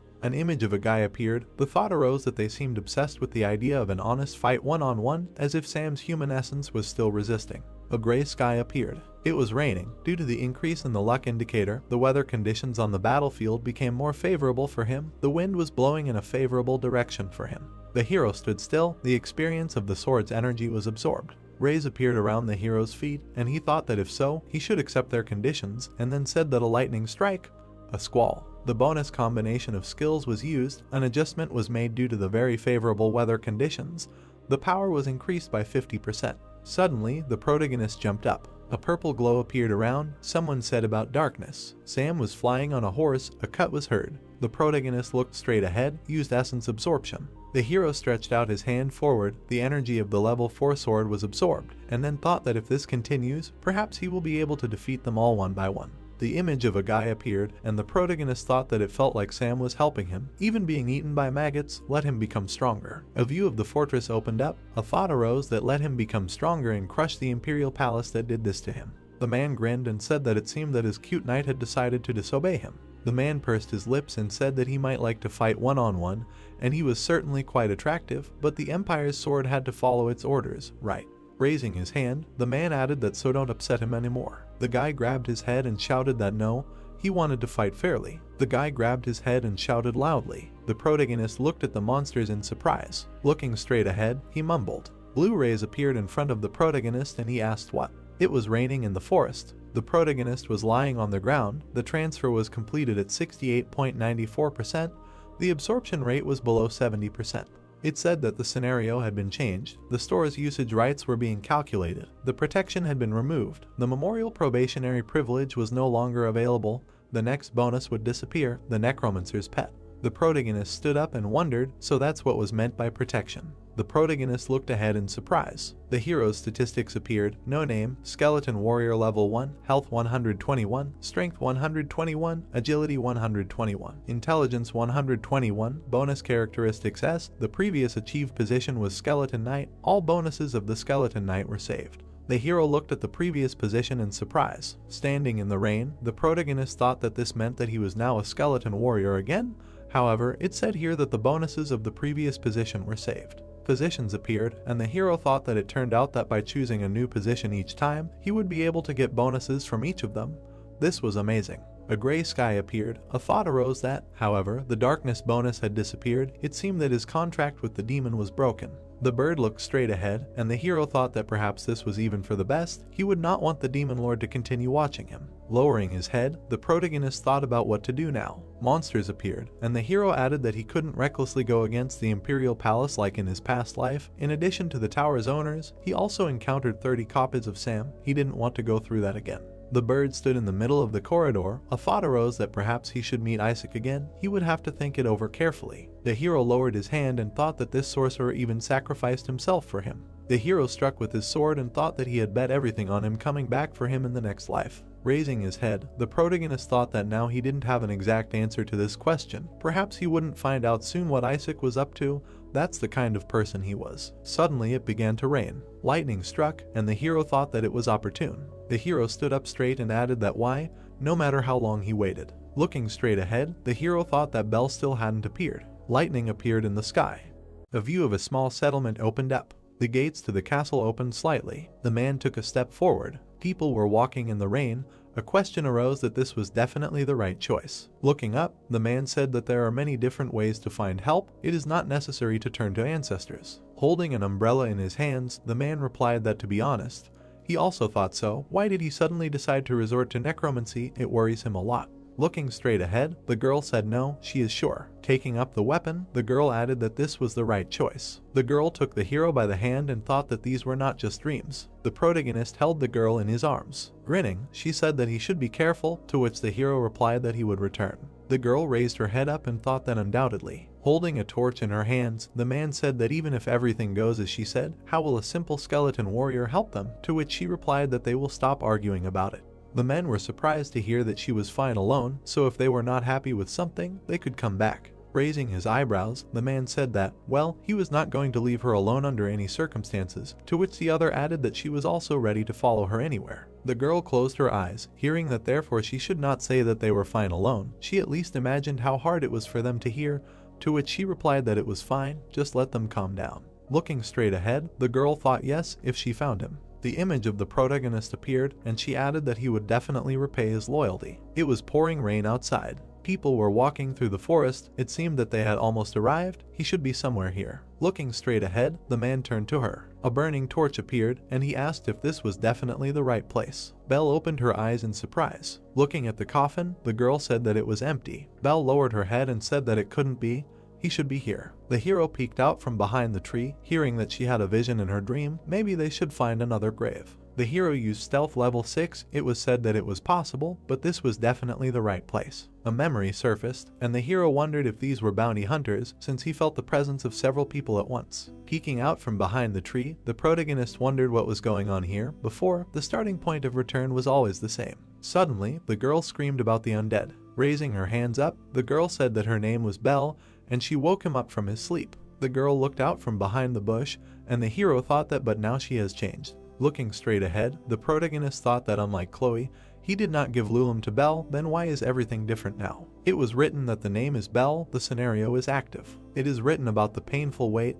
This character died waiting for him until the very end. Additional initial changes were made to the script. The girl waved her hands and asked what is not here either. Maybe go further. The ruler's level increased. The necromancer's level increased. The librarian was level 3. Health 12, Strength 13, Dexterity 16, Intelligence 21, Swordsmanship level 2. The hero thought that the ruler was level 1, and the girl asked that they had already looked there. Shaking his head, the man asked that the weather was bad today. Maybe it would be better to come tomorrow. The thought occurred that if you think about it, this is clearly one of those people who were captured then. A tied-up man appeared. Pointing ahead, the girl said that a little more, they will search a little more. They did not have time to check everywhere. And the hero thought that, besides, in the past, Belle got tired quite quickly, but it seems that this is no longer the case. The view of the gray sky opened up, and the hero added that the reason for this was probably the increase in her characteristics.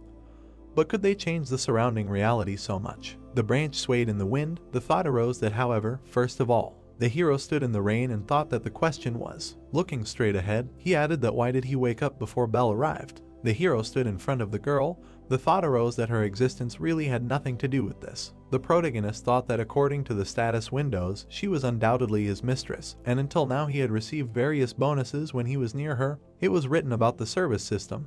The connection between the two was confirmed. As the connection developed, additional effects would be created. When he fought for his mistress, his stealth increased by 30%. When he was near the mistress, all his characteristics increased by 10%.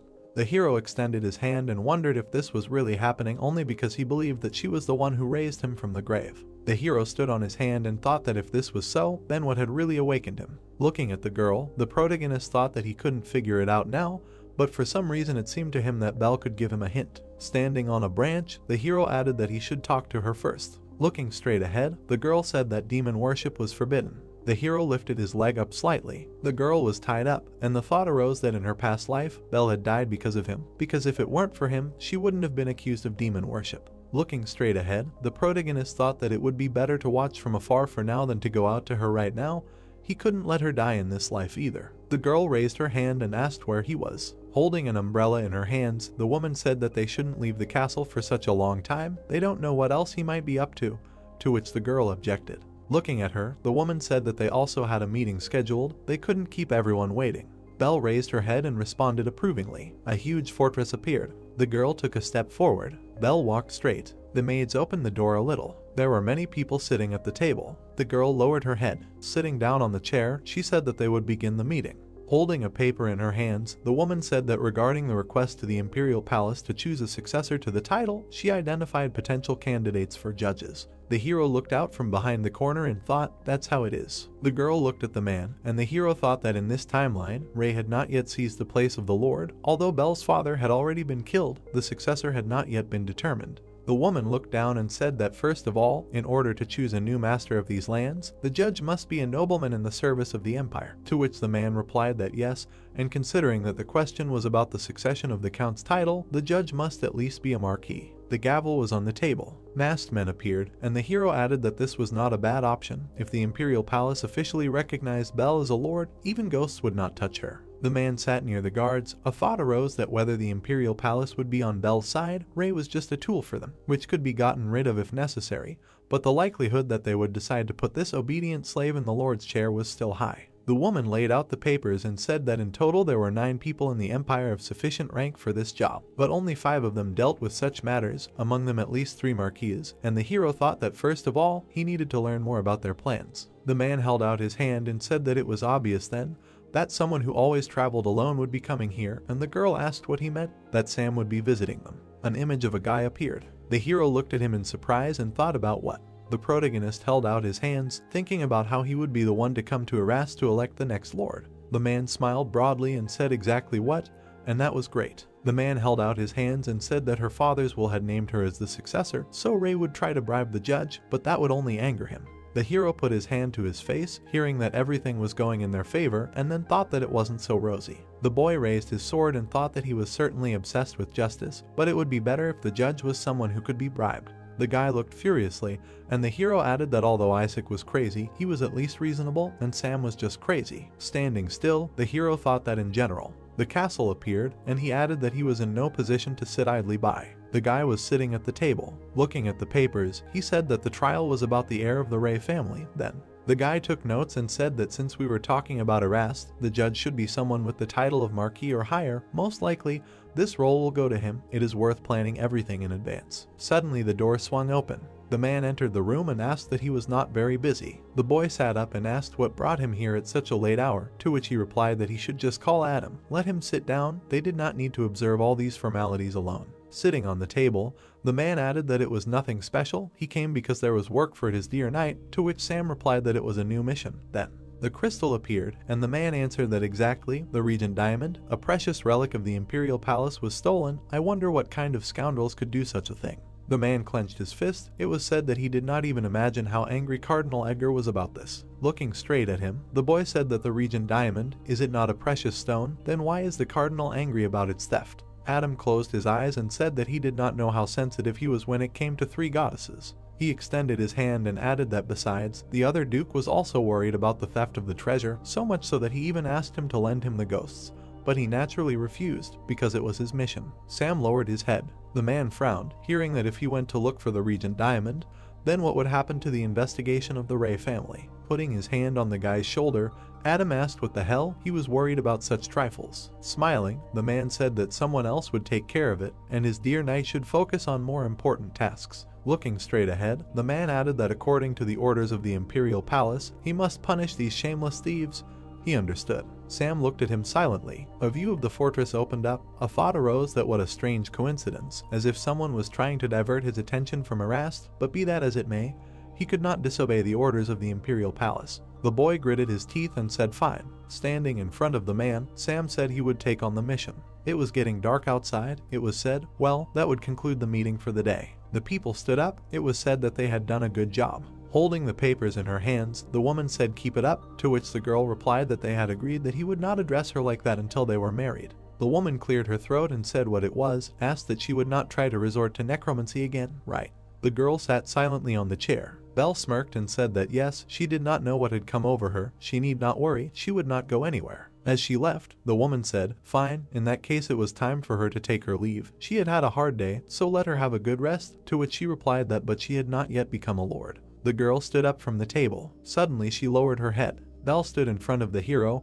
It was said that he definitely gave a promise. The girl leaned forward slightly. Leaning against the wall, she said that the promise to return. The hero stood behind the doors using stealth. The protagonist looked out from behind the door and thought that until Belle's safety was ensured, he should not approach her. The girl lowered her head, and the hero thought that now he could only do this. The assigned defense was used. Skill level 1, duration 1 hour, he will receive all the damage inflicted by Belle instead of her. The hero jumped up, using a dash. The hero jumped around the castle and thought that he should not show himself to Belle. The ghosts walked straight. The thought arose that he was also unable to find and destroy the ghosts hiding in Erast. The hero stood on the edge and thought that however, looking at the city, the protagonist thought that he could at least find out what Ray was up to. Detection was used. Residential buildings appeared, and the hero thought that they would look. Firstly, it did not look like he was somewhere in a castle, so probably somewhere in the city. A view of the street between the houses opened up, and he added that since he could not get rid of Belle, I am sure he is planning something else. The man put the mug on the table and said that he trusted him and came here, but something is wrong here, he does not find.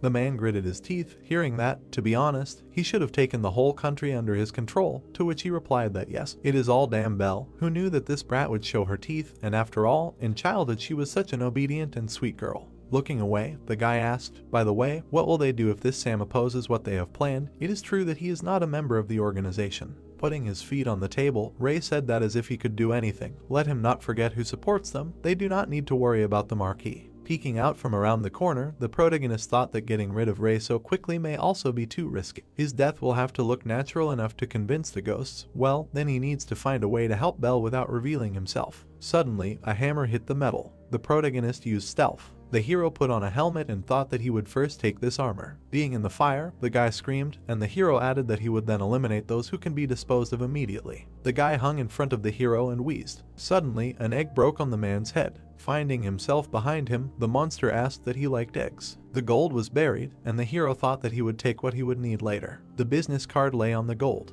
The protagonist threw the sword over his shoulder and thought, well, now he can move on. The path to the castle appeared. Looking straight ahead, the protagonist thought of Isaac. Raven lowered his head, and Enzo thought that with his help, it would be easier to deal with the problems. The protagonist struck with his sword and added that he had sacrificed himself for him in his previous life, so if they could find a common language, he might even be happy to help him.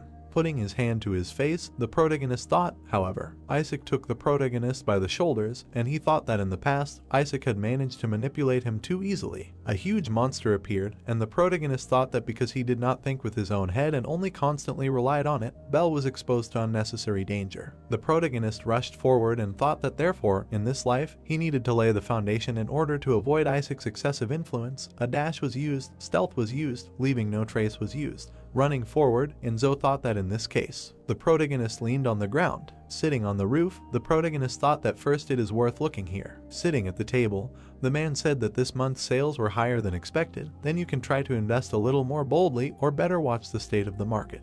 Jack turned around, hearing his name, and asked who he was. Throwing a bag of gold, the hero said that first they will discuss the price of the deal. Smirking, the man said that a merchant like him is quite unusual to so suddenly start discussing deals, asked that well, okay, what does he want to buy, to which Enzo clarified that he is aware of the conflict over the title in Erast. Turning to the hero, the man said that of course, but to which the hero replied that great, he wants him to actively support Belle in this fight, let him use that money and do everything in his power. A huge castle appeared. It was said that he needed to keep Ray under control. There were far from ordinary people behind him, so he would be in danger if he was discovered. Looking straight ahead, the man said that he had never received such requests before. It seems he trusted him very much. Taking a gold bar, he added that the most important thing in a merchant is his reputation. This is their first deal, so for now he will pay this much. Looking at the protagonist, the man asked what and who he was, and how he should inform him of the results of the task, to which the protagonist replied that there was no need, he believed that he could handle everything perfectly. Smirking, Jack replied that in that case, let him at least accept this, if he needed anything. Let him boldly contact, to which the hero said that he did not need anything else. Lowering his head, the protagonist added that although he did not know where he could recruit mercenaries, and then thought that yes, since he had money, it was worth hiring someone to protect Belle.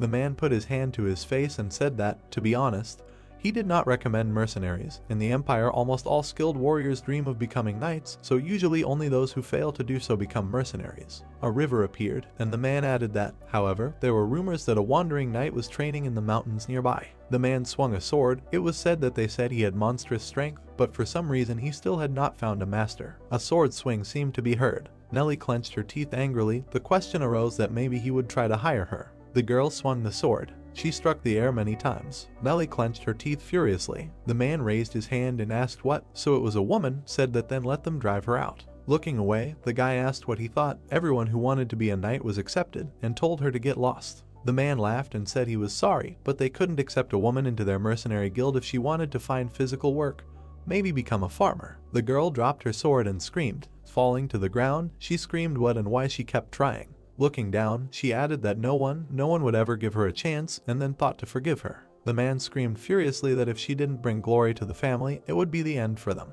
The girl raised her hands and began to cry. Looking away, the man asked what the hell, and why did it have to be a girl? Lying on the ground, she apologized to her father. The protagonist peeked out from behind a tree. Looking at the girl, the protagonist thought that given her condition, simply approaching and hiring her as if nothing had happened was not an option. The protagonist took up arms and thought that first he needed to help her regain her faith in herself. The girl was sitting near the slope. Looking straight ahead, Nellie thought that she was a loser. Lowering her head, she asked how she should live now. Suddenly, she jumped up. Landing on the ground, she asked who he was, to which Enzo replied that he should raise his sword. The girl indignantly asked why him suddenly. Swinging, the protagonist said that when the enemy raised the blade over her, he would think about the reason for this later. Suddenly, the girl rushed forward. Nellie fell to the ground, and the hero thought that she was undoubtedly a very talented person. The girl stretched out her hand forward, and the hero thought that but because no one gave her a chance to prove herself, her skills began to deteriorate. Suddenly, she stopped the hero's sword. Standing in front of her, the protagonist thought that it was no wonder she felt worthless. Looking straight ahead, Nellie asked why he attacked her. Did she do something to him? The hero threw her aside and said that if there was time to ask questions, it was better to focus on the battle, and then thought that she would not be able to achieve anything if she was ashamed of herself. The girl suddenly rushed straight ahead. She looked away angrily. The thought arose that she would only waste her life serving the wrong master. The girl threw the hero aside. The man shouted about the worthless ogre, and the hero thought that straight, like then. Walking in the middle of the field, the man said that he hired her for such money, and she could not even cope with this. If she was going to die, then first she should have at least saved him, and she still called herself a knight. Useless trash. The knight looked straight ahead. The hero raised his sword and thought that this time he would not let this happen, because there was a time when he also suffered because of his own weakness and inability to change anything. The main character was lying on the ground and thought that if he were stronger, if he had another chance. The hero was fighting with the girl. The thought arose that in his past life he had made a promise to himself to help her. The girl was lying on the ground, and the hero thought that he would have understood everything earlier. If they met again in the next life, he would try to help her. The girl suddenly fell into the water. The sword fell in front of the main character. Grabbing the weapon, the main character thought that first he needed to give her an incentive. Sitting in the water, the girl screamed that damn, she lost, so let him finish her off. Stretching his hand out in front of her, the hero said one more time. Nellie clenched her teeth and asked why he was playing with her, to which he said that he could think what he wanted. The girl lowered her head down. She grabbed the sword and said that he was crazy. A huge waterfall appeared. She frowned and wondered what the hell was wrong with him. The protagonist swung his hand and she thought that no matter how many blows this psycho dealt, she did not feel any killing intent from him. The hero collided with the girl and she added that it was as if he was trying to guide her with his sword. The hero looked straight ahead and she thought that even if this impudent guy attacked for no reason. The girl looked straight ahead angrily and thought that, however. Nellie smirked and thought that she did not remember the last time she had so much fun fighting with swords. The girl dropped the sword and the protagonist said that he could have killed him 5 times already. The girl's hands began to shake. Suddenly, she clenched her fists tightly. Looking straight ahead, the girl said that they would fight again. The blue sky appeared. The sunset opened up. Suddenly, darkness fell. The girl was lying on the ground. Looking up, she said that he should kill her, to which the hero asked again. Smiling, Nellie said that she simply did not think that her life would ever be better than it was now, so she asked him to kill her. Turning his head to the side, the protagonist said that so that's what she meant, but he did not fight him to hear something like that. A bag flew at the girl, and he added that she should buy herself suitable equipment and go to Erast, to which she asked about the gold. The girl looked straight ahead. It was said that it should be enough to pay for her service to the heiress of Lord Bell. Let him give her the remaining gold and say that it was a gift from him. Nellie lowered her head and said the girl's name. Turning around, the hero said, well, he should go, and the girl asked him to stop. His name? Wouldn't she need to say his name so that this Bell would understand who the gift was from? The hero jumped up and said that he should just say that he was from a past acquaintance from life that should tell her. Looking straight ahead, the girl asked again. A view of the fortress opened up. The hero walked down the street and thought, well, the foundation has been laid, only the finishing touches remained. The guy looked at the sword, and the hero added that since there was a high probability that Sam would be the judge in the trial of the next lord, then buying information about him could be useful. The hero stopped and thought that besides, the more he knew, the less likely it was that Isaac would be able to deceive him. The hero looked at the square and thought that let them stand there, those two seemed familiar. The girls looked around, and the hero thought that Jesse and Mary was alive. The monster attacked the girl, and the hero thought that in her past life that knight took all her Lulam, so he thought that now she would either be dead or just disappear, but no. The hero looked straight ahead. The thought occurred to him that what was the difference between this case and the time when the blood of the apostles changed Chloe's life. Particles flew around the hero. The thought occurred to him that Isaac said that Lulam could be used as a material to change the world. This fact is confirmed by the fact that he should not be able to use magic, but he still does it without much effort. The hero lowered his head and thought that he should wait. Looking at his hands, the hero wondered if it was possible. The skeleton extended his hand to the sphere. The thought occurred to him that only the Lulam he interacted with could change the world. Perhaps his imagination was just running wild. Photos appeared. The thought occurred to him that, however, his lives had always been the same before. The only thing that affected them was the Lulam he used in the scenarios. Black particles appeared. The hero thought that it was obvious that if the world line changed every time someone interacted with the blood of the apostles, then all of history would already be some kind of mess. He can't even imagine all the changes that could happen when someone used Lulam and he didn't know about it.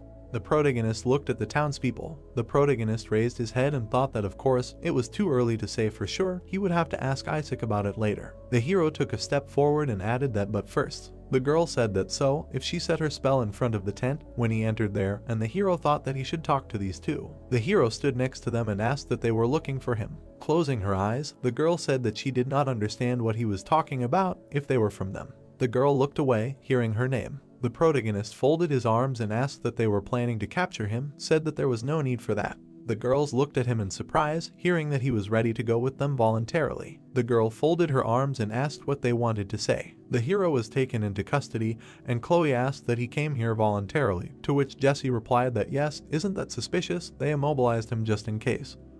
But he still felt uneasy. The hero's hands were imprisoned. Looking at him, the girl asked what she thought. Maybe she should just kill him. Chloe looked away. The hero was sitting still. She heard that for starters, she would like to talk to him alone. The view of the street opened up. Walking forward, the girl asked what and about what she should talk to him at all, said that she didn't even want to eavesdrop, to which Jesse replied that she couldn't believe that she drove them away. She didn't raise her like that. Turning around, Mary said that there was no need to do this. After all, she was the one who raised Chloe. She hadn't forgotten, to which she replied, what was she even talking about? They raised her together. Looking away, the girl said that she didn't like this skeleton anyway. Her prophecy about him didn't come true, and he also ruined their plan. It didn't give her any peace. Putting her hand to her face, the girl said that she agreed there was something mysterious about him. A chair appeared. Someone said that but it didn't look particularly dangerous, so for now it was worth trusting Chloe's decision. The girl sat down on the chair in front of the hero. The girl put a knife to his throat, and the hero thought that, didn't she immediately threaten him with a dagger last time?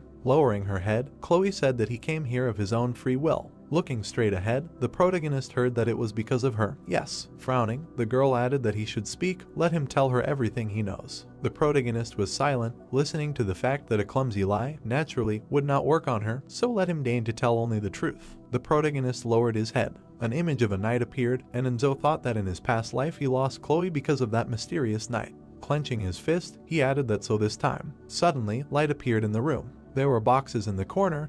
It was heard that in this way, it was better for him not to even plan to steal Lulem. Sitting in front of the protagonist, Chloe thought that all this looked like a bad joke, familiar from a past life, sounded like nonsense. Looking straight ahead, the girl thought that however it was true, he had never lied. Pieces of puzzles appeared. The thought appeared that the longer she listened to him, the more the gaps in her memory were filled. The girl sighed heavily. Chloe got up from her chair. The protagonist looked at her. The girl grabbed the dagger. The protagonist looked at her in surprise. Chloe swung at him, and he asked why. Suddenly, the shackles fell to the floor. The hero looked at his hands and said that she cut the ropes. The hero asked again in surprise, hearing gratitude. Smiling widely, Chloe said that thank you for saving her. An image of the girl appeared, and she added that if it were not for her, her fate would have been much darker, right? She is grateful to him for that. The girl extended her hand to her, and Chloe said that he changed the past and allowed her and her sister to live a different life. Getting up from the chair, the protagonist asked that she believed him, to which she replied that thanks to him, she returned her memories. Blue rays appeared, and she added that one way or another, this world is arranged somehow incorrectly, so anything can happen. Looking straight ahead, the protagonist thought that she remembered everything. A glowing image appeared, and the hero wondered if this meant that if the scenario was complete, then over time the memories from past lives become clearer. The girl smirked and asked if he had any questions for her, said that since they had been together for a long time, she thought there were a lot of things he would be interested in knowing. The protagonist put his hand to his face and said that, come to think of it, he did want to ask something, to which she asked again. The girl turned around, and the hero asked what about her. She was a prophet, so why didn't she warn her about the robbery failing? Looking up, Chloe replied that well, if Jesse's predictions were about something she wasn't familiar with, then they would be very abstract. So when they were looking for him,